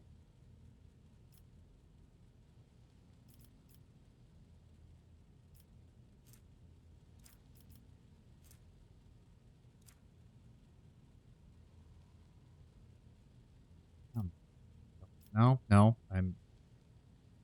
My old habits tried to rear up there. It was just like, oh, find a way to save and then fucking do it until you get it correct. No, I'm not save scumming unless I'm trying to minimize the save scumming. We're only doing that when we die or if something goes completely off the rails. But we will choose what I actually think works here. Got a coin flip on that or a 90% on that.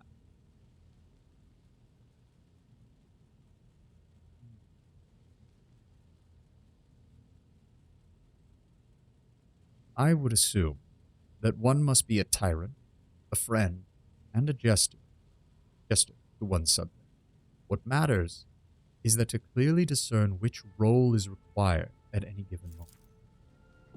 There is much power in your words. However, it makes me want to join you in this. I understand why your subjects are eager to follow you. I'll admit, I was afraid we were too different, and yet you helped me realize that I can depend on you. Please continue. I must confess that sometimes I can hardly bear the burden that your house has placed upon me.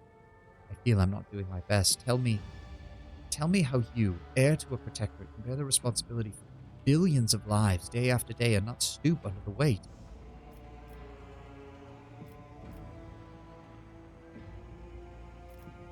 It is not easy. I always try to lead this dynasty towards prosperity by worthy means. Thank you for your patience. You are helping me to see the world in different colors, a novel experience. Our conversations hold a special place in my heart. Allow me to bid you farewell. I shall head back to my chambers to consider today's conversation. Yay! I hope that worked. Ooh, we're almost like 20. Sweet. There's nothing else in here, right? Yeah. Alright. All of that is taken care of. We can actually keep going. It's Sunday, so I do have a little bit more time to stream than usual. We're still here, weren't we?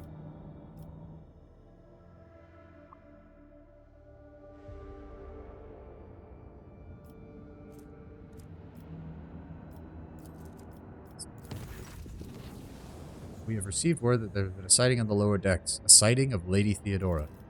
The message we have received are incomplete and vague, little more than yelling and hysterical claims. There are reports of casualties and unrest. The compartment in question has already been sealed off, but I thought you might want to look at what's going on for yourself. The situation is delicate. And what's especially disturbing, there are mentions of Adira Tlas being present at the scene. The hell is Adira doing down there? Adira broke her microbead, so I wasn't able to find out anything from her, but Lord Captain, Adira is a psycho. We are in the war. You are the only one who will risk setting foot in that compartment. If you do not, we will never see Adira again. I beg you, Lord Captain, do not ignore this matter. Despite the carefully maintained distance, Vigdis's voice trembles with fear. I'll deal with it personally. Send me the exact location. Right away, Lord Captain. Oh boy. Yes, we will bring Heinrich. Even though I have a feeling the only thing he's going to say is, oh my god, she's going crazy, kill her. But she's not sanctioned. Is it still set up the way I want it? Yes, it is. Good. Is there money to be made? Operation successful. The instrumental terminal, an important part of the compartment's internal infrastructure, appears to be in working order. Okay. That's good to know. What's over here? The cogitators regularly display reports on the screens, endless chains of symbols, many of which only high-ranking tech priests are likely to understand. The breath of the Immaterium. I feel the same thing whenever your resident witch is around. We are close. I really wish it hadn't done that. And now, who deigns to grace us with their presence? Another gaggle of heretics and traitors thirsting to get their due for what they've done? Or is it the leader himself who has finally grown tired of hiding behind others? It is Theodora von Valancius who is before you, and she looks grotesque. A hole yawns wide in her chest, rusted hooks protrude from beneath her skin, and a lumpen, inflamed scar cuts across her throat. The figure flickers as though it is dropping in and out of reality, She looks at you with the whitest eyes of a corpse and smiles venomously. Rogue trader, we meet at last. I had grown tired of waiting for you to pay me a visit. Theodora's look is appraising. Her mocking tone turns to one of distaste. Indeed, centuries of selfless toil and effort, and everything I left behind has gone to this non-entity. Argenta's eyes spark with fury. Warp illusion! Be gone! Oh, Argenta, my dear, there is no need to make such a fuss. We should sit down over a cup of recaf like we used to. I'll listen to your rapturous tales of sacred relics, portents, and your oh-so-special path. You must have been so lonely without me here. No one else is willing to listen to your ravings or help you with your childish treasures. Theodora's laugh melodiously, almost without mockery. At the sight of the terrifying Theodora, Abelard's face turned sickly pale. Rome preserve us from the cursed aberrations of the archenemy. Is that what you're paying for? I can hear how fast your heart is pounding, Saria. I think deep down you hope this apparition never ends. What are you? Theodora's lips curl in a malevolent smile. What, you ask? You dare say that to me, little boy? I am Theodora von Valentius Massimo Afscarus, rogue trader of the Imperium and commander of this void ship. Alas, my glorious voyage through life was ended in the dullest possible way, by death. A nuisance I staved off as long as I could, but do not weep for me, boy. I am still keeping an eye on my property, and punishing all those who fail me. Theodora bares her rotten teeth in a snarl, her laughter piercing. You are not Theodora. Theodora is dead, and there is no coming back from that. I'm dead? How is that?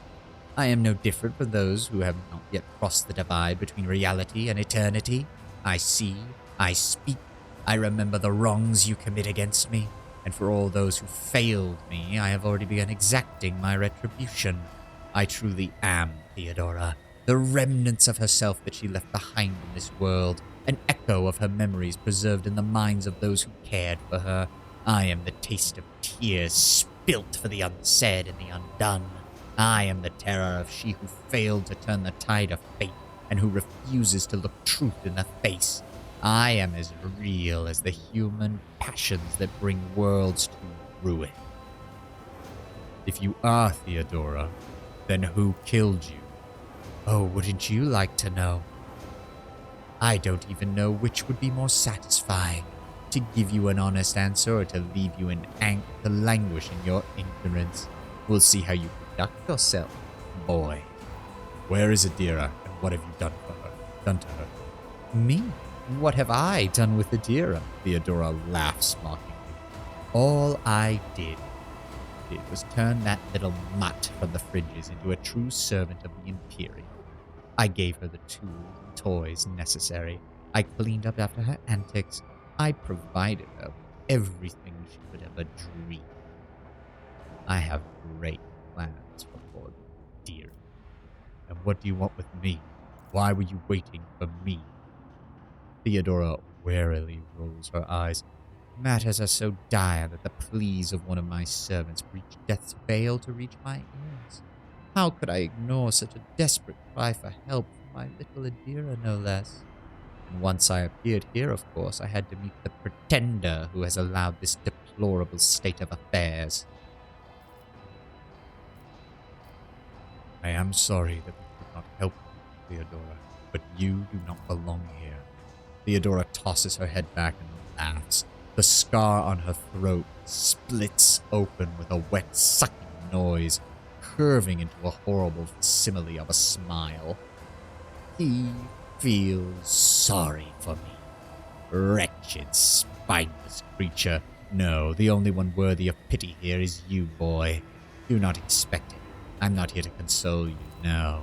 I am here to seek retribution against those who failed. My brainless crew, my useless officers, my pathetic servants who turned their backs on their mistress in her darkest hour, and you. Worst of all, my dear heir, you who have undeservedly claimed the warrant and everything else that is mine. I will drag it all with the warp. all to the warp with me, including you. I always keep my options open. Well, this is bad. My house would be proud of me. The lines on the screen look fuzzy, as though the Cogitator's readout system or data storage is damaged. The people's remains have been hideously mutilated. The flesh seems to have melted at the edges and is thickly coated in stinking mucus. Oh, does that mean it's a demon of Nurgle, maybe? Oh, what? Okay. Well, it was all cargo anyways. The wall lining is dented, as though someone tried to break their way through. Labored, stuttering growls and periodic rattling comes from beneath the I casing. always have a backup plan. Here? Nope.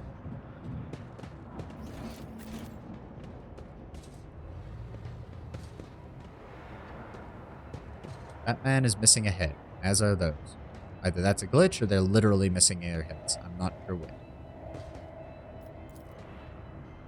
A huge shell ready to be loaded into the macro cannon breech. Oh shit, that is actually... Wow, that is actually a gunnery deck. That is actually a naval shell. Holy shit. Huge. Are you guys... The Lord Captain herself has come down to us. What a blessing. Okay, they're out of it. Oh, hi, Theodora. Are you going to let me look at this real fast before you attack? A spilt liquid, cloudy and carrying a strong chemical smell. It is the coolant used to stabilize the major cogitator systems. Over there. What does that say? Obey your orders, do your duty, stand your post. Yeah. Good old standard Imperial propaganda. Is there money to be made? Oh. Where is she? I clearly remember her being around here somewhere.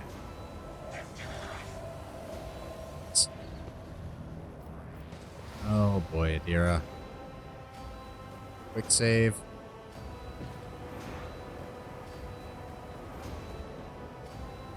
And there you are, my little coward. Why won't you look at your captain, Adira? It's wrong. It's all wrong.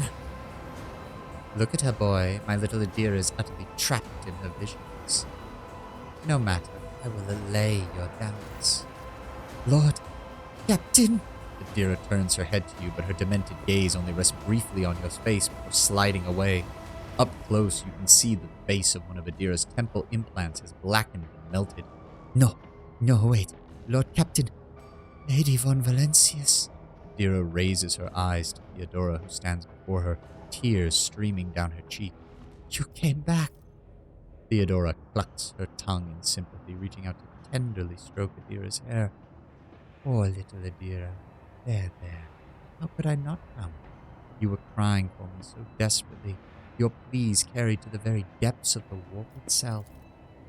The smile drops from the mutilated face. Why didn't you save me? Why didn't you warn me? Answer me, insignificant wretch, or I'll drag the answers out of it myself. Theodora's fingers dig into Adira's scalp, meeting no resistance. Why did I not foresee this? Adira lets out a soul-chilling howl and tries to grab the hand tearing into her, her fingers passing through the monster's flesh. I didn't hear anything. I didn't hear anything that could have had anything to do with you. I'm sorry, Lord Captain. I feel... Adira breaks into a strangled scream, and you feel the air around you go rapidly cooler. Argenta wordlessly swings her weapon up and aims it at Adira, who is struggling in the monster's hold. The Sister of Battle looks at her without an ounce of doubt or mercy. Argenta, hold! Argenta wrinkles her nose at your shouted command, but lowers the weapon by a few centimeters, but she does not put it away.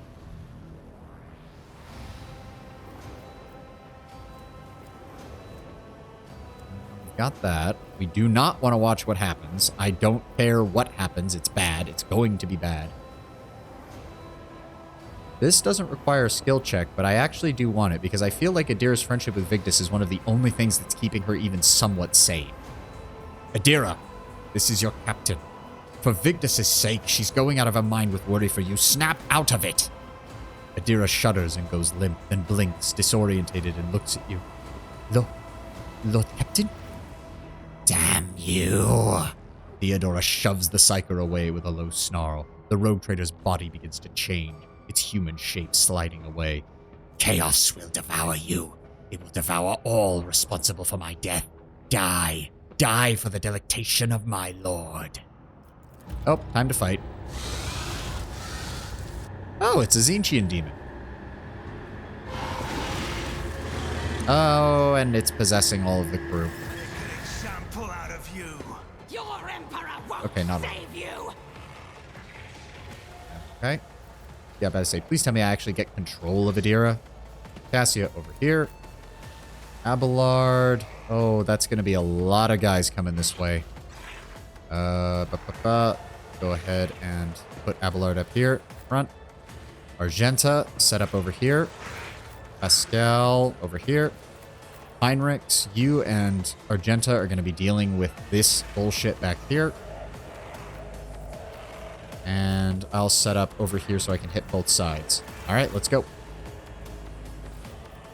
Let me see here. We're going to give Pascal a bonus. I'm not accustomed That. to being ordered around. Bring it down. We're going to... Oh, my God. Oh, God. They've got a lot of help. Binaric override. That's not good. Worker. That. No, I don't want to use that just yet. That's not going to help. We are going to... No, that uses up the last of these abilities. We'll wait till the next turn. We're just going to shoot then. The scriptural prognosis is favorable. Good damage, Pascal. Keep it up. Oh, wait. That didn't count towards the attack. Okay. Then we're going to... Yeah. Running binaric override. Let's go ahead and give everybody a boost with Machine Spirit Communion. Cassia still has a turn. We're going to go ahead and use that on him so he can't move. Very nice. Argenta. Okay. We are going to... No. You know what? We will... Ah, she can't even get both of them. Prize. That's unfortunate.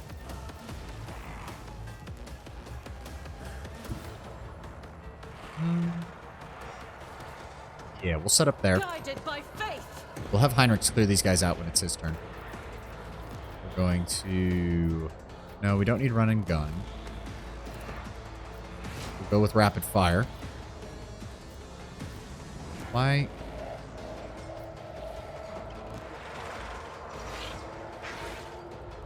No, that's not gonna... Oh, come on. She has elevation. She should be able to see all of them.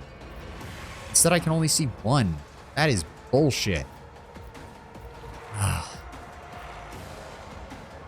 I've managed to put her in a position where she can't do much of jack shit anything. Fine, just shoot this way. Deeds is worthless. Well, at least she killed something. Heinrichs, if you would be so kind. I'll put my psychic abilities to use. Head over here. Iron Arm up. Let's see to it. This is the Force Sword. I won't Go ahead and object. finish him off. Good. Nice and simple. Then we're going to rush you over here. Very nice. Oh, good. He didn't do anything. Can we see him from here? We can. Do that. Set him on fire. Good damage. Orchestrate flames. I'll see to it personally. Don't let him be able to turn those off. Oh, okay, yep. We're close to Veil Degradation here. It's as good as done. He on fire? Fresh injury, immobilized. No, he's not. I'll see And to set it him aflame. personally. Another enemy down. Good.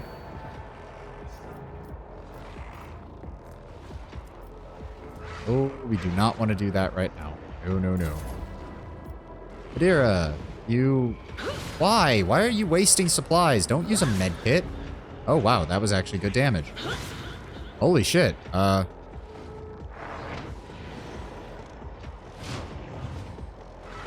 mean, we didn't have control over her, but that was pretty good. Warp Shield. Absorbs damage for 1 turn.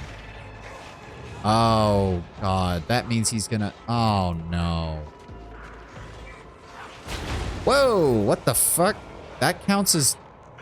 Okay, hold on. Hold the phone. What exactly does that do? Warp shield, 1 round. Absorbs incoming damage for 1 round. That's not good. Okay. Shit. Abelard, get down here if you would, please. We're going to... Yes, okay, so... At your beck and call. We're going to Sworn Enemy you. We're going to Reckless Strike. Then we're going to Swing. Good damage. Can't do much against that. And then we're going to rush over here. I don't care about that. He parried it. Smack that asshole. Good. And Endure. Very nice. Pascal. Go ahead and apply that. Then we're going to Vaporize him. Very nice. Go ahead and throw that on her so that we can keep her recoil down. Very nice. Nothing else we can do. 1 worker. 2 workers. Oh, man. 3 workers. Oh, he has a grenade. I swear to God. Good. Toughness test succeeded. Cassia, that's all taken care of. He's all dead. He still has Warp Shield. So, honestly, best choice is going to be buffing her. Wait, no, don't let me do that. So, hold on. I have read tomes of Cassia, head over here. Disturbed effect, what? Blinded effect, what? What the hell? What in the fuck just happened? Melting? Mutant bomber. What the fuck do you mean, mutant bomber? What happened? There's nothing over here. There's no physical effects at all. Whatever. Piece of shit. Yes, go ahead and draw them to that point. And then give Argenta another turn. How is that a 0% chance? Whatever. We're going to use that.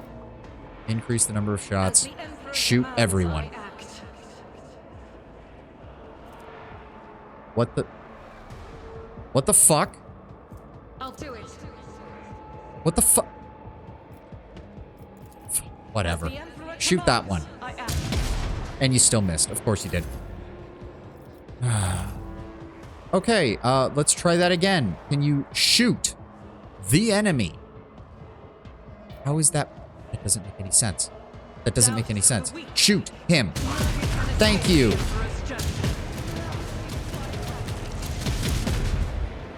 Thank you. That is all I wanted. Fuck's sake. Heinrichs, get your ass up here and help Abelard with this shit. Okay. Can't do anything with those. Can't do anything with those. We're going to throw Iron Arm on Abelard to increase his damage. Then we're going to Endure. Then we're going to use a Psychic ability on him. Okay. 4 to 7 direct damage. Max out at 30 to 38. Good. Good damage. Doesn't affect the Veil. He's trying to attack Adira. Does not get additional turns. Good. Good, good, good. Let's back over here. Opportunities. To set him on fire. 4 to 9. What the f... That doesn't make any goddamn sense. What is... He still has Warp Shield? What the hell? We killed them all. It says duration 1 turn. What is this bullshit?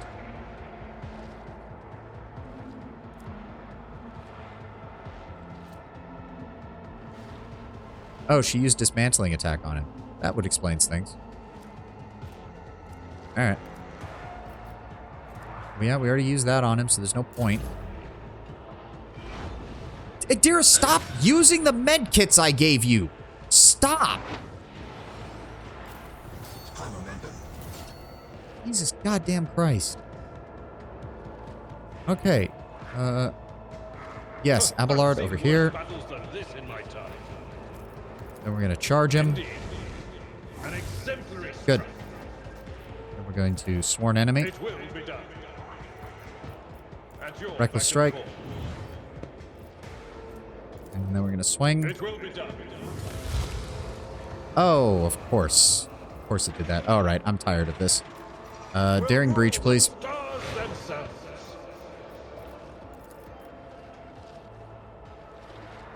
Jesus Christ. Okay. No, hold on. Hold on. Move. No. Move. There we go.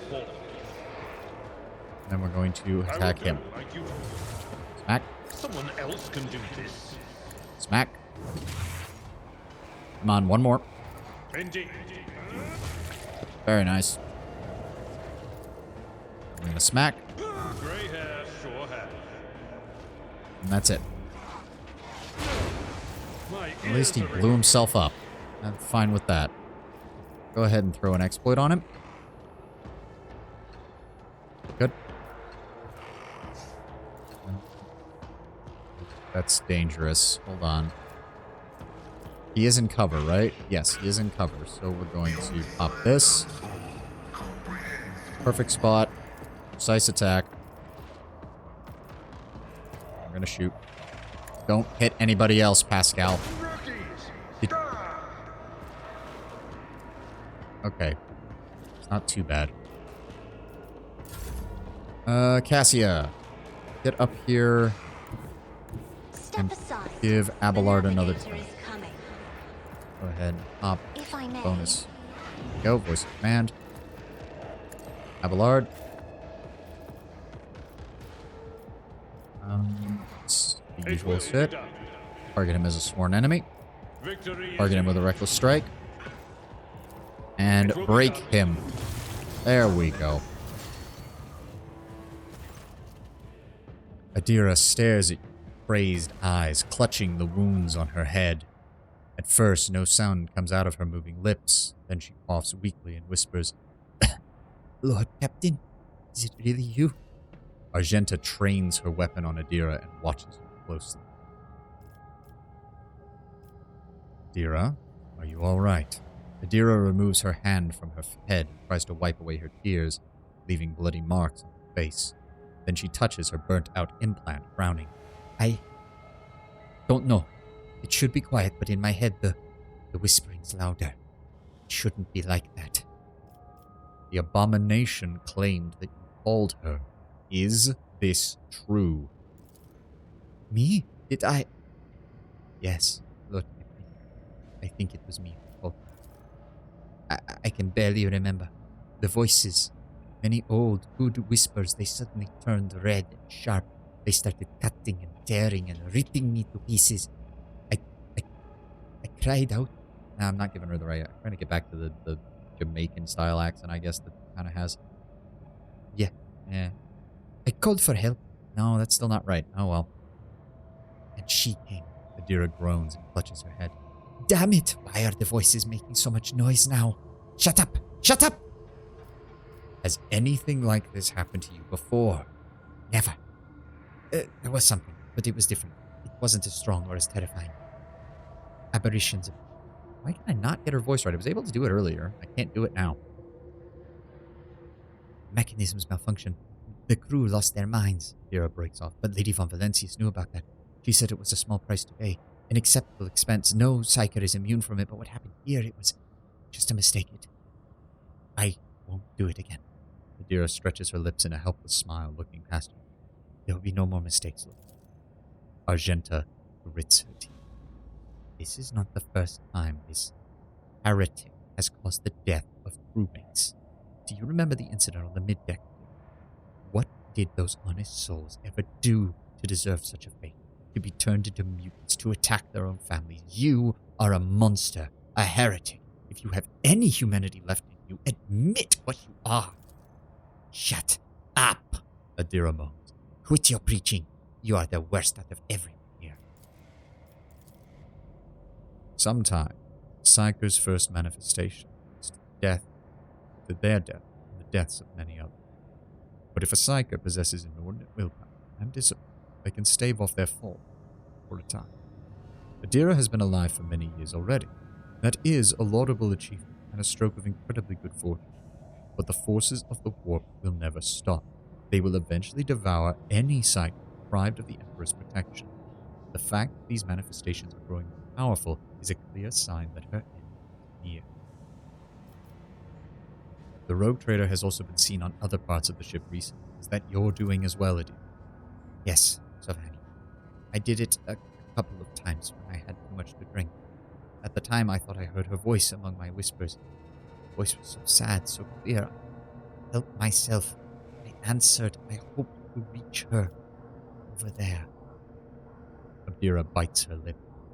Ever since she died, since I first heard her voice in my head, the whispers have gotten louder, clearer, harder to resist. I, the Golden Throne, Adira, you heard the warp whispering in your head again and you answered? Are you fucking insane? You don't know what it's like. The most important person in your life who's now gone forever suddenly starts talking to you inside your head. How could I not reach her? I had to. She falls silent for a moment. When she next speaks, it's in a barely audible whisper. I know what you're thinking. During the warp jump when Lady Theodora came out towards us, I keep thinking about that meeting. I keep blaming myself. Why didn't I divine it? Why didn't I stop her killer? These thoughts have been playing at the back of my mind, day after day, choking me with guilt. You know what? The one on the officer's deck? I don't know what that one is, but this time, here, this was the product of mine. An accuser straight from my own mind. What the hell am I supposed to do with you? Adira turns sharp to face you. Savani de Ferenzi von Valencius, I know after everything I've done, you have no faith in my willpower or my strength. But I can fix it. It's just that I'm not at my best. You see, maybe we can find another way to replace my enemies or some other enemy, a better one. Lady von Valencia said such a thing could be found, if not here, then elsewhere. Just didn't need it before, but we just need to find it. We need to figure out what to look for, and we get it. And then, until then, I put myself on that paper. And what's going to happen to the crew while we look for this one? Adira swallows and straightens. I will pull myself together, Lord. The death of Lady von Valencia has knocked me for 6. I'll get myself under control. No more booze, no more obscura, nothing. I'll stop walking around the lower decks. I'll be sober. He determinedly wipes the tears and blood from her face.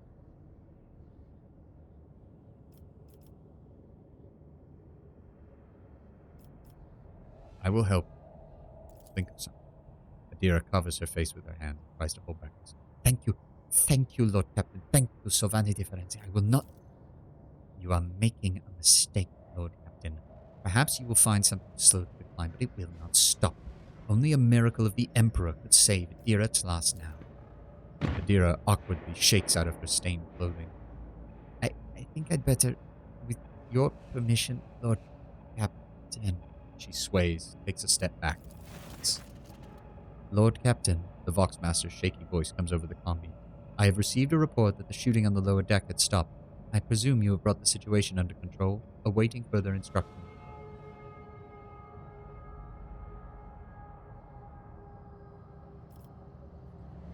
I got rid of the warp's illusions. Adira is alive. Bring her to the Chirrigans. Let them see her. You hear unconcealed relief in the Voxmaster's voice. Of course, Lord Captain, as you command. All right. Oh. Keep your wits about you. Just gonna stand there then. Instead of regular symbols and numbers, the screens display slanted script almost resembling handwriting in an unknown language. Nothing up there to grab. Here, that leads to this wood. No, we do not need knives for our inventory thing right now. Grenades and more mines. I'll take the grenades. Fine. And we leveled up. I'll take it. Grants +1 additional AP at the 20th character level. Very nice. We'll grab willpower.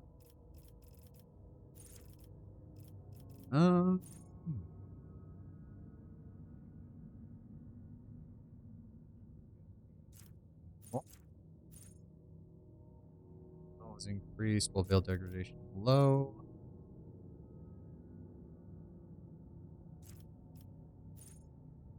Uses psychic power. All enemies adjacent to the psyker suffer 4 times psi rating direct damage. This also happens when the psyker suffers damage from burning, bleeding, or melee attacks. That could be useful.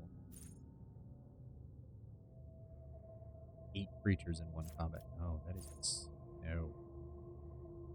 Gain a critical hit chance. This chance is increased for all bonuses to critical hit. I think that's what I want.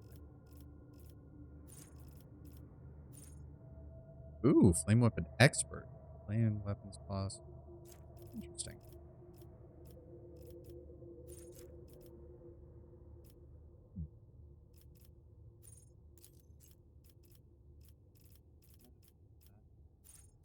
Next level is Psyker Extremis. No, Psyker Terminus is the next one. That gets us level 3 and level 4, right?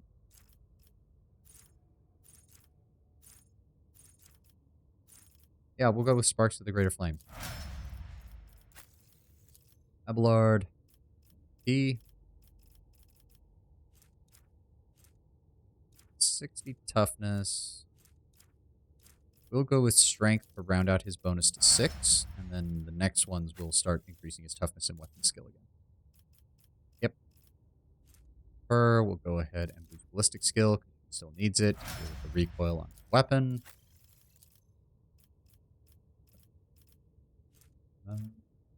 We'll go ahead and give him Intelligence to do that.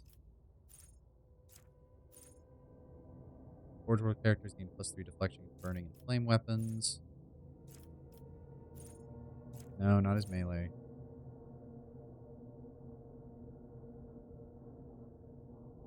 That increases it if he has 2 there. Applies 1 stack of exploit on all affected enemies. That could be decent.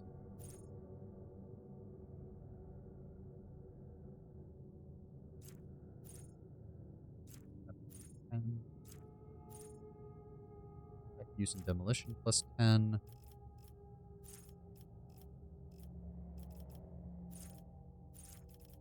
Plasma weapon expert +2 maximum damage. That very useful. That.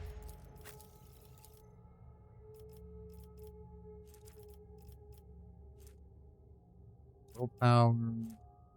Deception. Go with willpower for right now.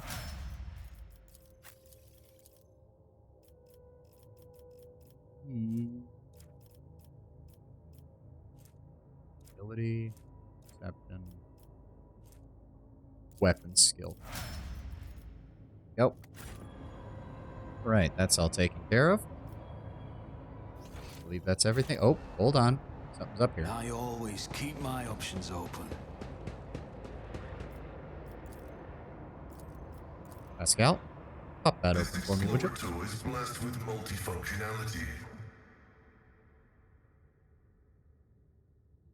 The wearer gains perception bonus dodge until the start of their next turn for each enemy affected by their psi power or psyker staff.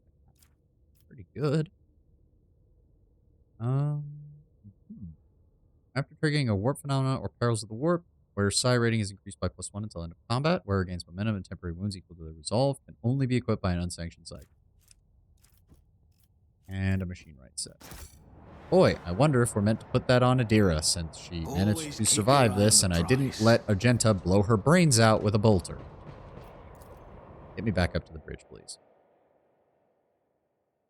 Don't have too much longer to do with all of this. Let's clear out the remainder on the bridge, because I imagine that Adira is going to have a conversation as is Vigdis. Over here. You got anything to say, Vigdis? Have the Vox spirits told you anything? Nope. Okay, surprisingly. Let's see if Adira's down here or if he spent. Nope, he's here.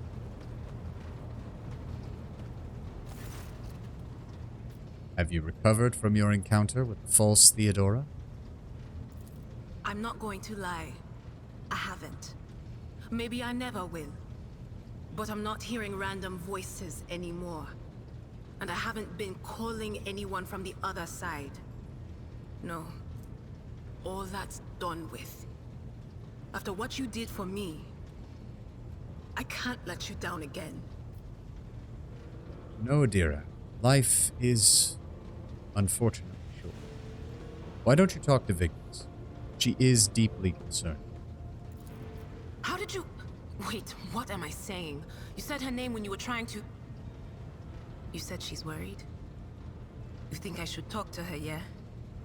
We haven't talked in a long time. Good idea. I'll do that. Take my leave. Of course. Always at your service. Whenever you need me.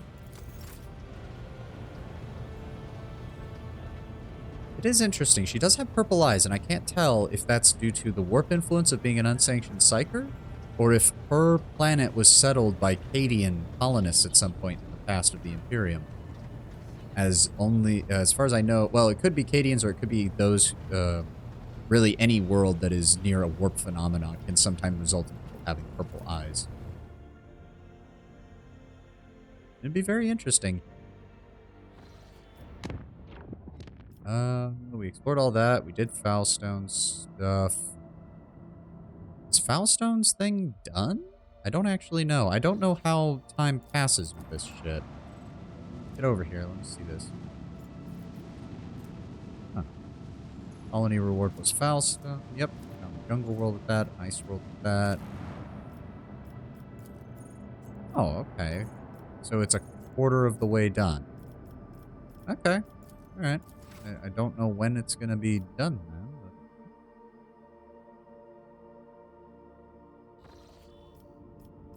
Let's see.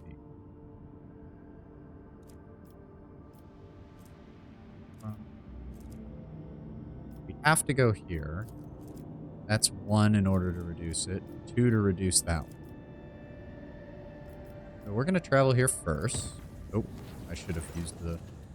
The warp jump went surprisingly smoothly. None of the deck officers on duty reported any incidents. However, a strange discovery awaited the Lord Captain when he returned to his quarters. The bed was unmade, and the impression of a head was visible on the pillow. There were no other signs of intrusion. The guards swore under oath that nobody had entered the Lord Captain's quarters. The Materium released us from its grip. This time. Chart new routes. Let's see if we can find anything. Okay. Take a look inside. No combat. Check out the space dust. See if there's anything here. Trophies and fuel. Good.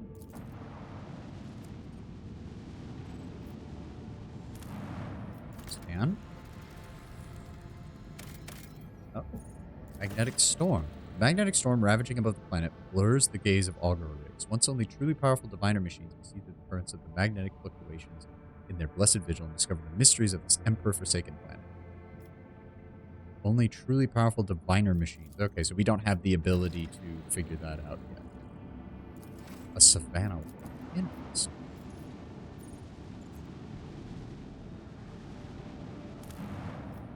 Scan.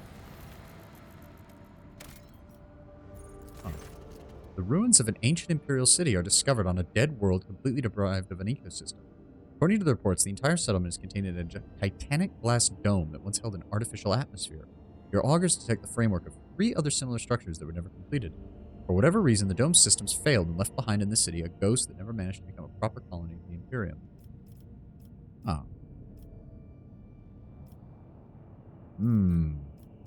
Choices. Local palace, the fuel from the generator stations, the supplies with the temple district. Check out the temple district. Oh. Trophies, holy things. Blessed bolter casing. Single attacks with bolter weapons automatically hit the target. Oh, that is nice. The temple district is situated at the heart of the city. The God Emperor's statue, intricately carved from precious crystals, suspended beneath the dome, supported by chains of gold, and can be seen from anywhere in the colony. Inspired by the majestic sight, the expedition men set off to explore the area with renewed vigor. Soon enough, they stumbled upon an ancient weapon lying on a pedestal wreathed in sunlight. The expedition brought it back to the ship and told many tales about how the Emperor himself, who had been watching them from above, had directed their attention to the sacred relic. Nice. Explore the local palace. A ghost sword. Oh, it's an Eldari power weapon. With 30% armor penetration and 12 to 18 damage. A lavishly decorated estate of the local ruler towers over rows of featureless bunkhouses. Several explorers perished from the cleverly hidden tripwires in the courtyard, but after losing their companions, the team easily disarmed the remaining traps in the estate. Everything of value has been promptly delivered to the rogue trader's vessel. The Lord Captain was given an exquisite sword found in a secret cache that once belonged to the mansion's owner. So far, we haven't had any issues. Order the scouts to gather as many supplies as possible. Provisions, Mechanicus creations, ranged weaponry, and uniform kit. You sent out your people to flood the city like a tidal wave, filled building after building, bunkhouse after bunkhouse, and receded from its quiet streets just as quickly. There were plenty of useful things among their findings, including foodstuffs and weapons. Nice. Yes, we'll go 4 for 4 and see if we still get stuff.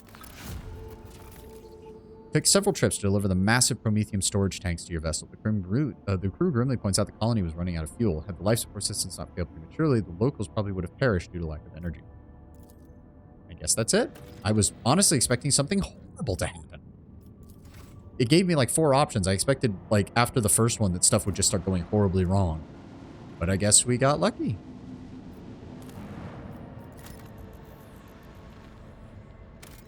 And plasteel of 2. That is not worth our extracting. Nope. Not a chance in hell. All right. That went pretty well. That went pretty well. That was very profitable. We even got a profit factor out of that by stripping the palace of its wealth. 29. Very nice. All right. We're going to reduce the difficulty on that one. Come on. Work travel. Zoop. Is it? Let's see what we've got in here. Ooh, unknown ships. All right, hold on. Quick save. Let's get in there. See what we've got. Hopefully they're not too dangerous. You can always avoid them if need be. Oh. Our court shows up on your personal cogitator screen. Unknown ships are towing the Interstellar Sexton, a cargo ship belonging to one of Football's wealthiest traders. It looks like the pirates have bitten off more than they can chew, and have now been forced to drag the ship to a more secluded place where they can plunder and undisturbed. Well, let's fucking attack them. As soon as they see you, the escort ships charge into battle at once, while the captive Sexton powers up its warp engines. Unless you interrupt the preparation for the jump, the cargo ship will forever vanish beyond the veil of the Immaterium, along with its riches. Yep, send all available forces to intercept the Interstellar Sexton. Don't let it get away. We should be able to handle this. How many escorts could they possibly have, right? Right? All hands prepare for battle stations. Oh, it's a big one. Okay, hold on. We set up there. They'll be just out of range of that. Yeah. Okay, hold on. Hold on. Hold the phone. Go ahead and use new heading. There we go. We set up there. Okay, hold on. Go here. Yes, yes, and yes. That is exactly where we want to go. Take us in. Oh, wow. There's 3 escorts and the capital ship. 4 escorts. Oh. Viper-class destroyer. Cobra-class destroyer. Okay. We need to do this quick then. Hold on. Macro batteries first. Make every shot count. Damage. Salvo! Damage. Lance battery. With the force of a supernova! That. Wow, its shields are still up. Holy fuck. Okay, we'll deal some damage to you as well. Let them taste our fury. Ooh, good. They run away, I'm not too concerned. This is what we want to target.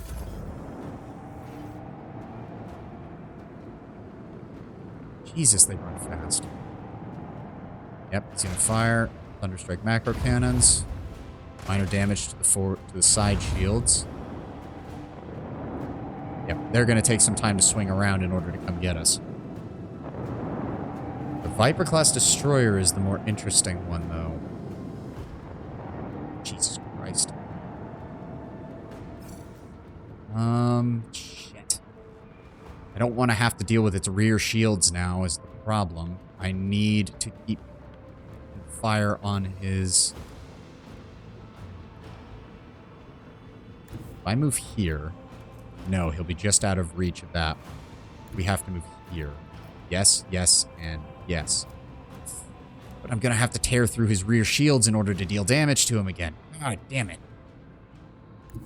If I move there, he'll only be in range of my dorsal gun and my macro cannon battery, and there's no guarantee. That one, that one. Okay, we're gonna All hands, prepare for acceleration. use this first. Use that. Every shot Come on, side shields. Hit the side shields. Yes, okay. Salvo! Side shields are still up, but he's taking heavy damage. We're also gonna use this. Open fire at him. Good. The shields took it, but they lost most of their shields in the process. Then we're going to move forward. Take us in. Fire. Macro cannons, open fire. Good. Oh, we surrender. I'm assuming that their escorts are going to keep fighting. Yep, he's running off that way. I don't even know if I can catch him now. Yep, he's going to fire at my rear shields. Yep. Ow. Asshole. Yep, they're swinging back around. I'm probably in range for his forward gun now. Wow. How far did you move, buddy? What the fuck? And then he's going to move. Oh, he's got torpedoes. Interesting. There is no way in hell we're going to actually get to him, are we? Damn. Not unless we do... No, not even with that. We can't even reach him with that. Oh. Alright, hold on. He's in range of both of those. These guys are in range of that. Salvo! Go ahead and fire the plasma battery at him. Weaken his shields. We'd have to turn pretty harshly in order to get him in range. Can't target them with that.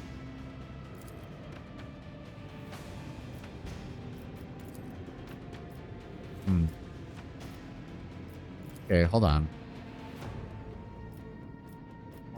Okay, hold on. Let them taste our fury. Target his forward shields. No, we're not letting you do that. Open fire. Then we're going to utilize this. We bring us alongside Abelard. Tight turn. Open fire.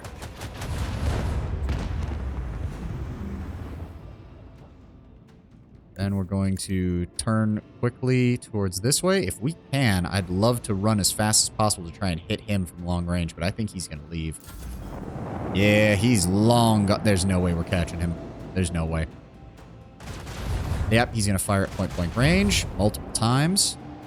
It's fine. He's going to swing around. Are they? Okay, no, they were. I thought they were firing him at them for a second.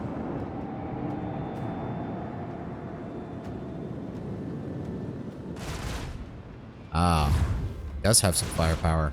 Oh, come on. He's got torpedoes and 2 forward weapons? That's bullshit.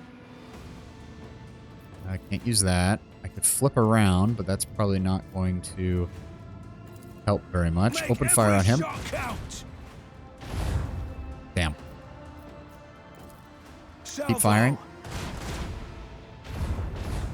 Good damage. We've got weapons on this side, and we've still got 2. If we could just turn a little tighter. Ah, he's out of...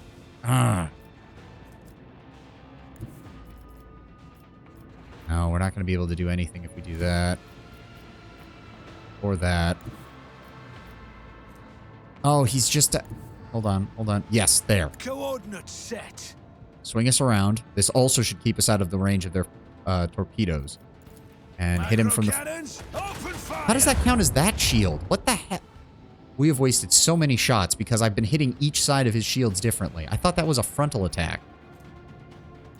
I don't suppose we could fire, like, long range and... Yeah, no.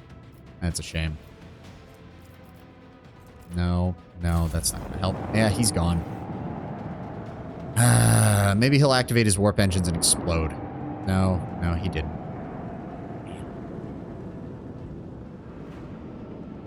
Yep, those torpedoes are long gone. Oh. Oh, come on, asshole. Oh, please, sit yourself in my gun sights. That's perfectly fine by me. Make every shot count. There we go. Nice and simple.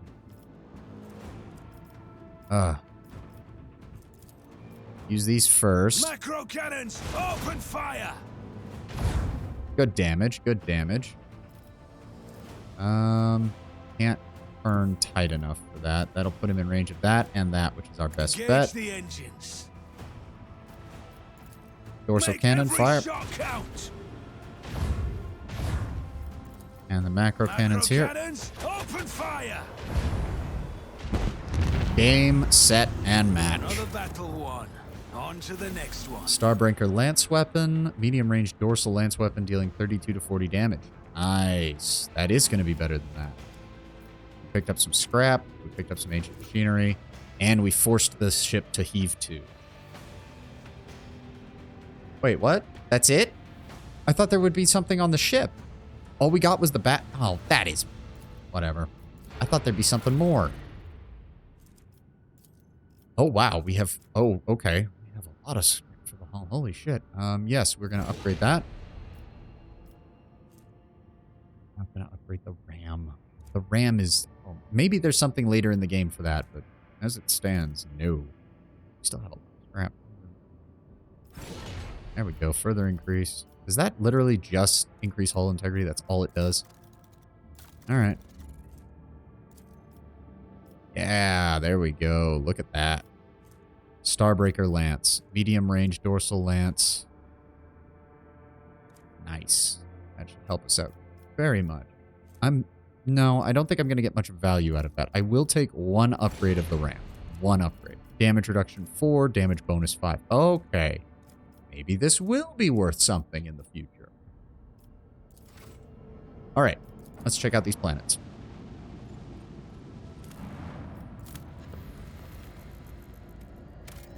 Oh, Xenotech and the Auger's Anomaly. Oh, I have time to do a mission, right? We do want Xenotech. Start producing that. I have not been here. We're going to take the usual crew. Oh boy, the bottomless pit. That sounds great. Servitor. Yep. Rise to the top or get left in the dust. When I was a child, I was once initiated into some of the mysteries of Tech Ministry. I still have questions that you might be able to answer, Magos. The imparting of knowledge to laity who lack the proper initiation is an unfortunate necessity, not a sign of trust. I am not at liberty to divulge the mysteries granted to me when I received my rank. I don't think he was asking for you to reveal everything, Pascal. I think he just wanted to, you know, actually see if you could answer a few of his questions. Let's see what we got. Inside the containers are the remnants of stones and frescoes depicting a black spot surrounded by structures of some sort. Let us not dawdle. There's something over here. Let us see what I found. Oh, oh. Oh, no, no. Where are you going? Okay, so you have to go that way in order. Rudimentary tools and devices are now covered in a layer of dirt and local flora. Rusty cogitator. My success is an irrefutable certainty. These ancient cogitators are long dead. Despite this, the covers of the machines are still intact. It seems unlikely that the inner parts were ruined by the elements, so they can still prove useful. And they did. Glow sticks, capacitors, fire selector mods. Keep your wits about you. As it should be. Speak to the fear that dogged.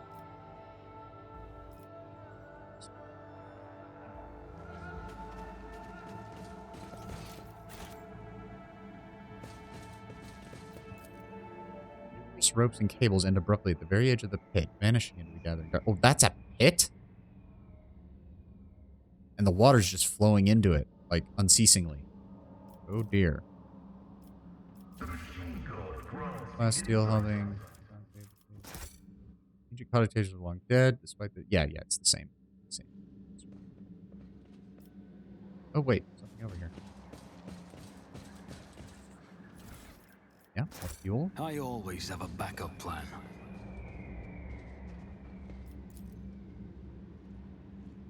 I've read about this. Why is everything echoing? That's not good. The barely noticeable words in shaky handwriting read, "Touch the darkness and the darkness will accept you." Well, that's fucking ominous. Is there anything over here? Attention to detail is the key to success. Oh. Staff of Mindsight. Like a better telepathy staff, I would imagine? Yes, 15 willpower and 10 perception. Bad. I might give that to Adira. Is there money to be made? This seems like bad. Something is going to happen here. The darkness swirls beneath your feet, a void of impenetrable gloom. You do not hear a single sound from the depths of the pit. No wailing wind, no rustle of dust. Examine the pit. The bright daylight cannot pierce the darkness lying over the slopes. The longer you look into its depths, the stronger the feeling grows that this darkness is not just the absence of light. It is something immeasurably vast, endless, capable of reaching the farthest stars or swallowing a galaxy. Through sheer force of will, you avert your gaze. Heinrich peers into the darkness in the depths of the pit. You feel the touch of an otherworldly chill, and the interrogator's the interrogator arches an eyebrow. Whatever this phenomenon may be, Lord Captain, there is no warp sorcery within it. Lean over and stretch your hand over the abyss. At the edge of your consciousness, you sense something slimy and intangible answering your invitation for contact. It seeps into your thoughts, tasting your emotions. Surprise and curiosity envelop you, but these feelings are not your own. Try to dominate the entity, quickly separate. No, it said to face your fears, so we're going to dominate the entity. You feel your way to the barely tangible edges of the entity's consciousness, separating it from yourself, and squeeze it until it's reduced to the size of a bead. The entity trembles, trying to break free of your mental grasp. Surprise, rage, elation, and fear replace one another. After a while, the entity stabilizes. The moment you loosen your grip, it escapes, leaving behind a piece of itself in your mind. What? Didn't get any items for that.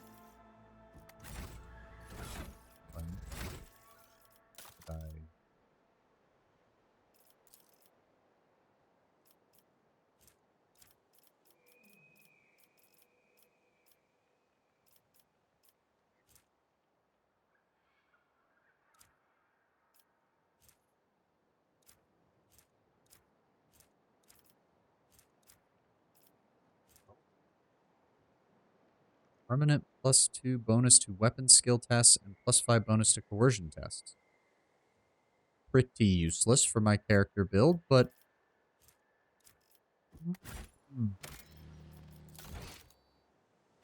tempted just because I'm going to make a hard save here. I don't want to do too much saves coming, but I want to see what the other two what at least one of the other abilities is.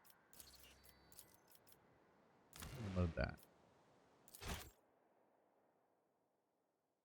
I don't know. It's just that bonus is so useless for my character right now. I just want to see if there's something else. Hold on. I always keep my options I don't open. know if this was before I... Okay, yeah. We already did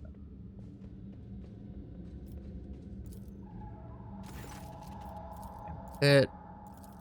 Hand out. Submit. You are hit by a sudden wave of all-consuming silence. A moment later, the world around you disappears, leaving only black, viscous, boundless darkness. The absoluteness of it is overwhelming as you slowly sink into the void. What are you? You are looking at a tiny person peeking over the edge of the bottomless darkness. You are looking at yourself. Then you blink and see the same place, except the camp around you is full of life. Scholars zipping back and forth between field structures, switching on unfamiliar machines in an attempt to know the unknown. A moment later, they are all nude, singing and dancing around the pit. The smell of heated bodies, of blood and sweat assault your nostrils, drowning out your thoughts one by one. The lunatics fall into the embrace of nothing. You make out toad-like Xenos building a temple around the pit, praying, conducting rites, making sacrifices to the darkness in hopes of unimaginable gift. The darkness shrouds everything once more, or rather, you are the darkness. Something immeasurably vast, endless, capable of reaching the furthest stars or swallowing a galaxy. But some will pulls you out of the cozy embrace of the void toward the light. You snap out of the vision as sorrow fills you from within. What do you want? You find yourself on the floor of an abandoned estate. You feel someone's disgusting presence behind you, and raspy, foul breath tickles your nostrils. A drop of water trickles down the stone ceiling and shatters the silence with a deafening splash. The heavy doors open before you. You could try to escape. It's now or never. No, it said not to run. Oh no, this is interesting. Try talking it out. You gather your thoughts and try to strike up a conversation with the unseen creature. You tell it about yourself and your crew, about how you do not remember how you got here and want to avoid conflict. You feel the fear retreat and take a step towards the creature. You sit at the apex of a massive onyx pyramid. Your abilities are limitless. With a single thought, you can raise mountains, drain an ocean, or disperse the clouds, but nobody cares anymore. Soon your brothers and sisters will sacrifice you to share your power amongst themselves and guide the civilization to prosperity. Well, it's not us, so proceed with the ceremony for the sake of the future generations. You place your hand on a cold black slab covered in glowing script. You close your eyes and pray as your brothers and sisters rip your 7 hearts out of your chest. Ugh. At the end of the ceremony, they are gnawing on every last bone of your body, shedding tears of sorrow. You join your ancestors within the monolith. Many centuries thereafter, you watch from above as everything blossoms. You're lying on burning sand, struggling to open your eyes, but your eyelids feel too heavy. You can barely move your arms and legs, your stomach hurts, your throat is bone dry. Several of your kin, all emaciated, are scattered around you. The hunger is so strong that it's driving you mad. You let out a bestial howl. Something metallic clinks to your hand, a knife. This is it. You can survive. You must survive. All you need to do is decide who to sacrifice. Cut off a piece of yourself. You bite down on your belt and cut off a piece of your own flesh. Pain is terrible. The vision darkens, unable to bear it. You let out a frenzied groan. You still shove the scrap into your mouth and swallow it. You sense the darkness rampaging inside your mind, unable to fathom humanity. At some point, its desperation gives way to resolve. It needs new specimens for its study. The darkness retreats, having lost all interest in you as an individual. Huh. Weird. Really? This is...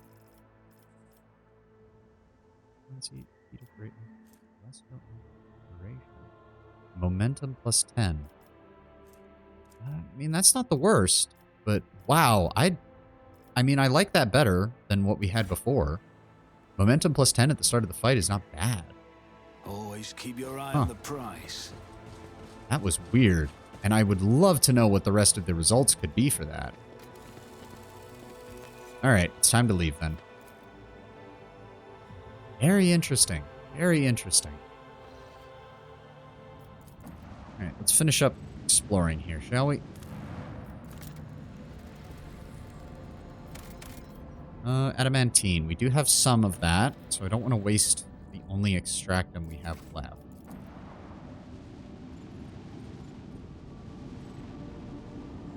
We're looking for other things that we have not gotten yet. Ooh, an island world from the looks of it. No, Xenos Ruins. Shifting fabrics. And Nightweave silk. No cargo, or nothing I can extract.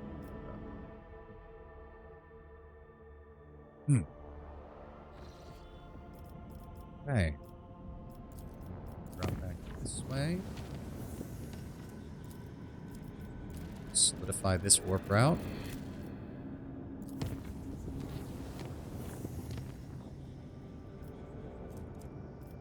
Then solidify this warp route. Ooh, faster to get a new stage of development. Very nice.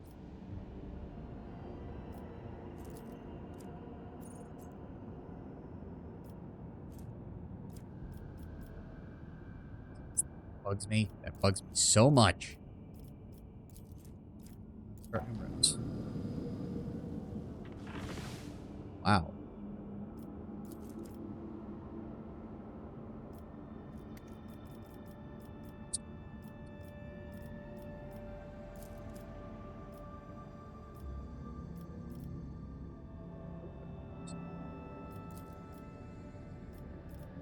Before we do that, back here, back to football.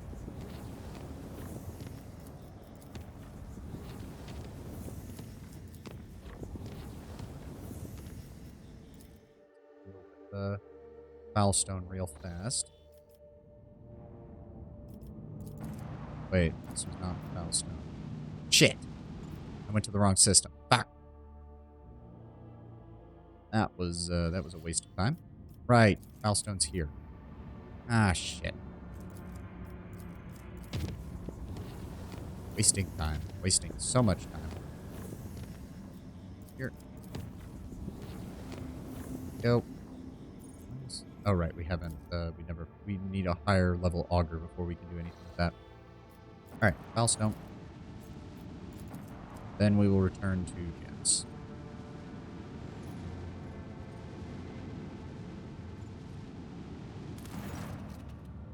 Lord Captain, there is a conflict between the followers of the Order of the Hammer and the refugees from the Winterscale dynasty's domains. An argument broke out near the tomb of an ascetic Nicodemus Keefe. The tomb was damaged in the fray. The pilgrims revering Keefe's rival, one Philippimes of Malfi, claimed Keefe to be a thief who had stolen the relics of St. Pugnacius and disturbed the sacrament of his resting place to sate his own greed. The Order of the Hammer is furious at such heretical statements and the desecration of the ascetic's burial site. Who exactly is Nicodemus and Philippimenes? What is the issue here? Well, St. Nicodemus Keefe is a missionary who arrived in the Expanse alongside the founders of the Order of the Hammer, offering them valuable guidance in the early days of colonizing Foulstone. He converted many worlds to the Imperial Creed, but his most famous feat was his search for the burial site of the legendary preacher St. Pugnacius, who conquered the Expanse thousands of years ago, leaving behind scores of relics in the process. Keefe was able to track down some of those relics. The order was named after the power hammer of St. Pugnacius, Piety's Charm. Philippimenes of Malfi is a priest from the Winterscale domain. He preached in the same times as Nicodemus Keefe and denounced him for false veneration of St. Pugnacius. He believed that Pugnacius preached the incomprehensibility of the highest wisdom to the people, and that any attempts to learn it could only lead to heresy. He called the search for St. Pugnacius' burial site blasphemy, and the collection of relics looting and soliciting. In my opinion, the sacred objects should not be congregated in one place, but should find havens across. In his opinion, the sacred objects should not be congregated in one place, but should find haven across many worlds. The relics are powerful, and their aggregation gives way to pride. What say you? By coming to a foreign realm, the Malpians are demonstrating their insolence. Penance should be imposed. We will send them on a pilgrimage to find the relics of St. Pugnacius and to learn the ways of St. This way, they could be of use for returning the lost relics, and the Order of the Hammer will be satisfied with a just verdict. There was a similar case of belief dispute during the 5th Ophelian Cathedral. The conflict between the two cults was resolved in a sacred duel. 20 champions from each side came forward, each side vowing to accept the victor's teachings if they lost. I proposed to invoke the Cathedral's edict and settle the dispute in a similar fashion. They believe that their faith is superior. Let them prove it. Subject them to a severe test of faith. If they survive, they've proven their steadfast. Even if the Order of the Hammer does not accept their arguments, it will be easier for them to recognize the newcomer's right to interpret the right of St. Pugnacius if they prove it through their own blood and pain.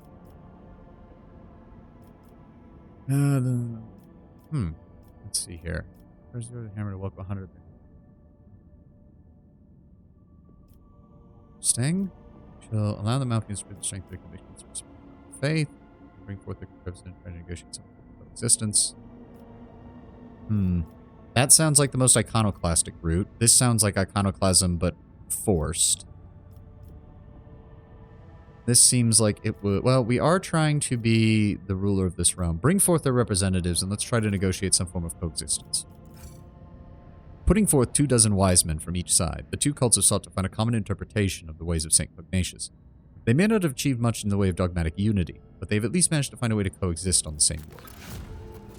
Complacency +1. Really? Profit factor +2. Alright, next... we can do Touched by Holiness or Indulgences for Sale. That gives me Profit Factor and Fellowship of the Void rep. This increases Complacency +2. Complacency's going up real high. St. Pugnacius left behind many treasures that are now coveted by the powerful men and women. Rogue trader Incendia Corda possesses the shards of a priceless combi tool bearing the saint's fingerprints.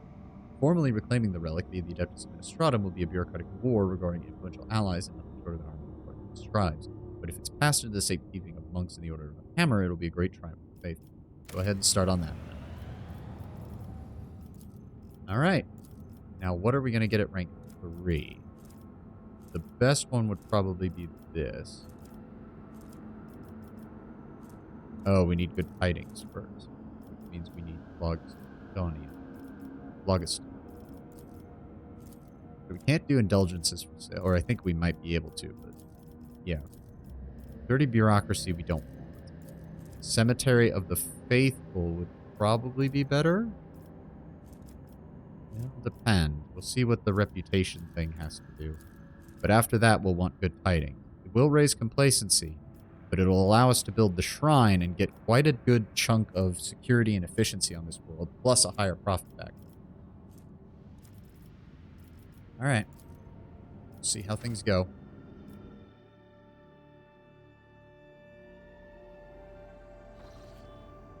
Alright, we're going to return to Telecos. Yep. Route is safe.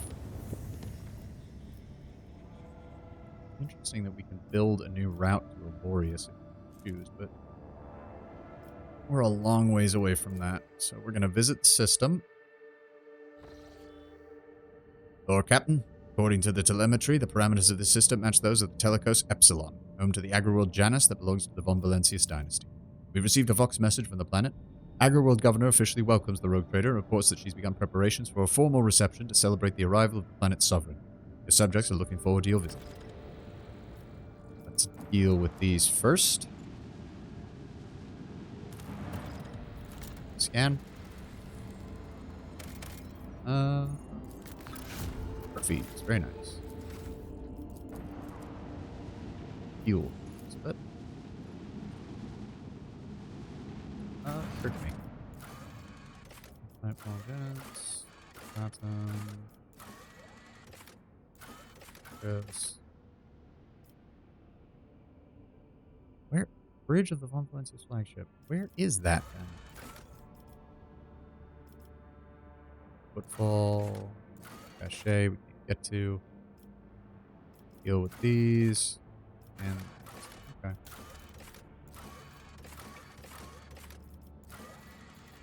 Okay. And. Plasteel, we're still good. What was that? Lady Theodora loved Rosenbergs, never to discover reason why. The Lord Captain never missed a chance to visit the planet, even on the slightest. Interesting. Janus. In-scan. Yep. Okay. That said, that is where I'm going to be ending today. We're almost at the 5-hour mark for a stream. One of my longer streams. I'm going to go ahead and save, finish up here. That was a pretty good stream. I will see you all tomorrow, and I hope you all have a glorious rest of, enjoy the rest of your weekend. In fact, it's been a while. Let's see if we can actually raid somebody. Got some people here. Who's up? Who's up? There's a couple of people playing Rogue Trader. Rogue Trader.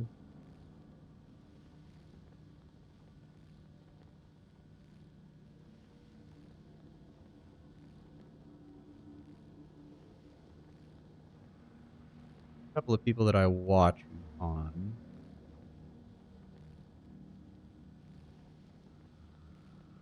We'll go with somebody. Oh, somebody is making their way towards football. Oh no, Indian Vision. Oh, they're in English. They're in English. Yeah, why not? Certain audiences. Let me see what we got. Yeah, why not? We're gonna send everybody along to Revan Alva.